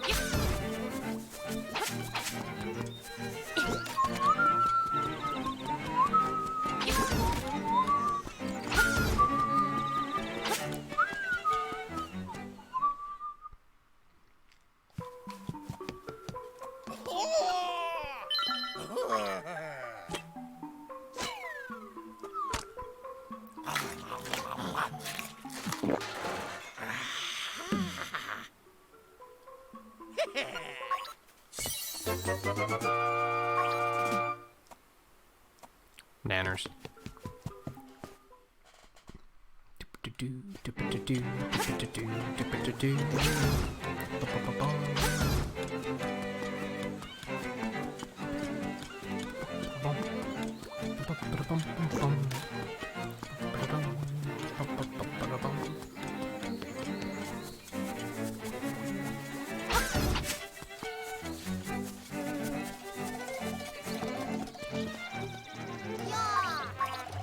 There's some things too, like giving that guy the dog food. I think in English that's like 3 text boxes, but in German it's like 2. So like it's honestly, it seems minor, right? Because it's probably like a couple seconds here, a couple seconds there, but that starts to add up after a while. Throughout the course of the run, it's probably, like I said, it's probably a couple minutes.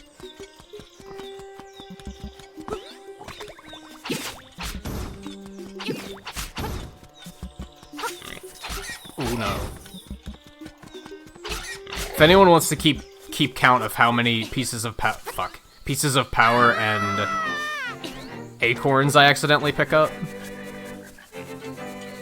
I'll do pixels at the end of the stream. I'm gonna stop doing it in the middle of the run, because that almost never goes well. I just lose time based doing that, so... And if I accidentally grab that heart container, that'll just be a hundo.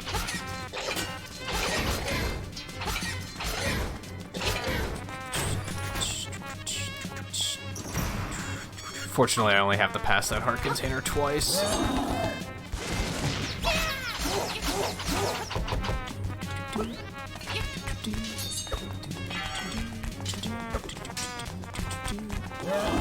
You fucking clod.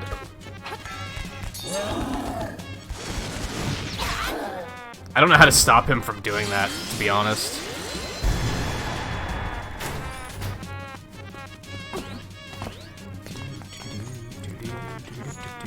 Gee, thanks for not coming to meet me to make it slightly faster.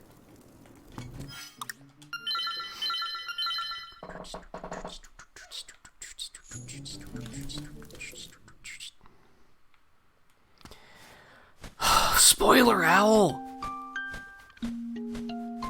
That's a great bit.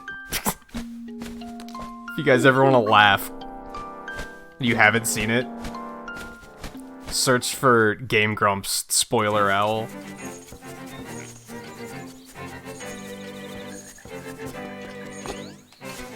Easy. No pixels today. I should make that one worth a lot, actually, because it's only this one point in the run, right? Like, there's only one chance for it to happen.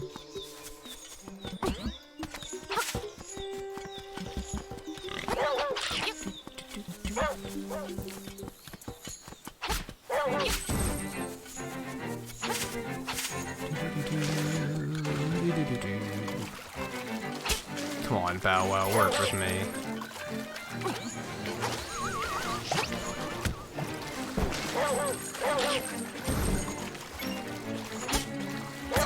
Well, thank you for the hearts.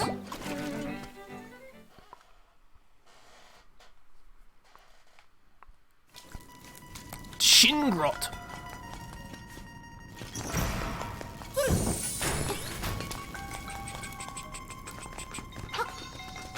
Ooh! Got him! I always try for that and I always fuck it up. Boink. Boink.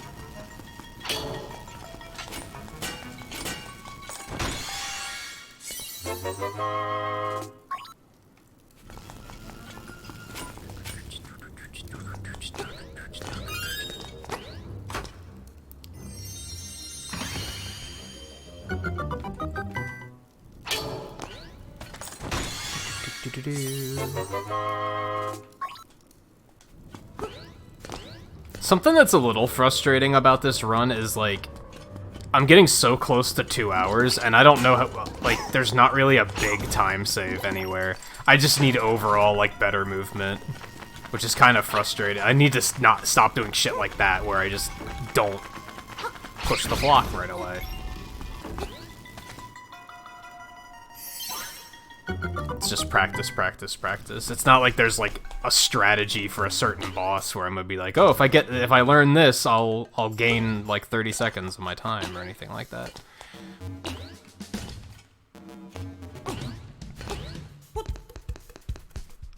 Lose 30 seconds, whatever. However you wanna, you little fuck! Again, I have to not let shit like that happen.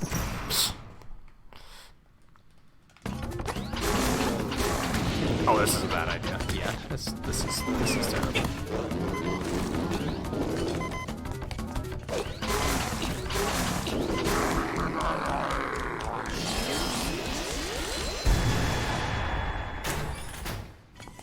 Okay, we're fine. Don't even. It's good we got that piece of power out of the way, so that's silver lining. Otherwise it would have dropped right here. He would have went for the door, I would have killed him, and then there would have been a piece of power that was unavoidable. Or one of those boos would have just dropped it. So yeah, that was intentional. Intentional manipulation. Is this... Did they literally just say that this is a craft armband? Is that what it is? Is that what it said?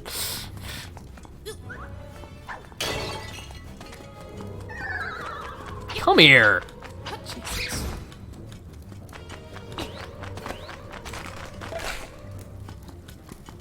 Is there enough stuff in this game, like, that's just not playing nice right now? For those that haven't played this game, you have to kill those enemies in that order, or the chest doesn't spawn. You find that out through one of the bird statue beak things.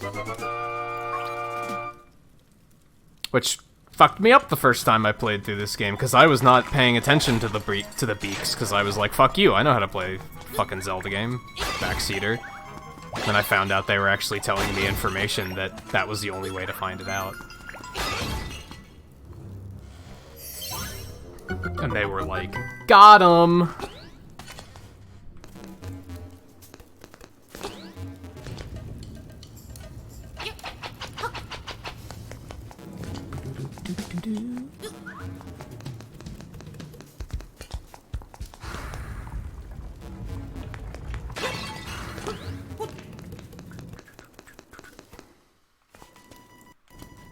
Nice. Okay, this boss sucks.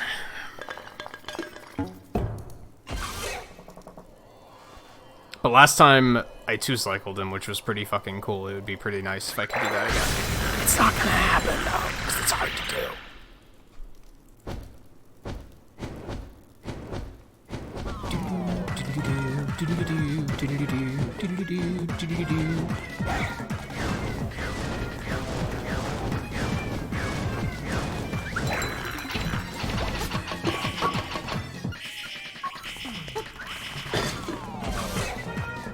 Just imagine him saying something about, like, I hope you don't have a craft-style armband.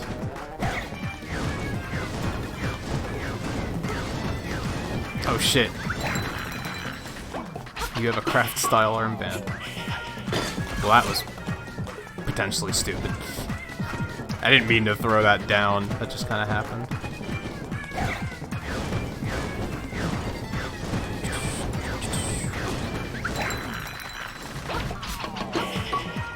I can fix it. It probably doesn't matter now, but I still fixed it. Alright, so the genie that's furthest away is the real one. And you can tell when he's gonna spawn because you hear that, like, the swishing noise, two-cycle hype, by the way. As he's rotating around, it's making, like, a noise, and when that starts to fade out, that's when he's going to appear.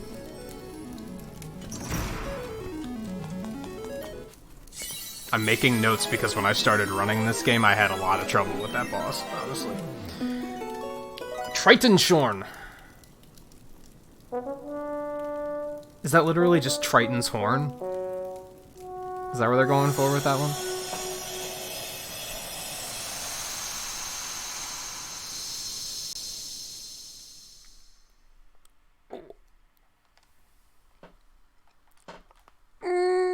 Stretchy, stretchy, stretchy.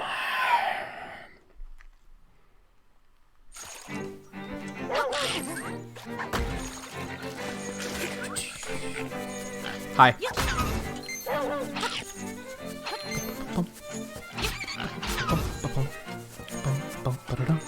Alright, we're getting this for later, because it's important. We'll travel here at least like 2 or 3 times. That haunted wood area, you never enter that area in this speedrun. Fun fact. Or the graveyard. You just never go there. That area of the map will forever be blacked out. Blacked out? Grayed out?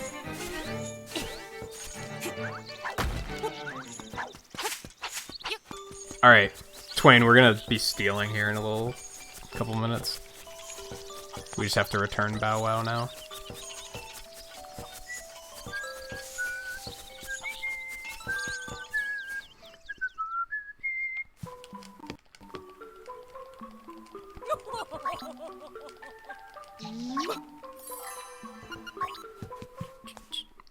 And now we're gonna go be a thief. Don't watch Marin, you won't approve.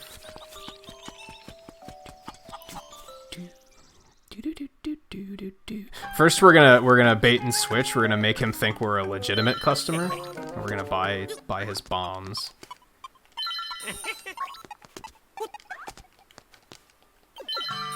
And we're just gonna be like, okay,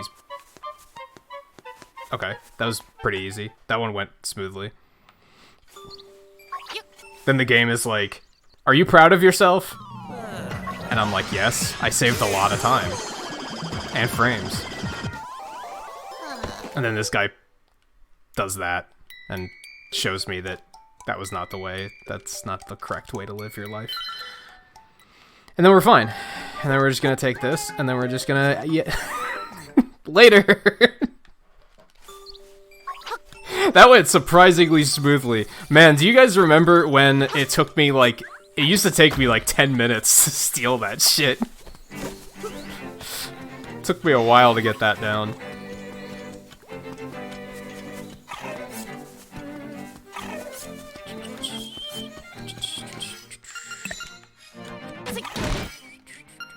Wait, we need the shovel.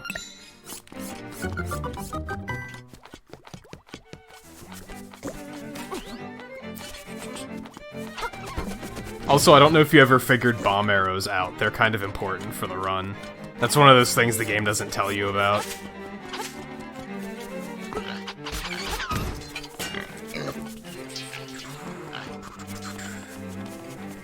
Grab that for later. It's important.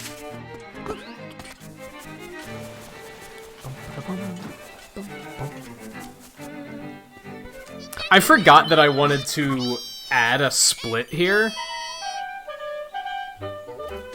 Because doing this castle is like, this is like a 20-minute split or something. Like, we're here for a while. I kind of wanted to split it up at one point. I forgot.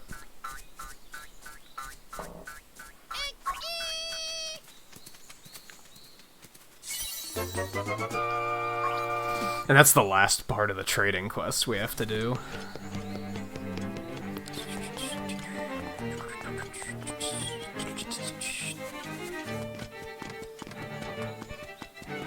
But yeah, like I said, you kind of just have to get the rhythm down for like how quickly he turns to face you, and then you just kind of have to bait him into looking in the wrong direction and then running out the door while his back is turned. It's kind of tricky, but once you get the hang of it, it's not that bad.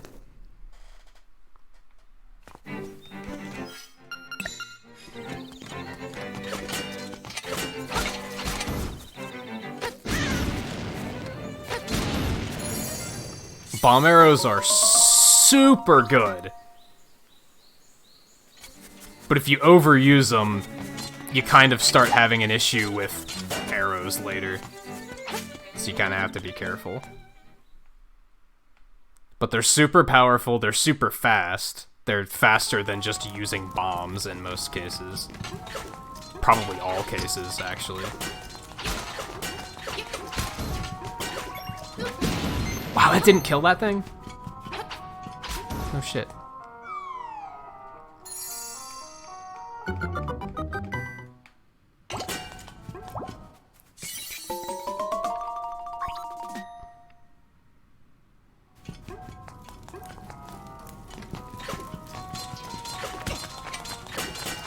this is bad.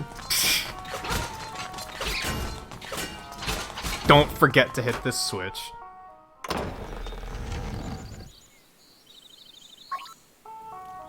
Where the leaf fell outside the castle. I've never had that happen. At least you're only, like, 30 minutes in at this point.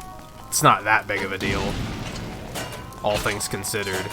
Having shit like that happen at, like, the 2-hour mark is like, okay. Fuck this game.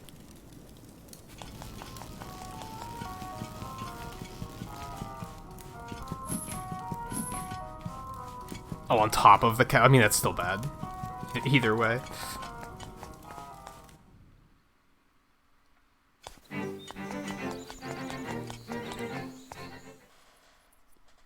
Okay. Need the shovel back at this point. This thing gives me trouble sometimes, too. I don't really have anything to say on this guy, to be honest.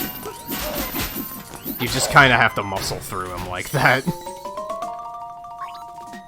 He's pretty rough. He was another one that gave me a lot of trouble there for a while.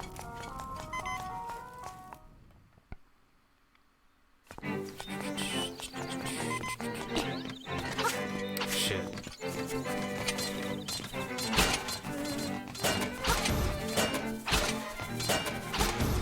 I wanted my health back. Fucker. You fucker. I'm gonna blow your buddy up. Thank you.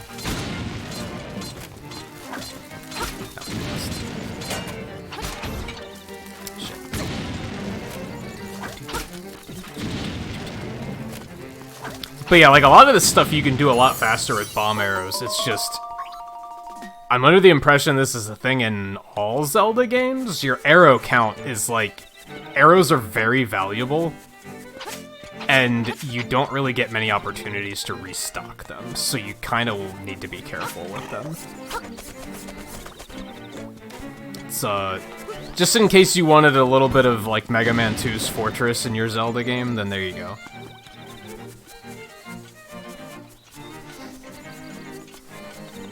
Shikshlacker.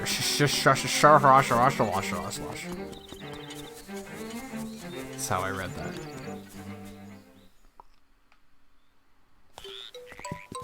Okay, take your fucking leaves.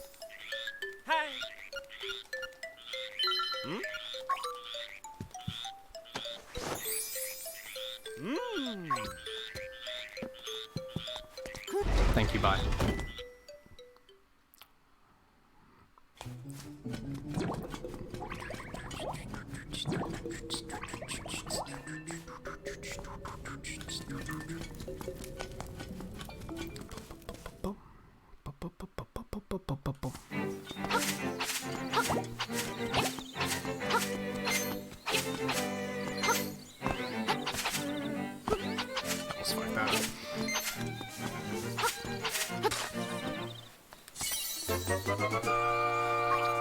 If you're doing glitchless of this game, there's this really big skip that, like, gets you in here.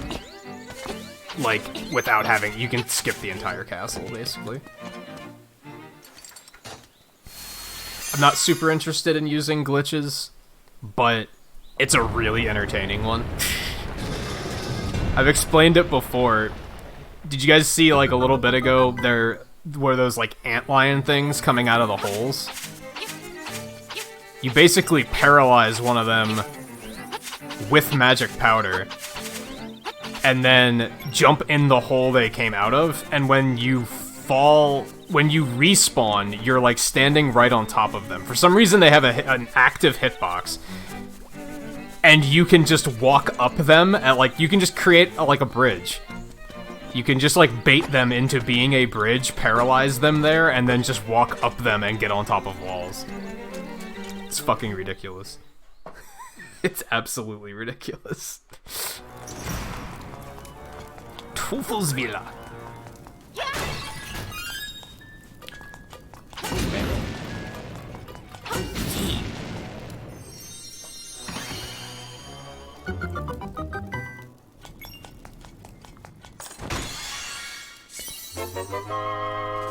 There was another really convoluted method they did for a while, which I think they might still do somewhere else in the game, but it involves attacking those foxes and getting them to chase you around the map and then killing you at a very specific point, and you die, and the same hit that kills you knocks you on top of the wall, and then you have that potion? It's not a potion in this game, but you know what I mean. The thing that revives you if you die, and then it just revives you on top of the wall, and you're just like, oh, I'm up here now. But the antlion thing's way faster. Yeah, this is the key dungeon.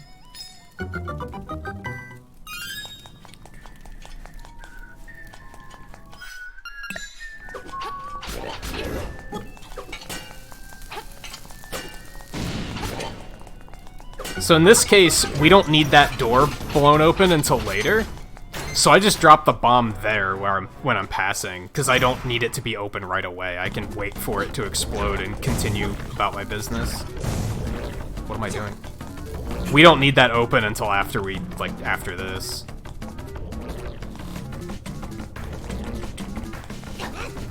Please?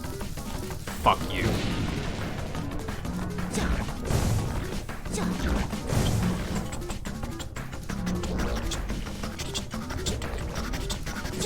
You fucking troll.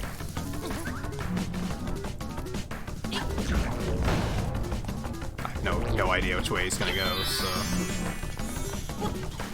That sucked.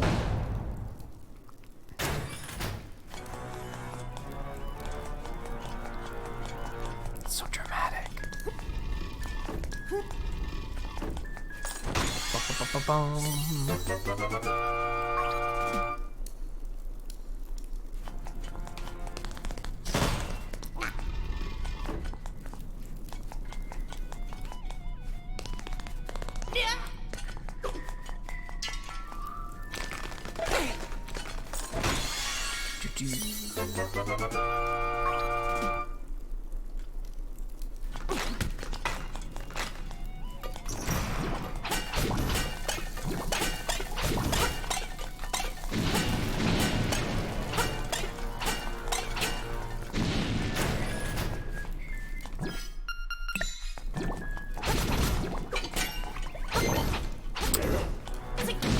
I didn't need this. Damn it. Sometimes I see a chest and I'm just like, I want it.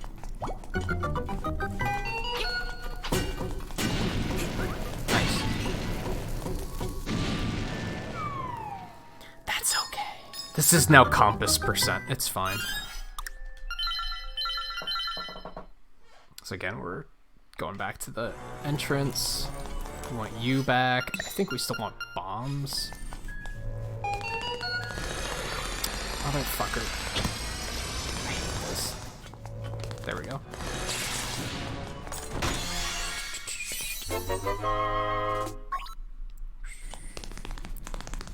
I love the little pitter-patter he makes when he's running.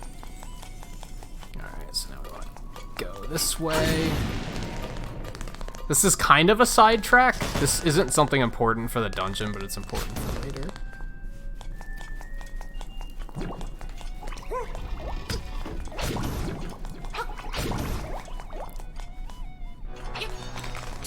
How did I miss that one? Excuse me? So this chest has 300 rupees. We need that later for Wart. So we can get the Frog Song of Soul. Kind of convenient that it's just kind of here. Like, you don't even have to route in rupees. It's just conveniently rupees. Shit! Well, that's one.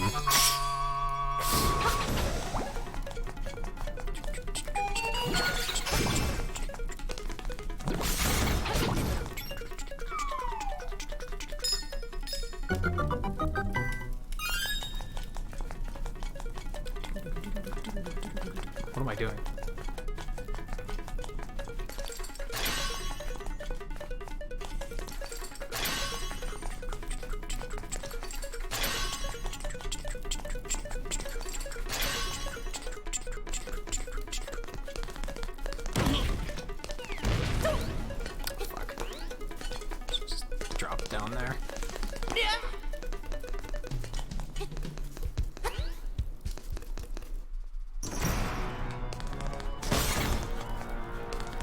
Excuse me. You've gotta be fucking kidding me. There, fuck you guys.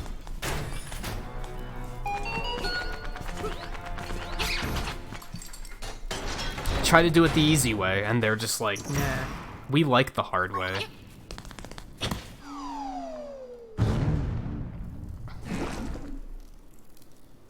Gigazord!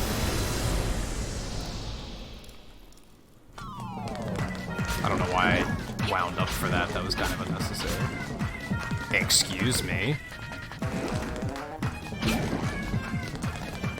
What the fuck? I've never seen that happen before.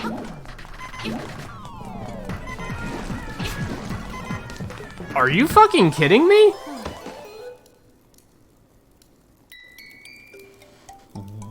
What? I've never seen that happen before.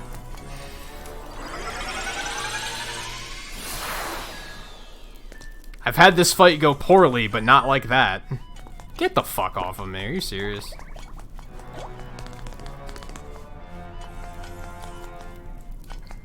Well, that's highly unfortunate. Highly unfortunate. Haha, got him.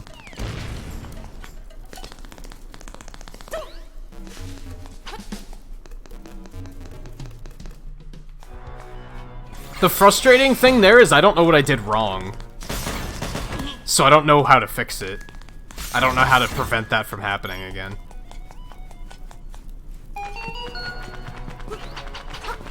That was just like a shitty thing that happened. And now we're behind.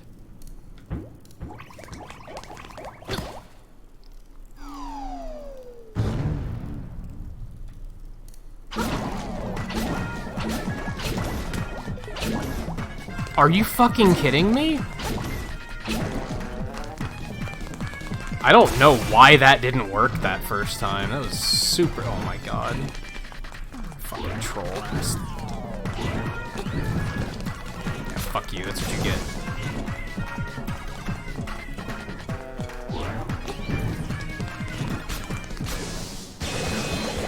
Yikes.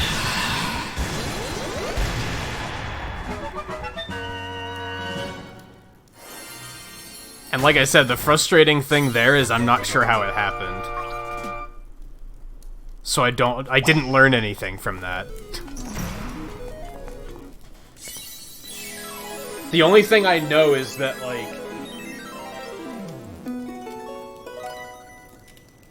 I don't know, no, I didn't learn anything. I fucked up by trying to use the Pegasus boots right out of the gate, but I don't think that's what caused the problem.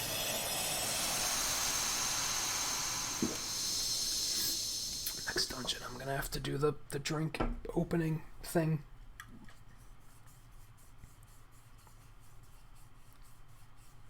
No, I won't. Shit.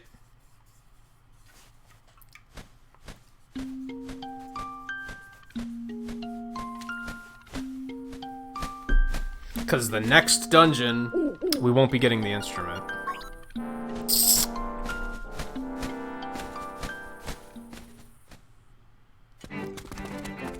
Are you fucking...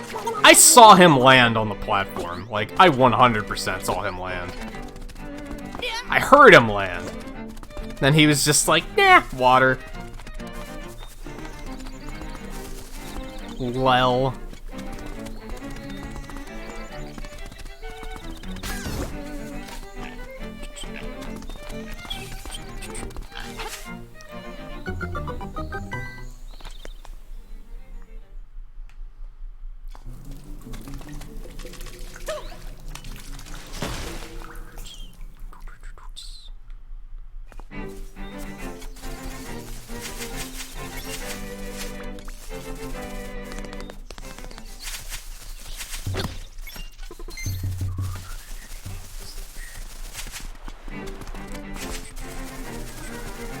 So we have to talk to him only to activate Marin. That's basically the only reason we came here. It's one of those magic pixel things that games do sometimes, where you're like, the only reason we know to go get Marin is because that NPC tells us, go get Marin. kind of shitty, but what can you do? If you're not doing RNG manipulation, you don't have to do that. Fun story. Since in the RNG manipulation, or when you're not doing RNG manipulation, in the trading quest, when you give the chef there the honeycomb and he gives you the pineapple, he tells you about the walrus. So you don't have to go down and talk to the walrus. But since we're not taking the trade quest any further, you only have to take it up to the stick when you're doing the RNG manip.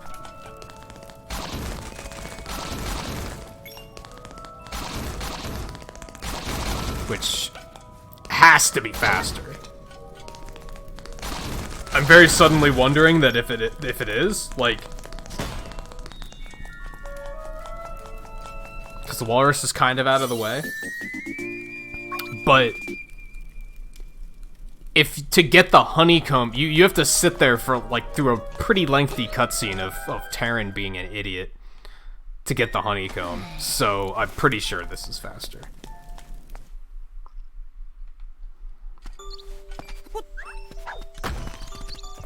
This is when things started getting blurry for me, and I constantly feel like I'm missing something. Like, I think the only thing we have to get here is the ocarina.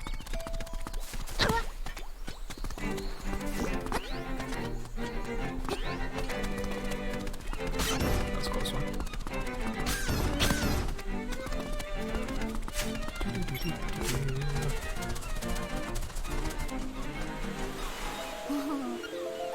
I guess I could drink open now.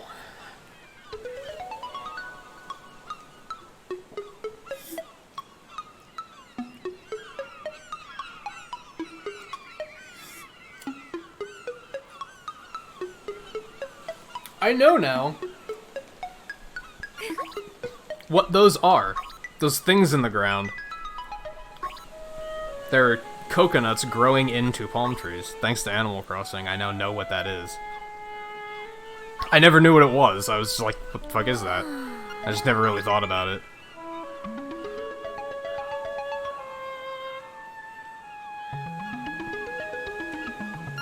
Of course I'm listening. I can't speak German, but of course I'm listening. That's all she asked. She didn't. She just asked if I was listening.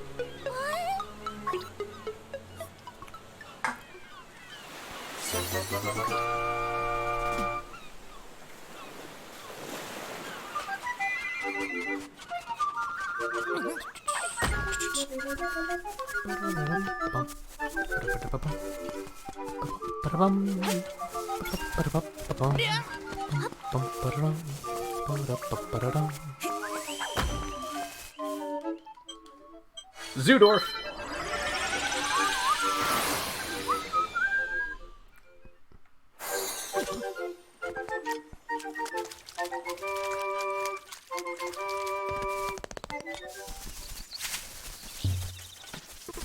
Ah, I can drink open when she's singing. That's what I can do.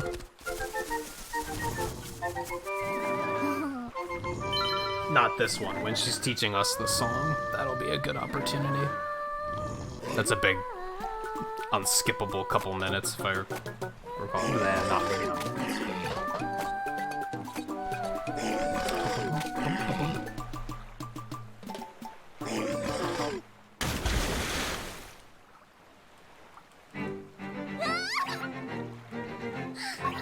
Man, she's so cute. It's a shame she's gonna die.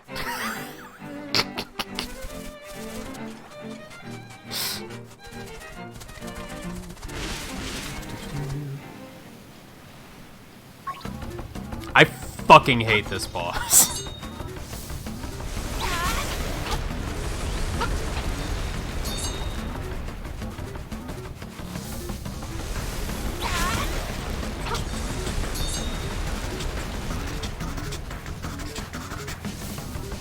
This isn't even like the fastest way to do it, but it's kind of safe, so I don't really care. Fine.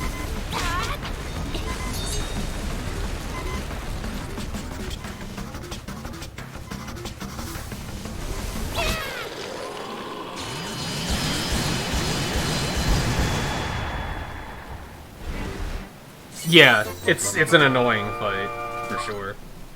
Trying to get through it fast without falling is awful. Okay, Owl, fine, whatever.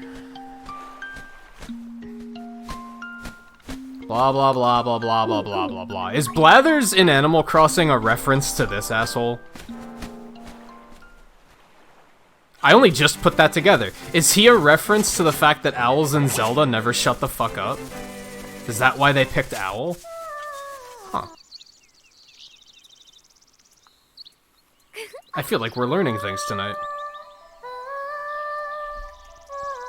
We learned what palm tree sprouts look like. We learned that Blathers was probably a reference to Zelda owls never shutting the fuck up. And we learned that Mega Man 9 is complete trash.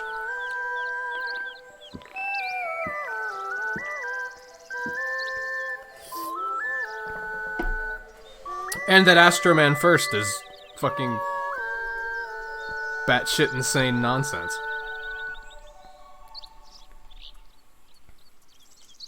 Don't say no there, or you have to sit through the whole thing all over again. I'm gonna do it one of these days. One of these days I'm gonna accidentally hit no. And my life will be over.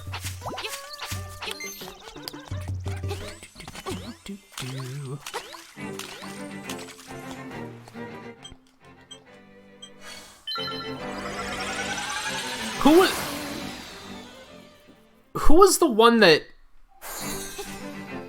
never got the Windfish song and then they couldn't find her? Was that you, Twine, or is it like I feel like that might have been JMT too.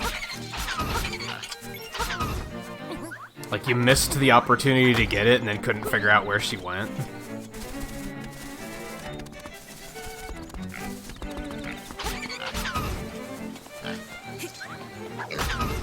That was you.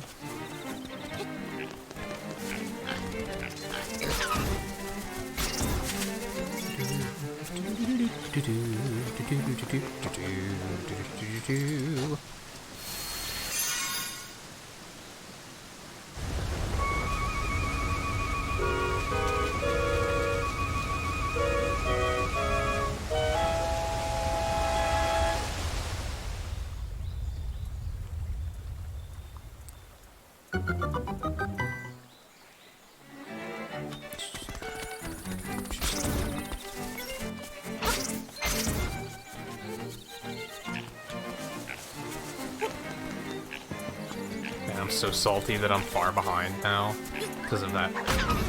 Whatever the fuck happened with that. Oh no. That's close.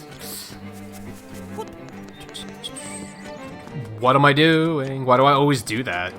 Like 50% of the time I'm just like, I'm gonna go up the staircase that leads to nowhere.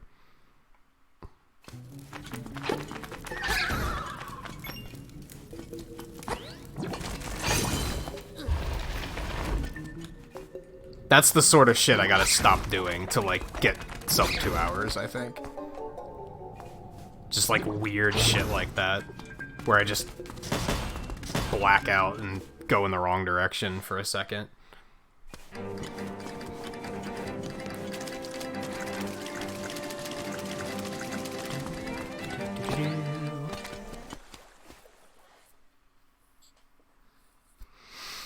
Well, we'll slowly work our way out of Wunder Tunnel.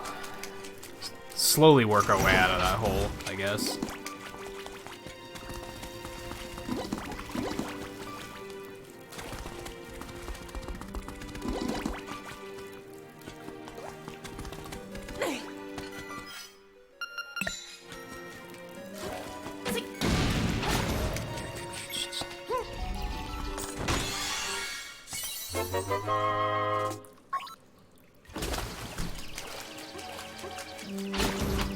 Fuck me, man. Fucking minefield. We're fine.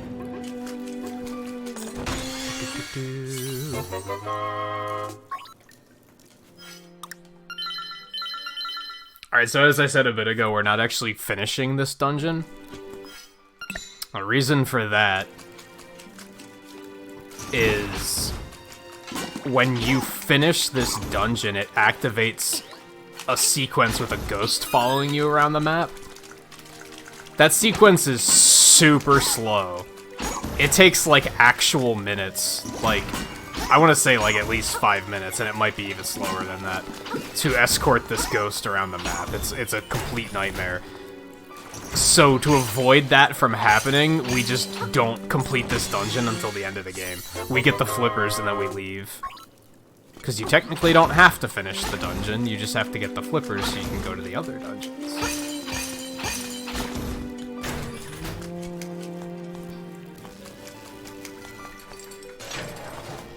There's 2 dungeons that we don't finish until later for that reason. I forget exactly what the other dungeon, like, causes when you beat it.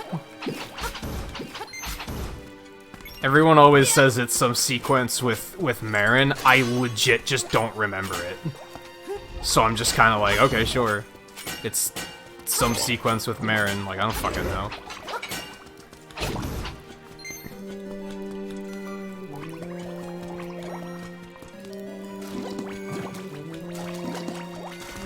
Fuck me.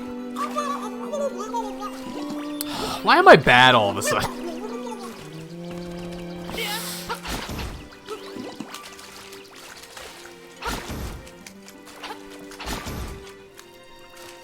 I guess I kind of... Ooh, that was close. I kind of remember something with her getting, like, lost on one of the cliffs or something. That's about it. Alright, we're on the right seat, it seems. It's a little bit of silver lining. Yikes. That was how I knew in my practice run that I was on the wrong seat, is I hit that tile and it lit up red, and I was like, uh-oh.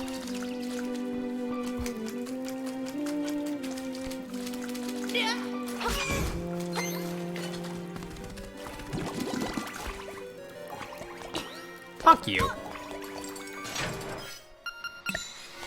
Fortunately, I looked at the table for codes, and, like, I just looked in either direction for the first one that didn't have the lower right tile as the first one, and it was, like, there was only, like, one, and I was like, okay, if it's not that one, then I'm super fucked. Fortunately, it was that one.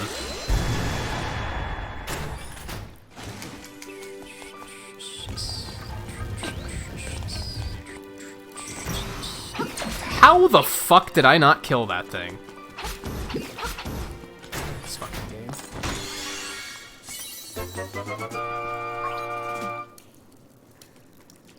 No.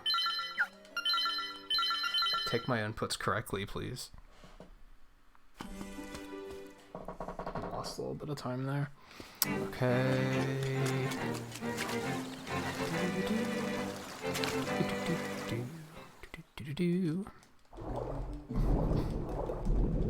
Alright, do your thing. Something worth pointing out, Twain, I don't think I updated this in all the maps. And it's probably for the better. If you're probably gonna take this to a more optimized level than I will, if I had to guess. I'm not manipulating piece of power drops, which is important for one of the dungeons. So you're probably not gonna want to change this. In the maps, it lists they go to get the key for the 6th dungeon now before they go to the 5th dungeon. I started just doing the 5th dungeon first, and then I go get the key before I go to the 6th dungeon, just for the sake of organization. The reason they do it now is because of the piece of power routing. Just worth pointing out that if you're following along that closely, the route's gonna differ a little bit right now. And that's the reason for it. Because ordinarily I'd go to Animal Village, and then I'd go up to get that key, and then I'd come to this dungeon. I just started doing it this way for the sake of organization. I kind of don't see myself get the fuck out, are you serious? Oh my god. That enemy is one of the worst enemies ever created in anything ever. I'd say change my mind, but you can't. It's just fact.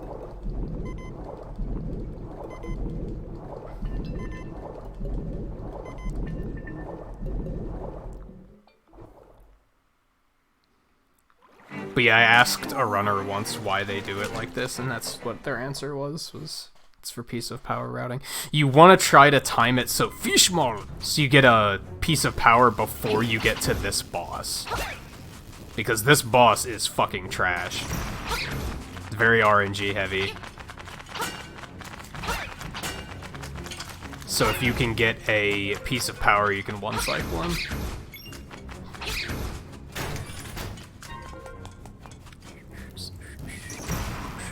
Fuck you, man.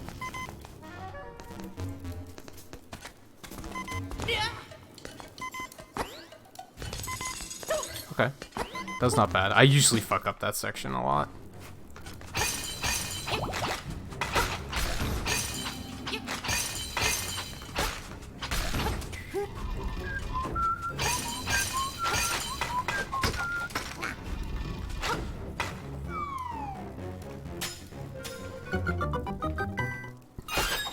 Oddly, I think that's the only piece of power they intentionally pick up. I think they avoid it otherwise. What am I doing? Why did I turn around and leave? It didn't cost me too much time, but it's still shitty.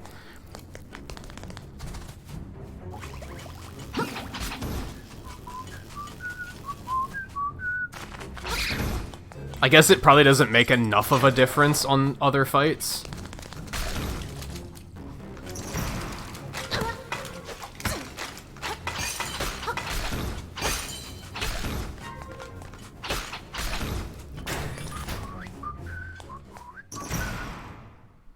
I have no idea, Volpe.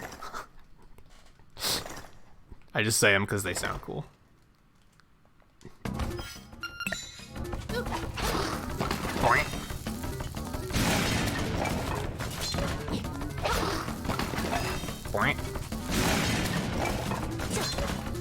Later.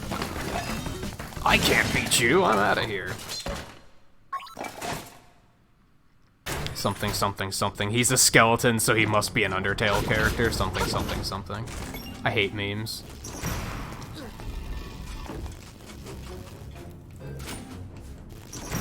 Maul is mouth?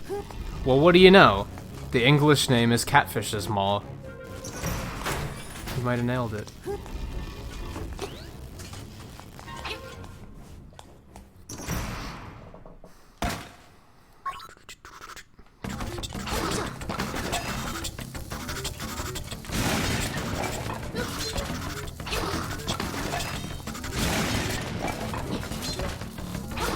Later. What a punk.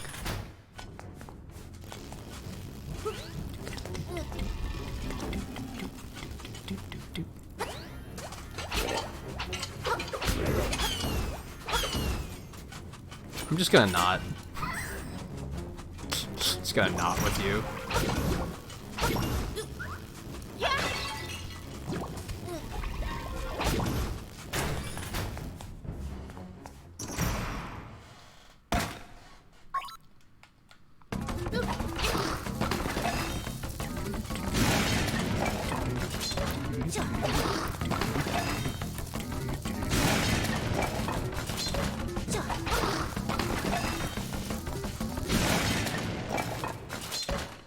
Okay, bye.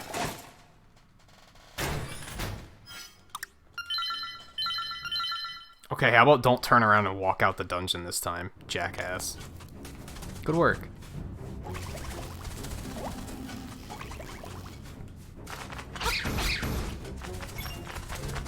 Fucking kidding me, get out of my face.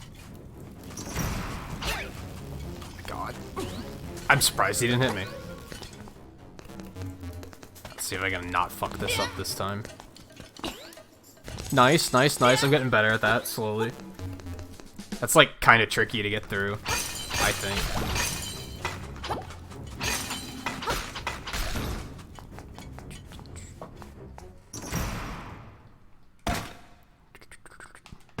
I pressed B. I don't know why he didn't swing. At least I still hit him.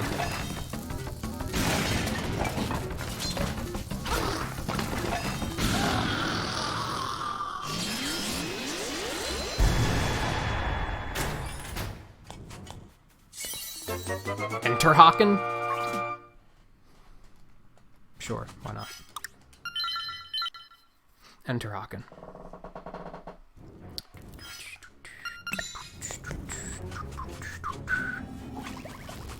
Okay. Get the fuck off of me. Are you fucking kidding me? Fuck. These are the dungeons where I still get a little foggy on like where I'm going. Excuse me. Fuck, I hate this game. There's like 2 dungeons where you have to warp back to the beginning like multiple times, and that's when I start to get confused. Where I'm like, shit, okay, which way am I going now?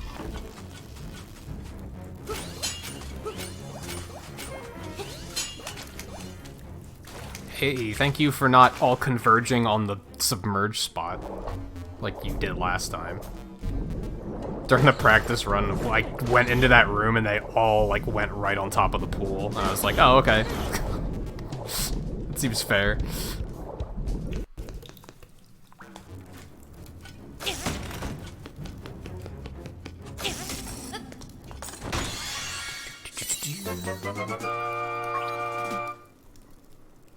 I would do this again.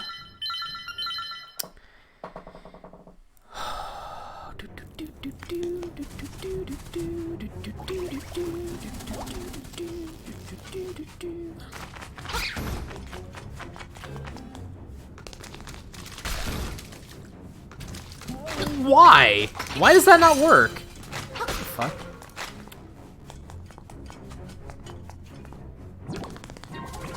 This way. That almost sucked. That really sucked. Okay.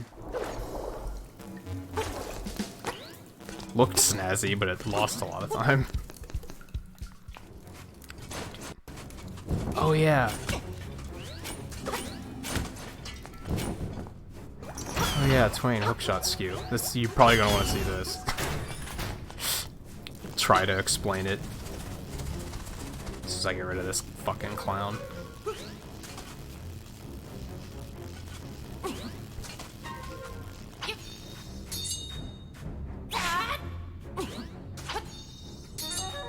First try, baby! Getting better. Alright, so basically what happens there is you jump and then like slightly flick the stick to kind of like rotate in the air. You charge up your sword when you hit the ground to like lock in that position, and you can shoot the hookshot at angles other than 8 directions. You can use that to kind of skip some places. You only use it twice in the run, sadly, because I think it's a pretty neat trick. But I don't... The other one I don't think they even use anymore. I think it's only this one. So, fuck this fight. Oh my god. Yup. This is bad. Come here.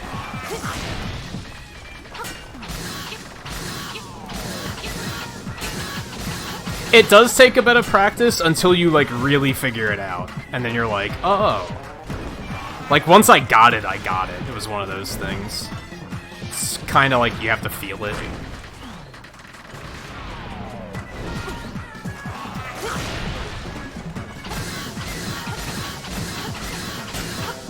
Fuck me, man.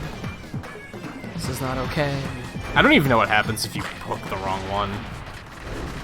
I've never done it because I've always been like, oh, that's the wrong one. I shouldn't do that. You're a fucking... I don't even have words for you. Oh my god. I'm not going over there because as soon as I do that, he's gonna start coming over here instead. I know how this works. I've been down this road before. Fuck that fight.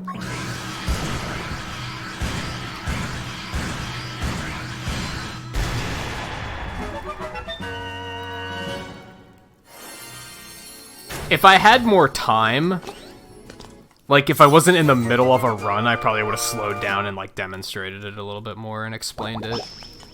It's not that hard though. If you can figure out Iceless, you can figure this out. Let me put it that way. It's nothing compared to that.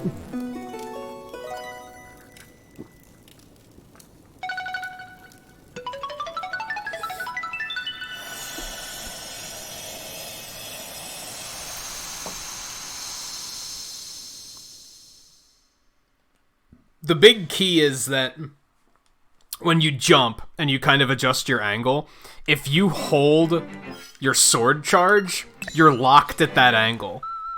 So then you can kind of just strafe around until you find the right spot. Once I figured that out, it got way easier.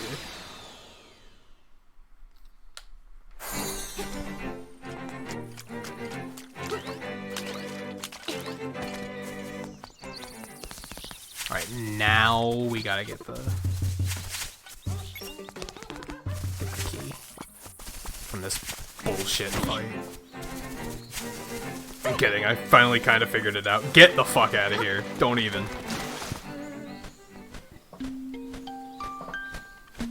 Casually, this boss was a nightmare, and then even from a speedrun perspective, I hated him at first, but I think I finally kind of figured it out.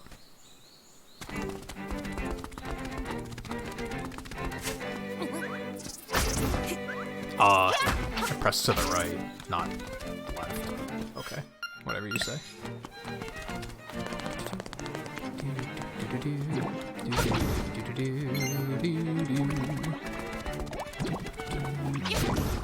Fun fact, these things die in one arrow and they always drop an arrow. So use your arrows because it won't fuck up your arrow count.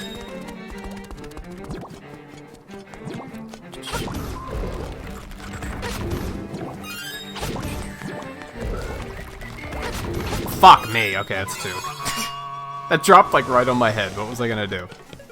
All I could have done was stop and wait for it to despawn, which would have cost more time in the long run. Pick it up! Jesus Christ.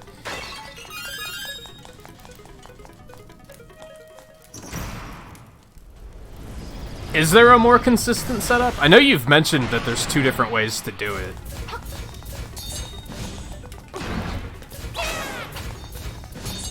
So the trick with this guy is you have to wait for him to start moving again. If you don't wait for him to start moving again, your attack just bounces off.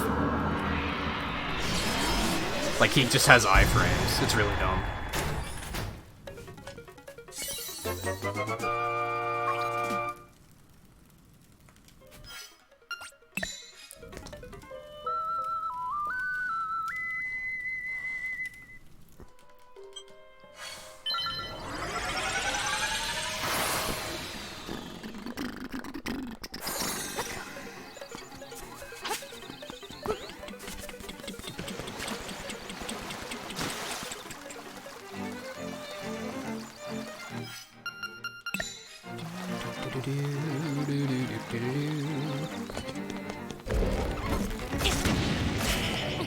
Well, got my vengeance on that fuck, I guess. Doesn't really matter, but I got it. That boss was pretty difficult the first time around, yeah. Most people have a hard time figuring out that the only thing you can hit him with is the spin attack, because that's so convoluted and, like, unintuitive. Me personally, when I'm fighting a boss in a game like this, if I try to hit it with my sword and it doesn't work, I'm gonna stop using all sword-related attacks. I'm just going to assume they're not going to work. Maybe that's my fault, but this game does that multiple times, where that's the only way you can damage something, is through a spin attack. And it's like, how the fuck are you supposed to figure that out?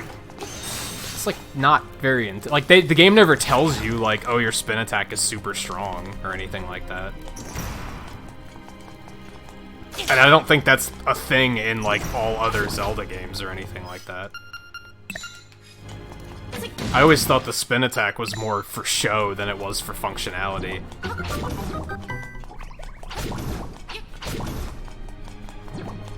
Unless you had to kill a lot of motherfuckers at once.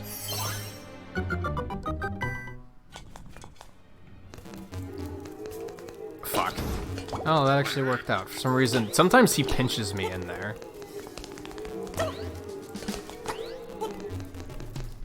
I don't know, I wasn't paying attention to the temple name here myself. Fuck whiz ropes, by the way.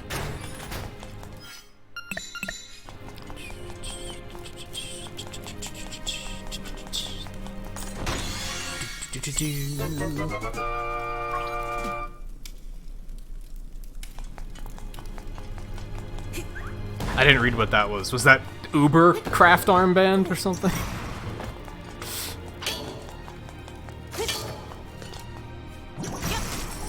My knowledge of the German language shows no bounds.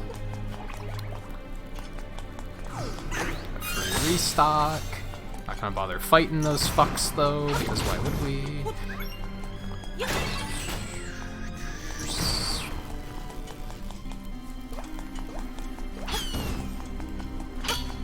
Another pro tip for like getting through this game fast, always remember to hit your switches. It's like one of the worst things you can do is just forget to hit a switch.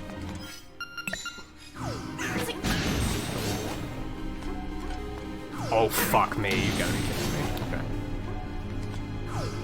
I gotta start lining that kill up better, because the anti-fairy always comes straight for me and messes it all up. Alright, again, this is a position where I start getting confused, because you have to you reload to this section like so many times where it starts to blend together and you're like, okay, which part am I on right now?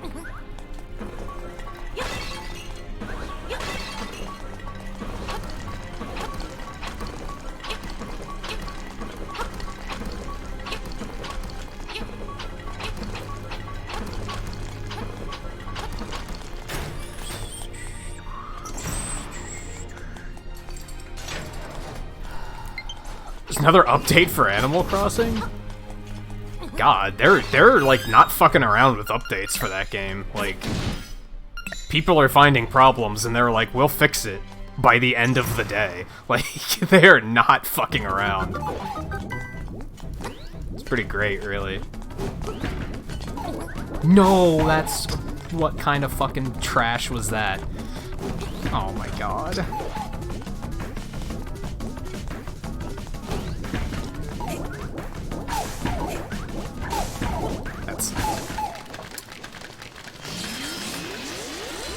Maybe they fixed eggs taking up like 30 fucking, like 60 fucking % of fish. Am I going the right way? I'm very suddenly like, shit, is this the right way to go? I think it is. Ooh, I got 3 of them with that? I didn't know you could do that. Believe it or not, using bomb arrows on them is way better than using arrows, because then it only takes 1 shot as opposed to 2. And the bomb count isn't as stingy in this as arrows are, so you can kind of just not care. This chair creaks a lot, I'm noticing.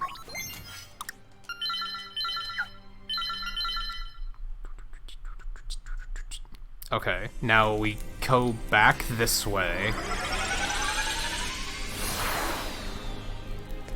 Now we go this way. We go down here.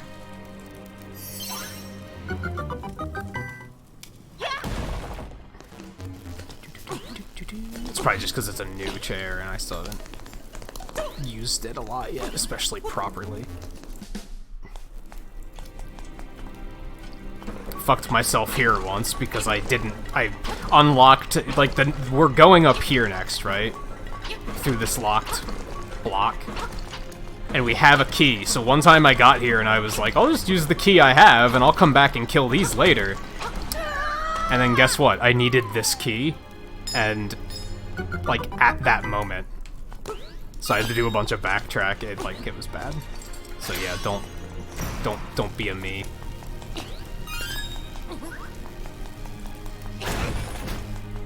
Or do be a me, because I learned from my mistake. I guess that's a better example to set, right? Don't be a past me, be a future me. I don't know if I'm making sense. I don't honestly care. I'm still on tilt from Mega Man 9, to be honest. Excuse me? Was I not pressing L hard enough? Run, you fuck. This is a fun trick.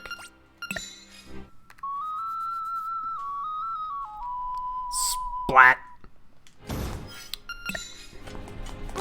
Killed them so fast they didn't even have a chance to lock the doors.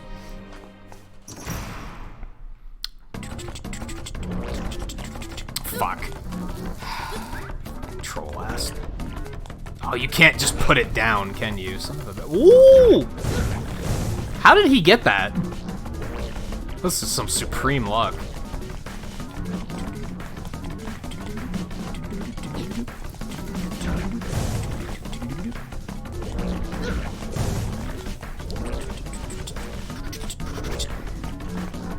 I don't understand which way he's going. Okay, good stuff. Fuck you, and fuck you. These enemies are grotesque, I'm not gonna lie. I think they're funny, though.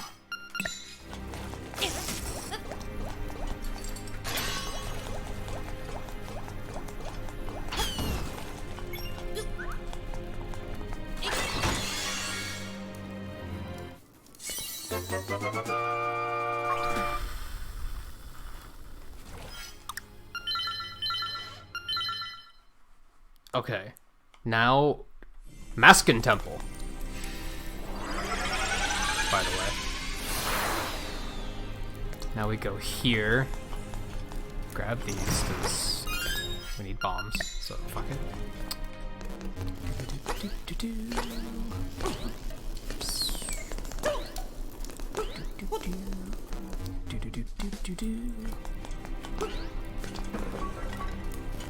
I went the wrong way. I'm a dumb. This way. Okay, we gotta skirt around here to bait all these guys out so they all die, and then we can do this later. And then we gotta do one of these. Fuck you. Into the pit with you. Bombs. Oop.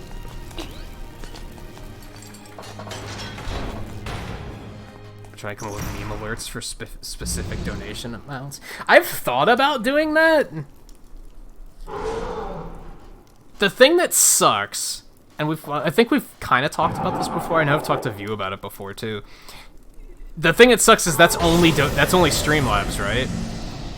You can't set it to do that for super chats. And now that we're monetized, we want people to use super chat. Like, we don't want people to use live Streamlabs.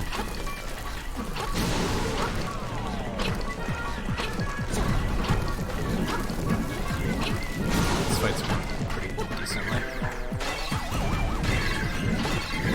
If you really want to get good on this fight, what you actually do is you shoot bomb arrows at the tiles while they're traveling over him. That's like the tryhard mode. Oh, you can do it for super chats? I didn't know that. Maybe it's new. Can you include super chats on donation goals? Because that's something I'd like to do. I was gonna put up a donation goal for something, and then I was like, but then it's encouraging people to not use super chat. Coralline triangle. That's pretty literally coral triangle.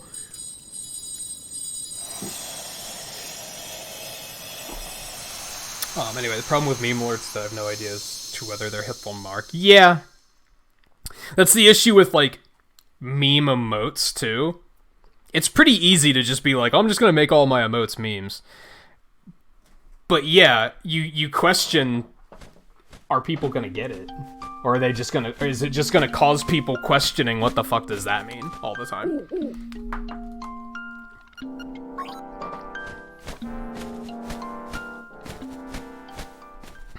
I could have made a pineapple biscuits emote, but that would have just made people constantly ask what the fuck's up with that.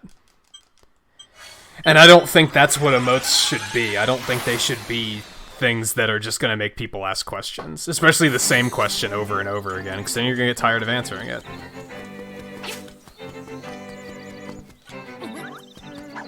I am going the wrong way. I'm a dumb. Well, we don't want that.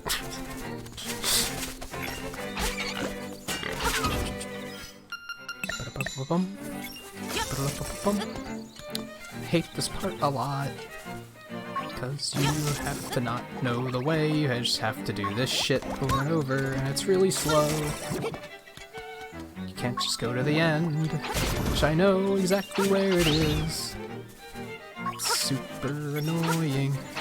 I just hookshotted the heart? I didn't know you could fucking do that. I learned something. Fuck you. I'm dumb. That was just the wrong button. That was my fault.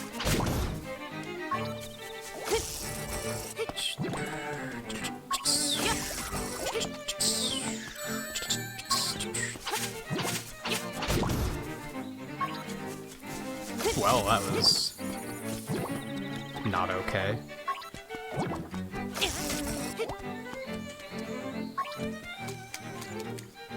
I really hate this part. I wish you could just go to the end and be like, I know where to go, thank you very much.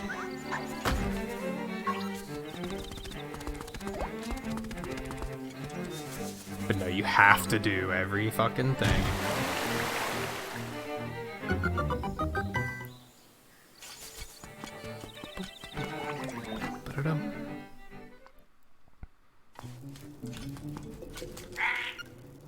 Do it!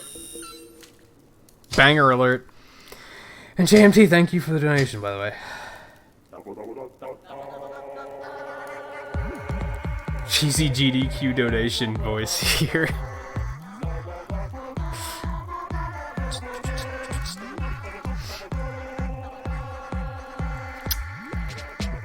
Who's that? I don't remember the name of that one announcer. JMT5887 donates $5. Watching this Link, I mean Thief's Awakening run has been making my day. Thank you for running it. Twain gets it. He immediately gets it. Because you hate that guy, don't you? I actually like his voice.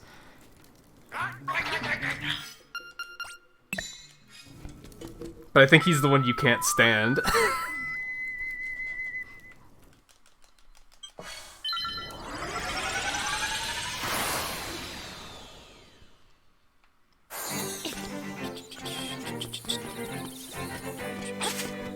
It was that, or like, I couldn't do an Edo Bean impression if you paid me to, like, quite literally. I always forget you can only push that from certain angles.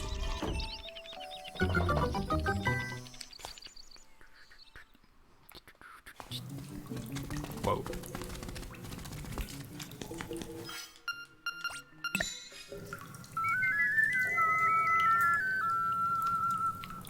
Oh, could I make that my Animal Crossing town song?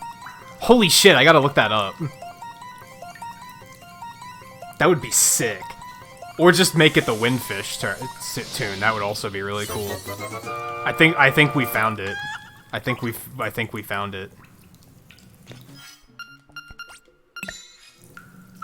For a while there, I was gonna make it Proto Man's Whistle, but I wasn't totally sold on that. I feel like these tunes would fit really well.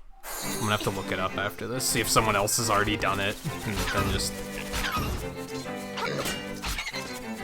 do it.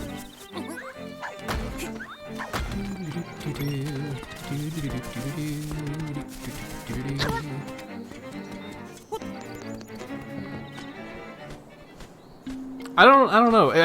I mean, it's tough to say, Volpe. Different people hate different voices. Some people probably can't stand my voice. Most people have said that they enjoy my streams because of my voice. But there's probably some people who can't stand it, so I don't know. Who knows?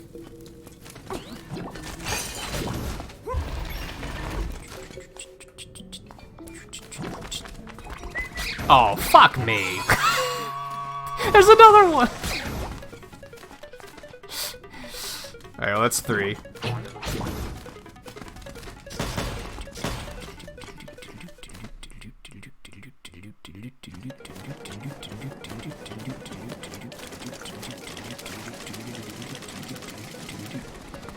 I fucking love this game, man.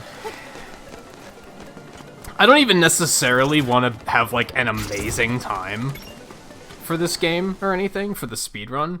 I just think it's fun to play it. Like, even just going through it in 2 hours is, like, so much fun. It's just a delightful experience. It's nothing too taxing or stressful.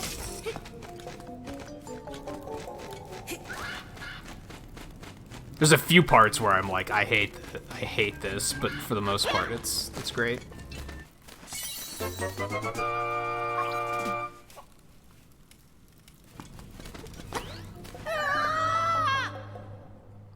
Blech. Man, Link, you gotta chill the fuck out. It's fine.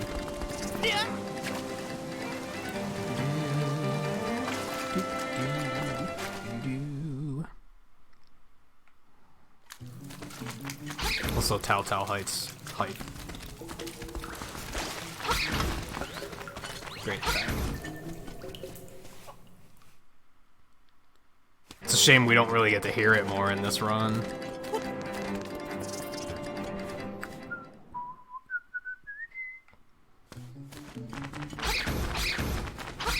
Yeah, that'd be really nice if we could include super chats, because I'd like to do donation goals still. I just would prefer people do super chat over Streamlabs. For now, at least.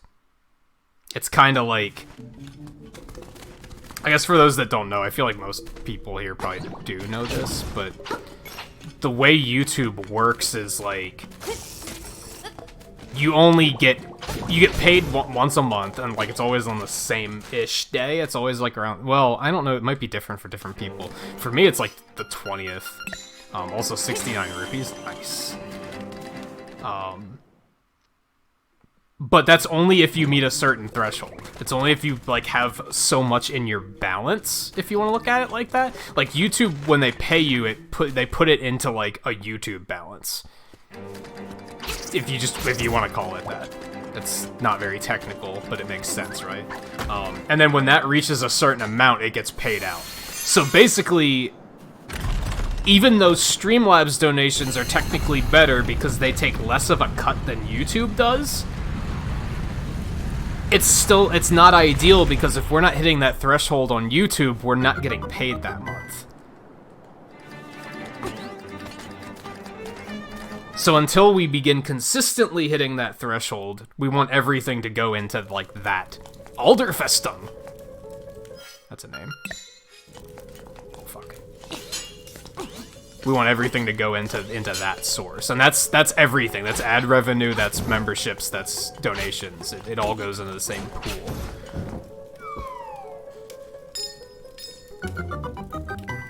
Yeah, otherwise the money's just there and we can't do anything with it.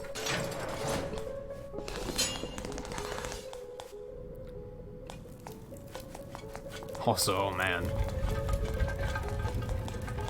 I'm sure you loved this place, Twain. Actually, this place didn't take you too long from what I remember. It can be a very complicated place, but... Shit! We're fine, but shit.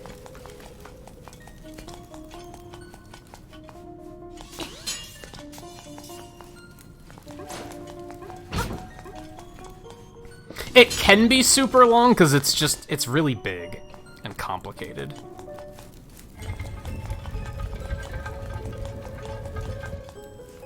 I have to stop missing this jump.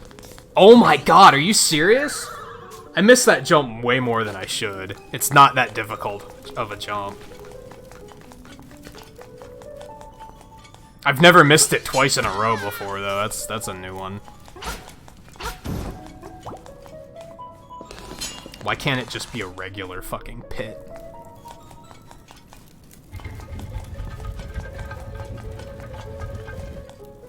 Is there like an easier way to do this? Not really. There we go. Jesus. I'm bad and I should feel bad.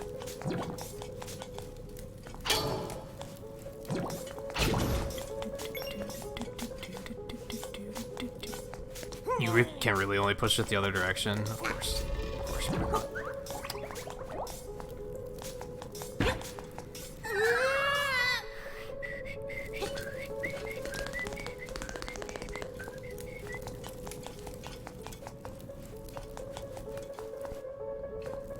Well,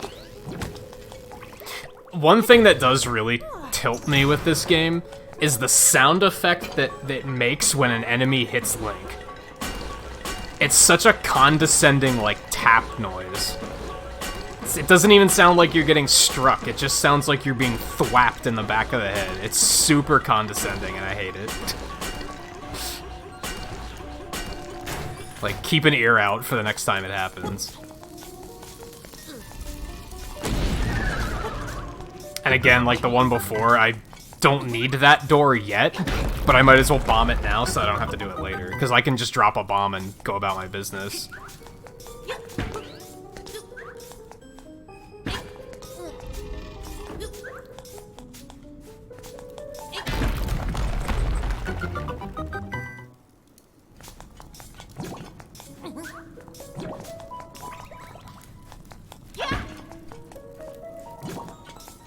No, we don't. Okay. I was like, hold on, am I supposed to hit that switch right now? I always forget if I'm supposed to hit it again or not.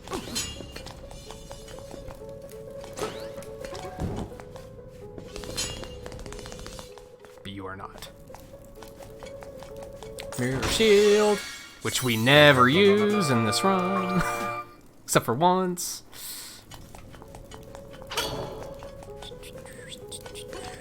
So one complaint I have about Link's Awakening is there's a lot of items you get in this game that you just never use. You get them and you use them like twice, and then they just go in your bag and you never use them again. The fire rod is similar. You get it and then there's like 3 uses for it, and then that's it.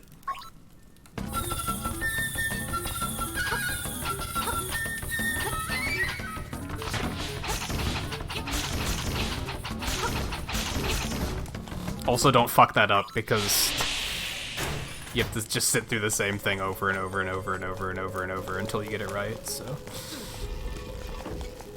It's one of those mistakes you just don't want to make.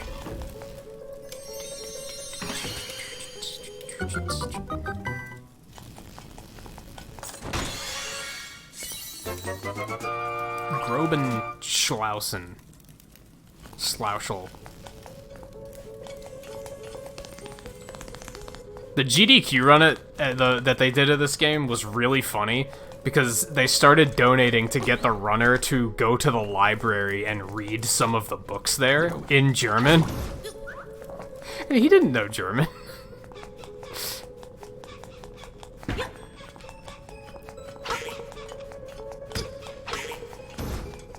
Also, Volpe, you asked earlier about favorite bosses. This is my favorite boss in the game. Worth pointing out. Okay, bye.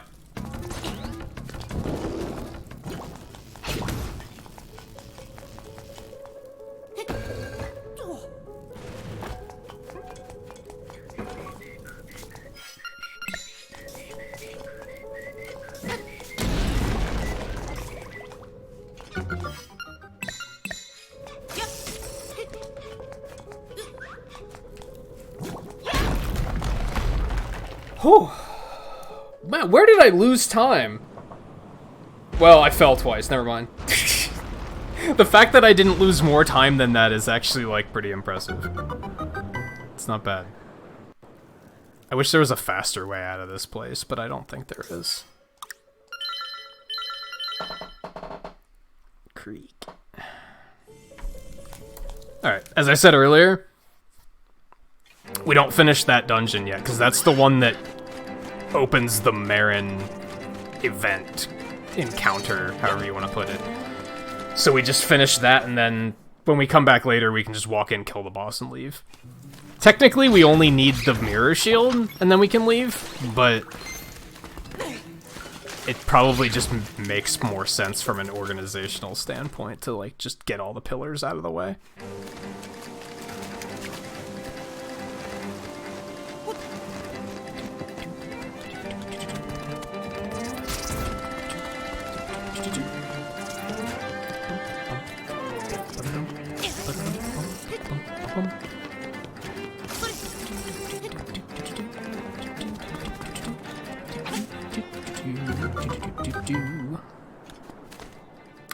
Turtle Rock hype?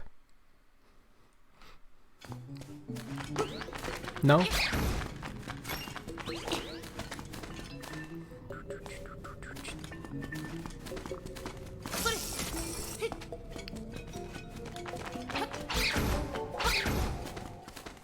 So Twain, how did you feel about this game compared to A Link to the Past? I guess how did you feel about it in general, aside from the fact that I know you hated the ending?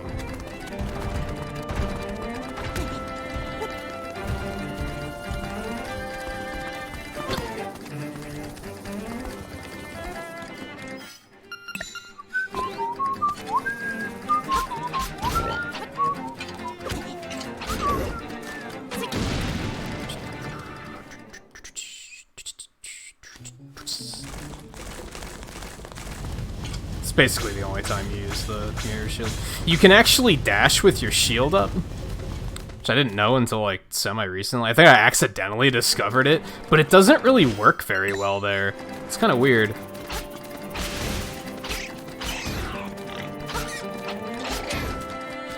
So we still want... No, we still want... We want this, actually.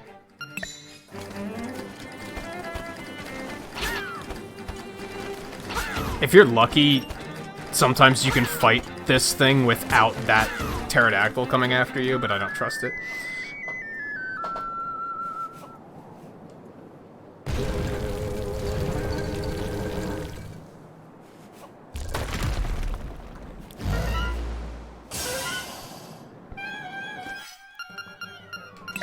Oh.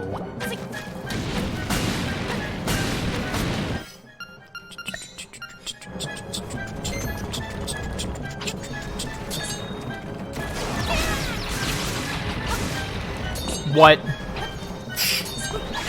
Oh god.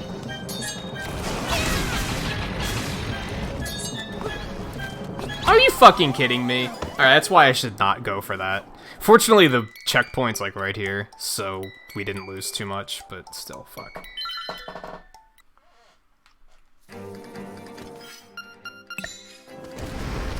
Yeah, now we just have to deal with these assholes.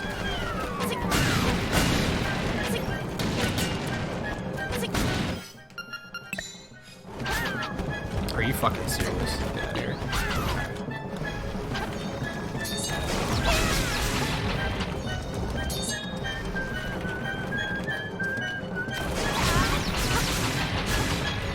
Chicken doesn't want to go for a ride today, it seems.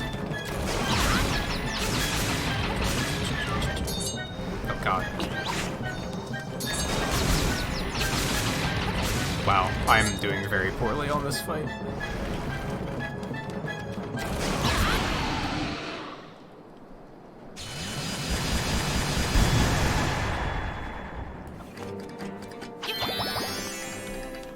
Wow, just lost a bunch of time. That was really shitty. Yeah, I think even the original, I thought, improved the battle system, like, quite a bit.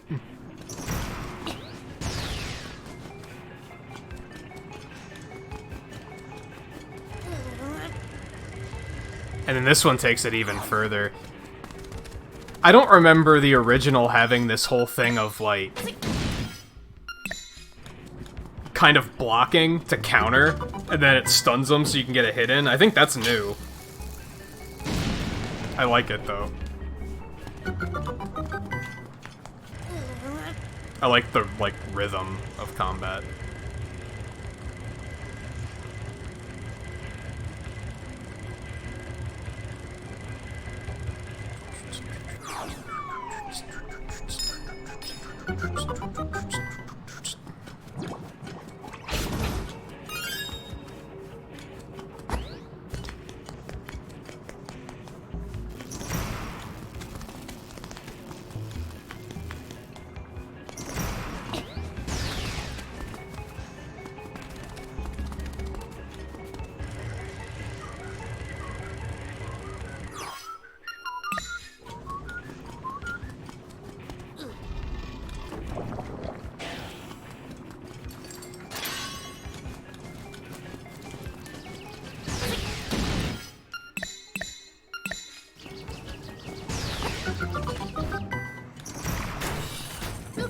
We might have to pick up extra arrows.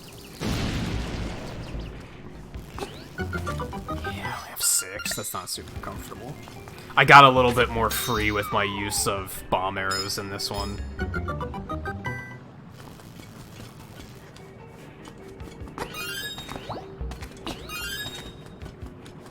In this run, that is. See, we're gonna go grab the extra resupply.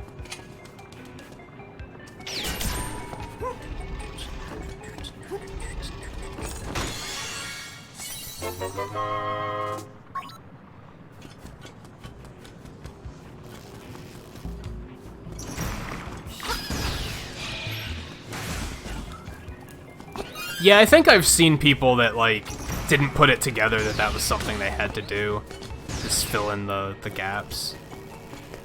It's not super obvious, I guess.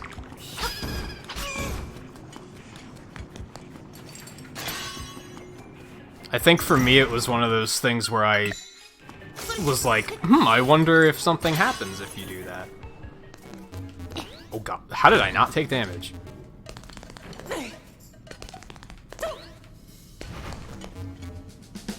That was pretty clean. I usually struggle on that area. Oh, fuck this guy! Okay. Focus.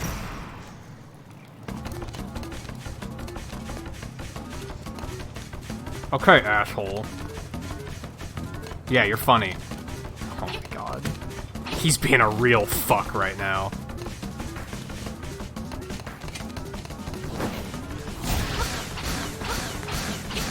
That's what you fucking get.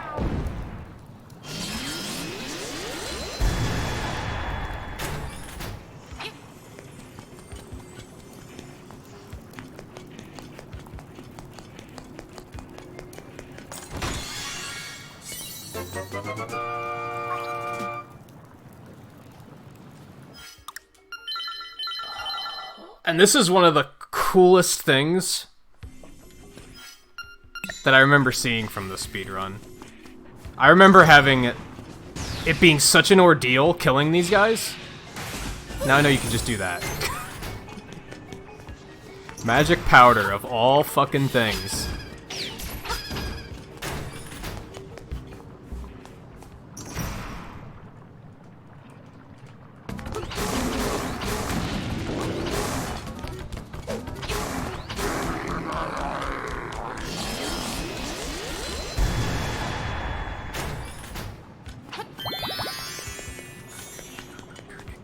I actually got to a point where I kind of, like... I mean, I guess I've talked about this before. Like, I can be selective about who I'll watch play a game like this, because some people can't figure out anything. And they'll just be, like, aimlessly wandering for hours, not figuring things out. Because they're not trying things. They're not trying to see, like, what... They're not experimenting. They're just wandering and waiting for the game to tell them what to do. And that can be frustrating to watch. But if they're actually, like, intuitive about, like, just trying things to see what happens, then I find it, like, super entertaining to watch.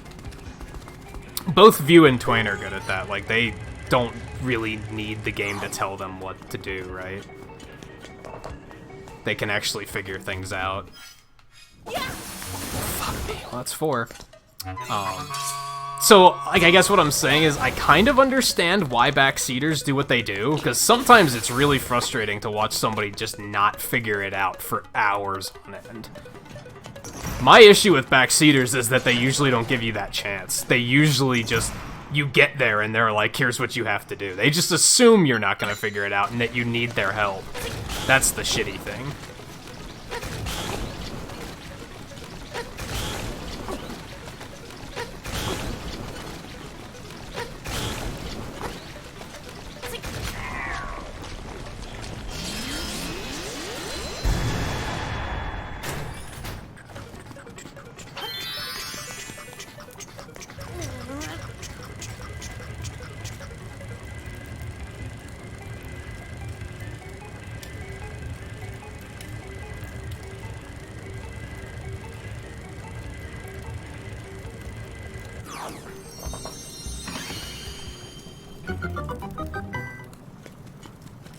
But I find that the people that would stream a game like this and aren't experimenting and they're just wandering, waiting for the solution to fall in their lap, they're streaming it for the wrong reasons anyway. Like, they're streaming it because they're like, oh, it's just came out, gotta be topical. Like, it's not something they're interested in, they're kind of phoning it in.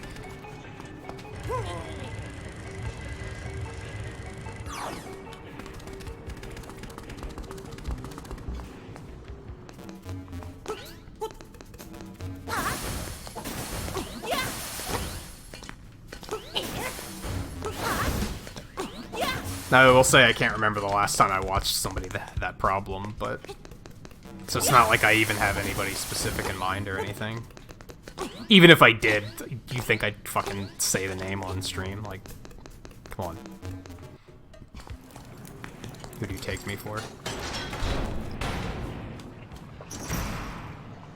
I'm just saying, as far as backseaters go, like, I kinda get it.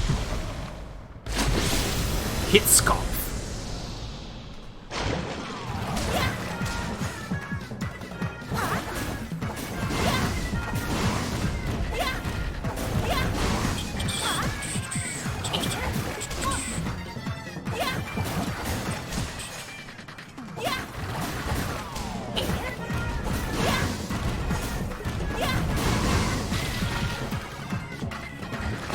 On the other hand, I still think like 90% of backseaters are just kids that want to feel important. They just want to be like... They want to think that we can't do anything without them.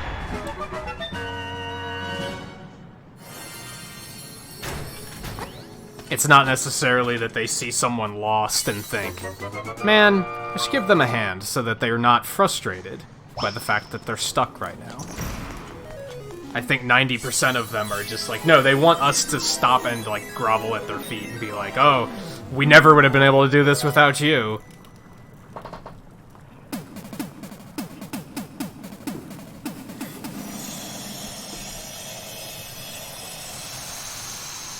Yeah, I lost more time there. I felt like that was a pretty good dungeon.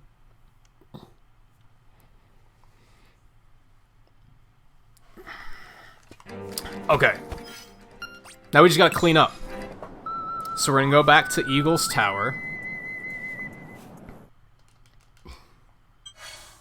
Kill the boss there. It's basically the final stretch though, like another 15-20 minutes at most. And then we'll probably just call it quits, because by then it's gonna be about like closing in on 6.5 hours I've been streaming, so I should probably call it quits after that.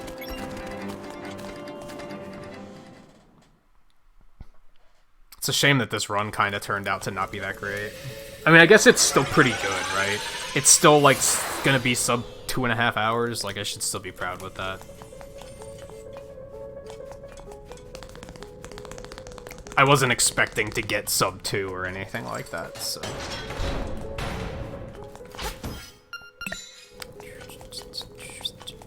Well, that was the thing. For some reason I didn't put it together that I might take damage from that. Also, it's sad that Kirby does not make an appearance in the speedrun at all. We just kind of never go there.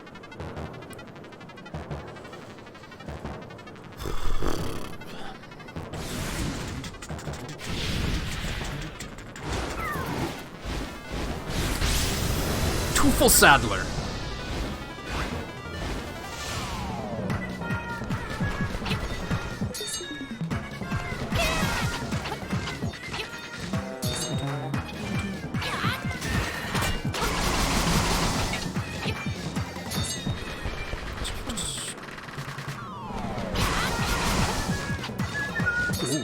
Some good fucking RNG. Shouldn't have said anything. Yep, here we go.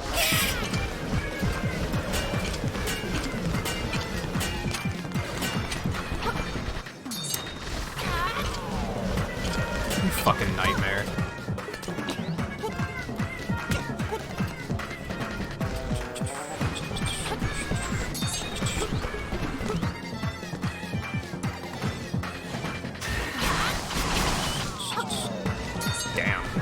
Aside from that, like, one windstorm, that was pretty smooth.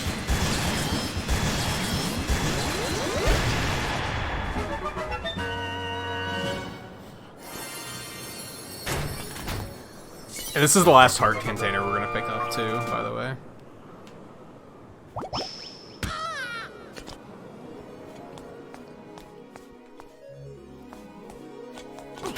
I should probably pick up even less. Because each heart container is, like, seconds, right? Takes a while to pick one up. It adds up over the course of the run.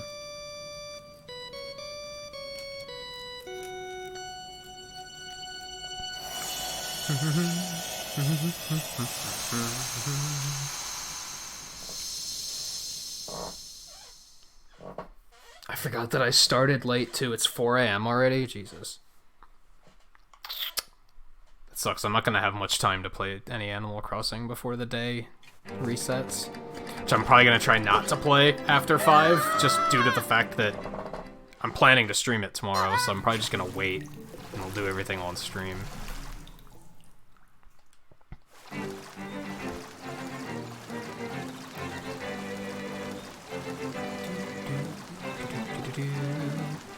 I have to at least go pay off the bridge, though, so that can get completed tomorrow.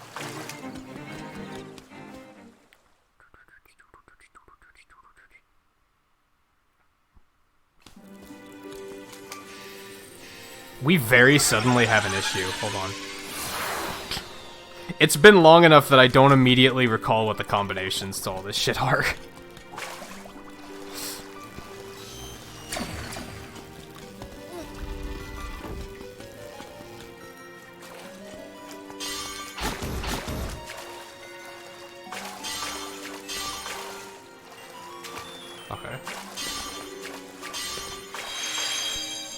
As soon as I remembered what the second one was, it kind of clicked together. I'm still gonna have the code for the egg up, just in case.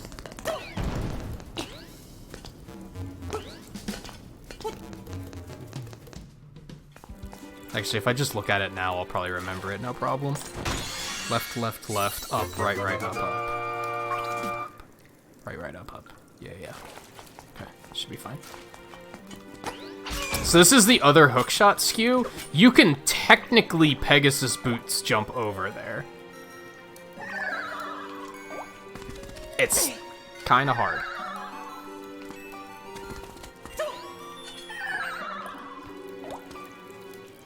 Well.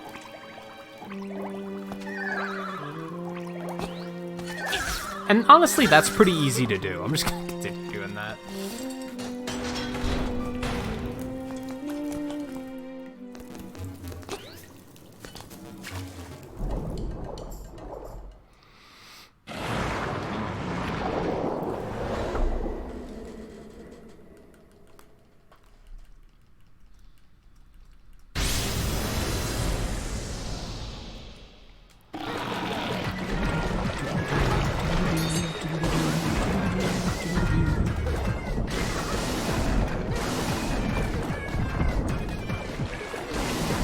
I'm often tempted to grab this heart, though, because it's just, it refills your health, too.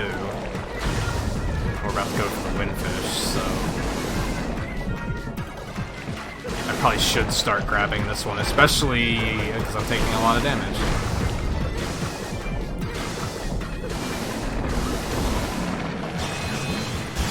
So I should probably start skipping another one, is what I should probably start doing.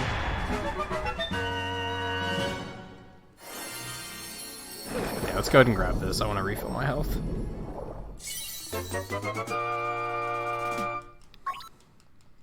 I don't really feel comfortable fighting. I don't even know what the name of the boss is, honestly. I'm not comfortable doing that with 4 hearts, though. That Ganon form is still a bit of a bitch.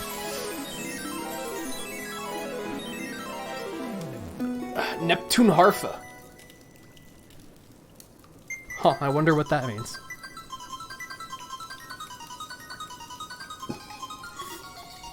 If I had the camera on, I would have turned and winked into it when I said that.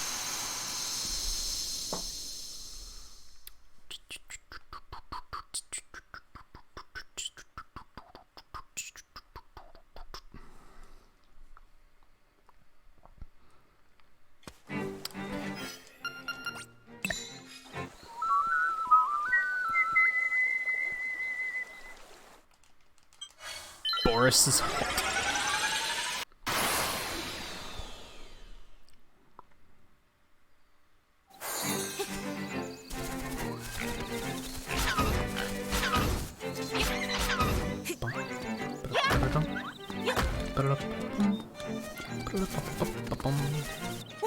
My least favorite part about this part of the game is that you just have to listen to the owl talk, like, constantly. It's really annoying. Like, shut up. Like, here's where the windfish egg is, and then you get up here and he's like, hey, look, it's the windfish egg, and then you play the song and he's like, oh, you played the windfish song. And then you open the egg and he's like, oh, look at that, the egg's open. It's not that bad, honestly. It's like twice, but it's still really annoying.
Like, there's just a solid 3 minutes of waiting before you even get to the boss. Maybe even 4 minutes.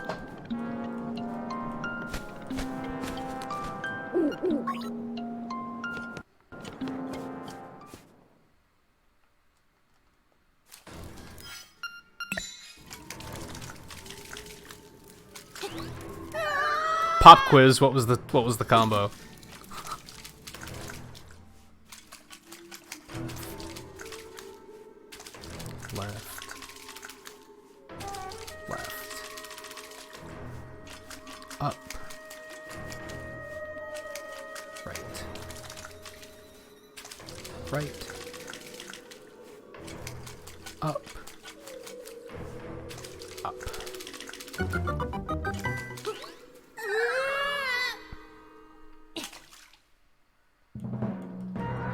Wrong. Wrong.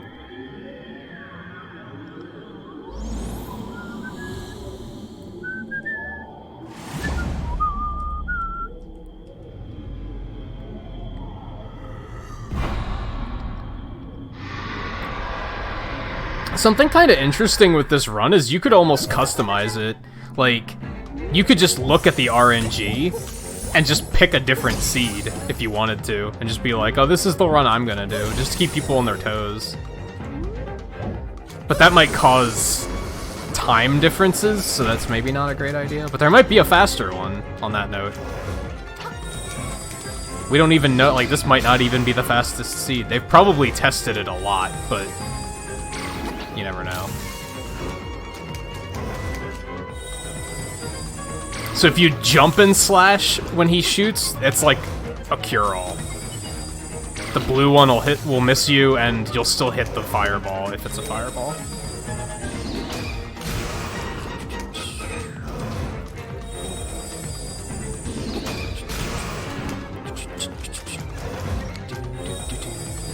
I pressed jump. I don't know why you didn't jump.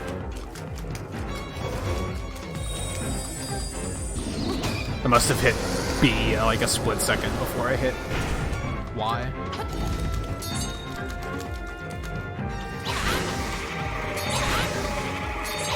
No, I missed! Well, that was almost a 0 cycle, but I suck. You can get in early. You can. I think you can actually 0 cycle Ganon too, but it's like super hard, I'm sure.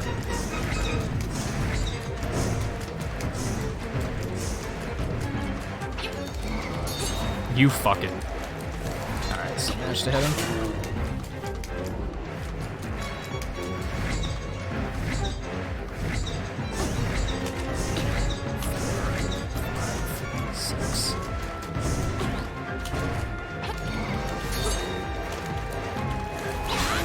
What? I disagree. I think that should have been a double hit.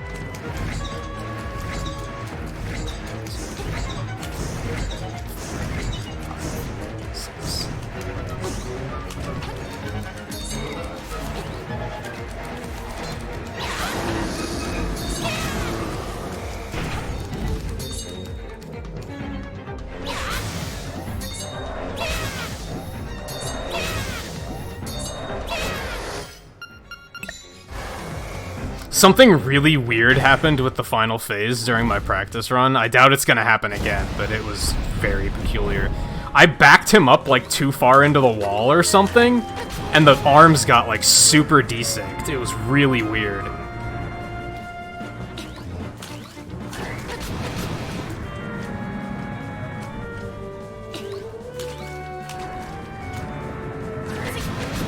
Man, I remember when this fight gave me a lot of trouble.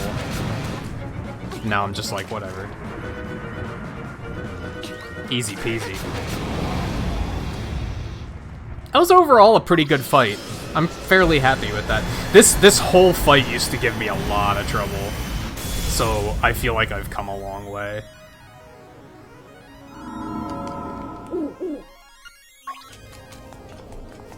And then end time is when you hit the top of the stairs. Yeah, 2.5 minutes behind, but like 2:08 I feel is still pretty good. Considering I haven't been running the game for that long, I feel like that's not bad. This is only like my 9th run or something like that.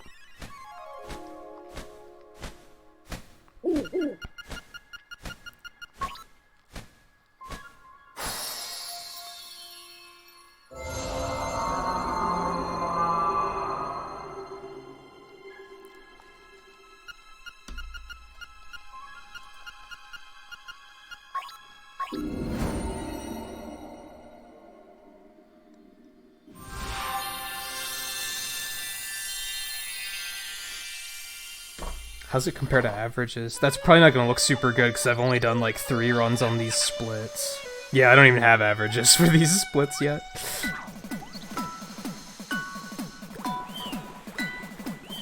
Gotta do more. So maybe we'll do another run next week. I'm currently thinking next week we're gonna do a Wily Wars run. We're gonna do all 3 games and Wily Tower. Because I haven't done one of those yet, so I think we might do that next week, and then we'll probably do another Link's Awakening after that. Fuck 7 through 10. Until I can get 9 a little bit more consistent. I'm fairly positive if I can get it to a point where I don't have to use the M-Tank on the Twin Devils, and I can save the M-Tank for Wily, that everything should be fine. I think that'll fix most issues. There's still a chance of it going horribly wrong, but I don't think it's it would be a much lesser chance. So I think that's the consistency I have to work towards. I have to just practice the fortresses more.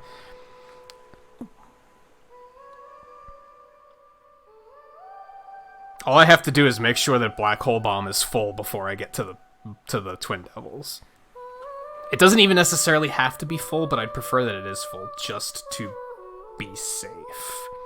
And then I should be able to save the M-Tank. If not for Wily,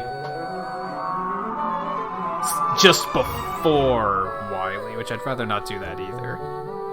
I think managing weapon energy to a point where I can actually do the rematches without that M-Tank is going to be pretty fucking hard, honestly. Now that I think about it. As long as I do Galaxy first, I can use as much concrete as I want there, and then just use the M-Tank at the latest on Wily himself to get the concrete back and a health refill. I think the big issue is I'm usually out of Trident by the time I get to that point too. So I'm gonna have to refill, and yeah, it's I need to just practice 9 some more. I'm not as tilted as I was about it earlier. Earlier I was like, I'm never playing 9 ever again. I'm gonna message Twain after this and say take 9 off of the racing schedule. We're not doing 9 anymore. I was like, no, fuck this game. But I think I can fix it. It's still a bullshit fucking game, and fuck it, but, you know. I think I can fix it. So I don't think we're gonna do that next week. I think we're gonna do Wily Wars next week. Cause yeah, I've been wanting to do that, and I just like haven't gotten around to it yet. And I was like, I very suddenly realized like a couple weeks ago that I just haven't done it, and I was like, what the fuck? Like, what am I waiting for? So I think we're gonna do that. That might be our anniversary stream then, maybe? Would kind of work. We tend to always play Wily Wars for anniversary streams anyway, so we might double up and do that, and we'll do that, and then we'll do Link's Awakening after that. Tomorrow, I am planning on playing Animal Crossing again. I'm not going to take off tomorrow. As for the rest of the week, I have no idea. I don't know what's going on with the rest of the week just yet. I'm probably going to try to take off on, like, Wednesday night, maybe? Maybe Thursday? I don't know. It's not going to be Monday, though. Might still be Tuesday. Not sure. I want to say Risk of Rain will be back on Saturday, but I have no idea. We'll see if they get a patch out to fix that one issue. If they do, then we'll do Risk of Rain again. If not, it'll probably be another Animal Crossing stream, I guess. Maybe. I don't know. Expect more Zero Collection this week. Expect more Animal Crossing. I don't think we're going to get back to the Sonic Marathon just yet. I'm thinking maybe next week for that. I'm not too sure.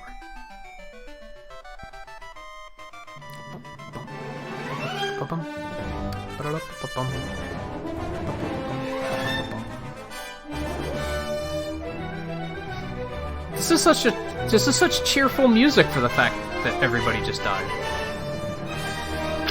Including Link.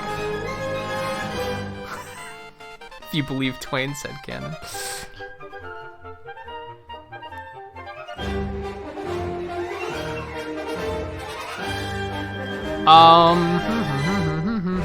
How many people we got poking around? You guys want to raid?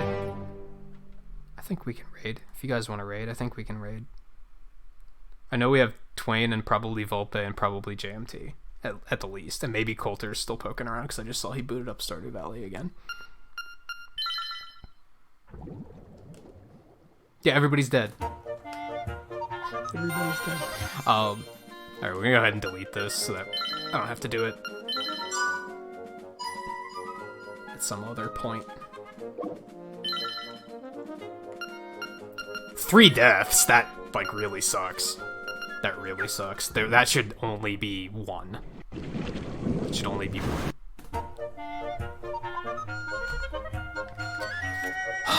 Overall, fuck Mega Man 9. I had a lot of fun doing 7 and 8, though.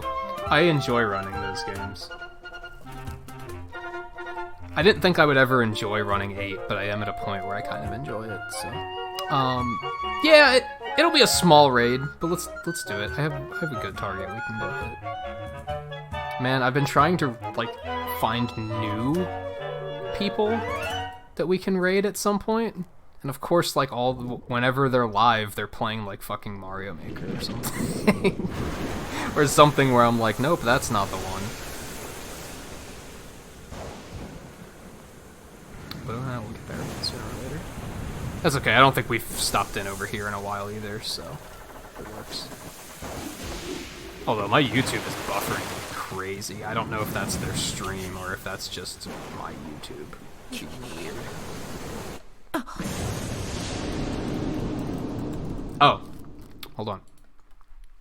So we have 200 pixels for fucking pieces of power because I fucked up that many times.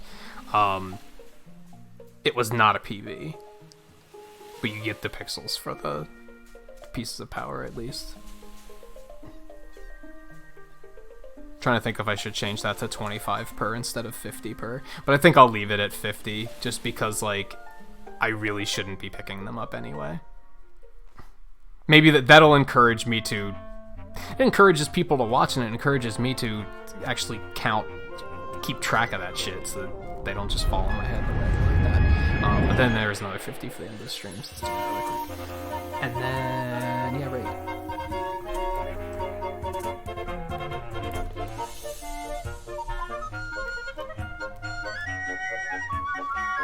I love this game. It's good. It's good shit. It's good shit. Just point that out. Go play it if you haven't. I think everyone here has, but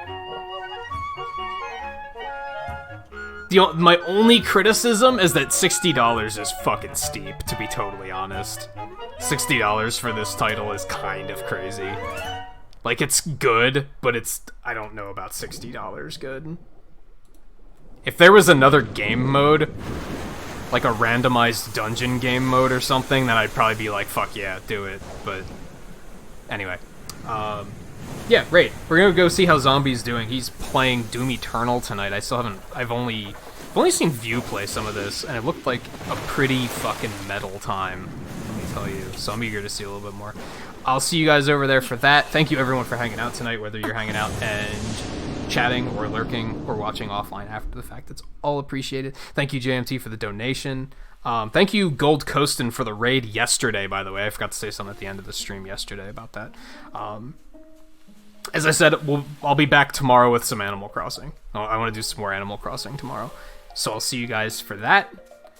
If I don't, then, take it easy. If you have to venture out into that crazy world that is living in 2020, then stay safe. And I'll see you guys next time. Take it easy.